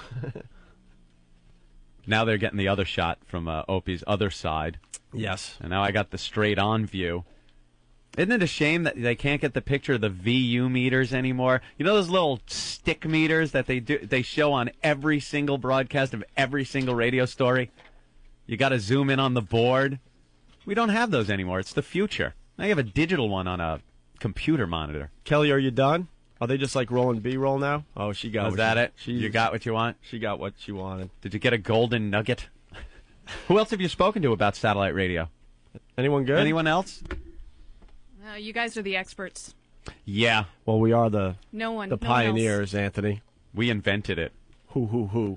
No management or anything? Did you speak to management? I guess we spoke to John Madden. I didn't personally, but John Madden? Apparently we did. John Madden just wanders around my neighborhood in between games. Really? Oh, yeah. Eats at the same Chinese restaurant. He's on the cell phone. He's a miserable guy. Really? Oh, my God, yeah. I see him almost. I know he lived up there. I see him almost every day. What do you have to say about satellite radio? I'm not sure. I haven't heard the interview. Oh, okay. Didn't do it myself, so I don't know. I know that he must listen to XM, yeah?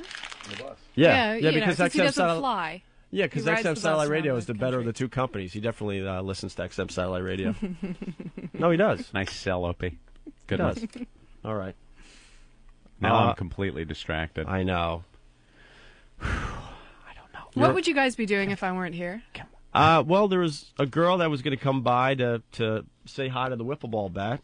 Was she here? There was a couple of girls in a bathroom in Cleveland that wanted to say hi to us. Oh, yeah. Just some of our fans checking in to say hi. Checking in from various locations around the country. You're really a buzzkill, man. I got to tell you. You're cute and all, but this stinks. We had Earl from our old job. Yeah, we don't want you filming Earl. No. Not at all. Look at him just sitting there on the... He's calling someone else. You think it's you, Opie? Probably. You think he's calling you like he does 24 hours a day? Probably. So, the show came to a screeching halt, but I'm sure this will look good on CBS News this weekend. When is it running?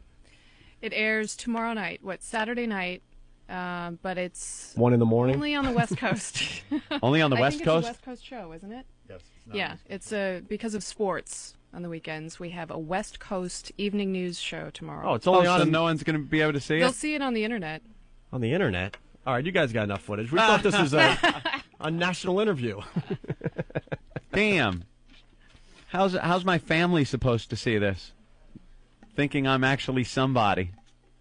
Sorry. She still thinks my mother still really thinks I'm just buzzkill. my mother still thinks I'm just playing with my friends doing this. It's like, why don't you get a real job? My mom was listening, and she goes, "The new show's a little dirtier." Yeah, I know. I've had to deal with that too. She's like, "You guys are really funny, but it's a little dirtier." Yeah. I didn't know you could curse on satellite radio. I haven't even talked to my mother yet since we've signed on to XM. You're scared of that phone call, I right? know what it's going to be. Because she asked me, she's like, oh, could you get the satellite radio and hook it up? Because I want to be able to listen to your show, and I want to hear the first show and everything. And I did all that knowing damn well I was going to be dreading that first phone call to her. Because she's used to hearing the broadcast show, which at that time she was like, there are some things I shut off, I don't listen to. And it's like, okay, great. I have to parent my mother. Don't listen. That's not a break for you, Mommy. And now she's got the satellite, so I can only imagine the horror of some of the subject matter we've covered. How about on Monday we call her and get her a review? Oh, we could do that. We could call her and have her review the show. That would be great. I'm sure she loved the break about fever junk. Yeah, it would be much more exciting than this. Yeah, I'll give you that much. And we lost Bit of the Week. We were going to play Bit of the Week. So How did we lose Bit of the Week? So we could leave on a funny here. But, Steve, do we still have that? Oh, you'll love this. The entire Worst of folder that we've been putting best bits in is gone. Gone. Yeah, thank you, DC. That's great. We still have technical glitches that we've been working on for the past week. It's kind of... This is one of those newfangled studios, they call it. We think Oompa Loompa guy outside. You ought to get him. You ought to do a new story on him because he's not leaving. even human. He's leaving. If you are wise, you listen to me. We think there's conspiracy? forces. We think there's forces here working against the program. People that worked here before we got here that aren't happy with us coming on board because it's not their brand of radio, and we think that they might be sabotaging the show. Sounds a little paranoid. I realize that, but just too many things have happened. I think the guy that runs Frank's Place, plays like Frank Sinatra music, he doesn't like us at all, and I think there's a little sabotage going on. Yeah, what happened? He just doesn't like what we're doing. And we kind of wheel in here. We took over the studio. We took over the office thing. And, they've been coming in here for a couple of years now. And, I'm sure we kind of stepped on a few toes to get in here. And now he's all pissed. So all of a sudden things disappear off the computer, off the console. Buttons get changed on the board. It's a constant battle when you're the dregs of society and, people don't really like you. Yeah, we don't make friends wherever we go. So No. Hey, let's play What Do We Learn on the Opie and Anthony Show. It was an educational show today, I think. Daniel, this could have been on PBS, this program today. It was so educational. The last hour, certainly. This could have been on broadcast radio because we're too nice. Daniel from Alabama, I learned today that Opie doesn't think Clint Eastwood is hot anymore, and Oompa Loompa steals everything. Jay Zell from Niagara Falls, I learned that Steve is finally getting the tunes on cue. George from Philly, I learned two things. The O&A show is like a topless Clint Eastwood movie, and Opie likes a finger every once in a while. Yes, of course. Rob from Chocolate City, Washington, D.C. I just learned O&A are drug-dealing whores who think the FCC is the devil. Was that funny? Yeah, she's pretty laughing. good, yeah. Okay. You gotta smile. Kyle from Albany, I learned that Opie's junk is cleaner than my hand, and Anthony got a cold from giving an Arab a hand job by proxy. I didn't. Oh, well, we were see earlier we were talking about the importance of washing your hands for good hygiene after you use the bathroom. Because there was a big story today about those bathroom slaves, the people that are in the bathrooms, and you got to toss them a buck, and it's like extortion. And we found out, Opie, for one. Did you shake hands with Opie? No. Opie, for one, doesn't wash his hands after he uses the bathroom. And you shook his hand. Now, see, I'm embarrassed. See? Now you should wash your damn hand. Now I'm turning red. And I was getting crap because I wash my hands every time. Every time. And I use the paper towel after I dry my hands to open the bathroom door. Why is she wiping her hand on her pantsuit? That ain't going to help. Don't do that. Just dip your body in alcohol. See? See, now you made her feel bad. I'm sorry. It's all right. Wash. Forgiven. But that's a break, that I think was important to get the message out there. I can't even say it with a straight face. Yeah. You do know you ruined our show today, right? I get that sense. The last 20 minutes, I would say. People are checking us out for the first time, and they got to hear this. This drivel. Doug from Boston, what's up, buddy? What's up, gentlemen? Hey. I learned today that Ann's quote on CBS Newsreel is going to be the small group of people that don't like us should have a mallet over their head. Yeah, I think that we should have a contest to see which quote is used. Yes, because perish the thought someone gets a cartoon mallet over their head. And Oh, I'm sorry. I didn't mean You hung up on him. I know. Let's go to Rob. Hey, Rob, what's up? Hey, what's up, guys? Hey, man, I learned today that the broad from NBC... CBS. It's a young lady. Pardon me, the young lady. That's right. From CBS is a voyeur who wanted to see the drill dough live. And Opie should enter his mule in a 4-H contest with the other animals. The cleanest one out there. Very nice. Let's go to Dan. Hey, Dan, what's up, buddy? What's going on, man? How bad did this hour suck? And we were a little bit. We were rocking too, man. Yeah, man. We had things we were going to do that we're not going to say in front of the fine lady. No, that wouldn't be proper. Hopefully the wiffle ball bat will come into play on Monday. We had something called the showstopper that we won't be able to do now. Dan, what's up? Today I learned a new use of my Makita drill. Yeah? I'm Black Arrow's looking for a stapler. Very good, bro. All right, thanks, guys. You suck. All right. Steve, how much time do we have left? You got 2.5 minutes. Get us out of this uncomfortable mess. Why don't you finish up with that, Ope? I don't know what we can play off this. Anything. Anything? Butt plug? Remember that? How much time, Steve? Say it. 2 minutes and change. All right, tell me when it's a minute. A minute 43. A minute 43. Yeah, tell us when it's a minute 43. I want to thank CBS News for coming in. This will be on TV tomorrow on the night, West Coast. In the middle of the night somewhere. Or on the Internet. And we'll be doing this radio show Monday. It'll be more gooder on Monday. I could screw up my sleep schedule now over the weekend and be back where I started on Monday. I want to thank everyone for turning on their XM satellite radios to our show today. It will be a lot better. Actually, 3 out of the 4 hours were killer today. Are we done? More than that. 3 hours and 40 minutes. Are we done, Steve? Yeah, you can wrap it up. Go. All right, here it is. Butt plug from Demented World. Opie and Anthony. May I help you? Yes, butt plugs? Who? Butt plugs, please. Spark plug, just a moment. Hardware, how can I help you? Butt plugs? What is it? Butt plugs. A what box? Butt plugs. A bud box? Butt plugs. I'm not following what you're saying. Butt plugs. I have a bad connection. I don't understand. What is it? Butt plugs. Bud box? Is it like a receptacle you're talking about? Butt plugs, yeah. What kind of plug is it? A spark plug you're talking about? Butt plugs. Oh, hold on. Hello? What are you looking for? Butt plug? Spark plug. What kind? Butt plug. What kind of a spark plug? No, butt plug. I just don't understand you, sir. I'm sorry. Butt plug? A spark plug. Butt plug. Bug plug? Butt plug. Never heard of it. What do you use it for? Butt plug. Huh? Butt plug. What do you use it for, sir? Butt plug. Butt plug. Butt plug. Butt plug. Yeah. Butt lug? Butt plug. I know, but what do you use it on? What do you use it in? I'm trying to fit. Plug. Butt plug. Yeah, okay, I got you a spark plug. There's all kinds of spark plugs. Butt plug. Butt plug. Butt plug. Butt? Butt plug. Sorry, sir, we don't understand what you want. Butt plug. Butt plug. I don't know. We don't carry that. Butt plug? Yeah, we don't carry it. Thank you. All right. Welcome to the Opie and Anthony. Die, you son of a bitch!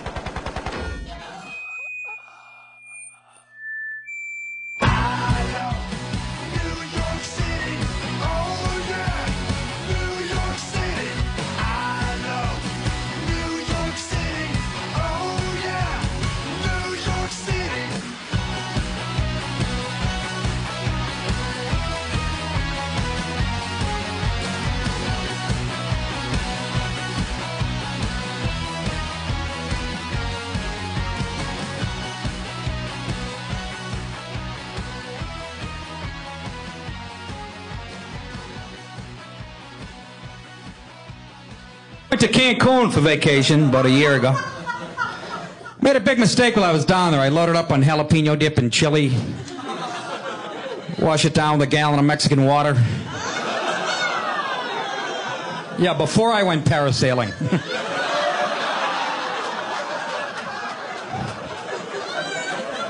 Ooh, umbrella rentals were up at the beach that day. Hey, honey, what kind of birds are these? What the hell is... What is that, a Scud missile? Look out!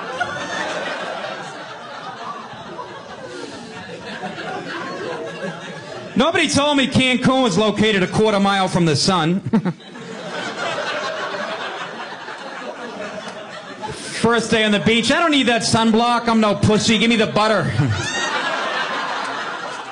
2 minutes later, my friend's like, hey, you smell pork burning?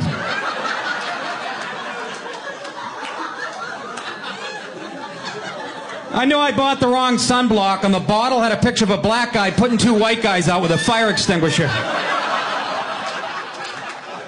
I knew I screwed up. They needed dental charts to find my shorts, you know? I think those are hit. No, that's got a red ribbon on them. He don't like them. You guys, you go on vacation to get peace of mind, don't you? That's where I go. Does it ever work out that way? I'm trying to take a nap at the pool, and the Creighton family shows up with 14 kids, ages 2 to 3. For the next 6 hours, I have to listen to Marco Polo, Marco Polo, Marco Polo, Marco Polo, Marco Polo. I jump in the pool. Can you teach me to play? Drown 3 of the little kids, you know. 2 minutes later, you hear, Marco. Hey, where's Billy? He's in the deep end taking a nap. Leave him alone. Like I'm trying to. I met a bunch of cute girls at the pool in Cancun, so I went running out there like a hero and did a 1.5 into 2 inches of water. Drove my skull into my neck, and I looked like Ed Sullivan getting out of the low end, you know? I'm gonna go have my spine fused. Have a good night, ladies.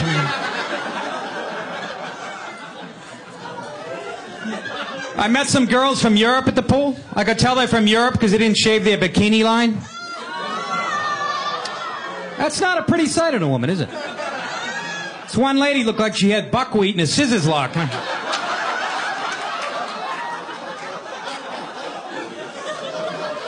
Somebody lost a toupee. It's in her shorts. She took her pants off and Burt Reynolds' head fell on the floor. I'm telling you.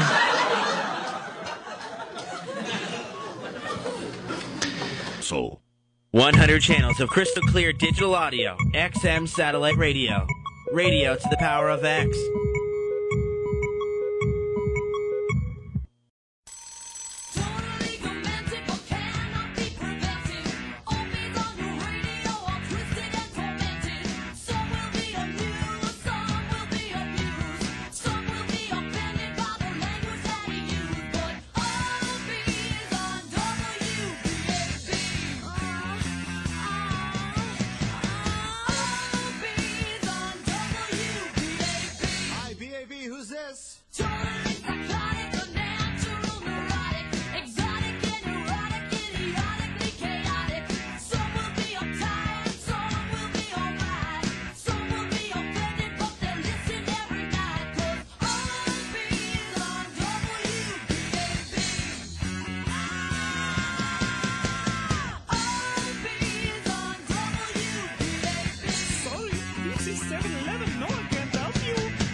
Walking down the street, and some construction guy was shouting at me, "Hey, show me your cans!" So I did, and he plummeted 17 floors and was impaled on a forklift. But my tits looked great. Please, wow responsibly. A public service announcement of the Opie and Anthony Show. It's the O&A virus.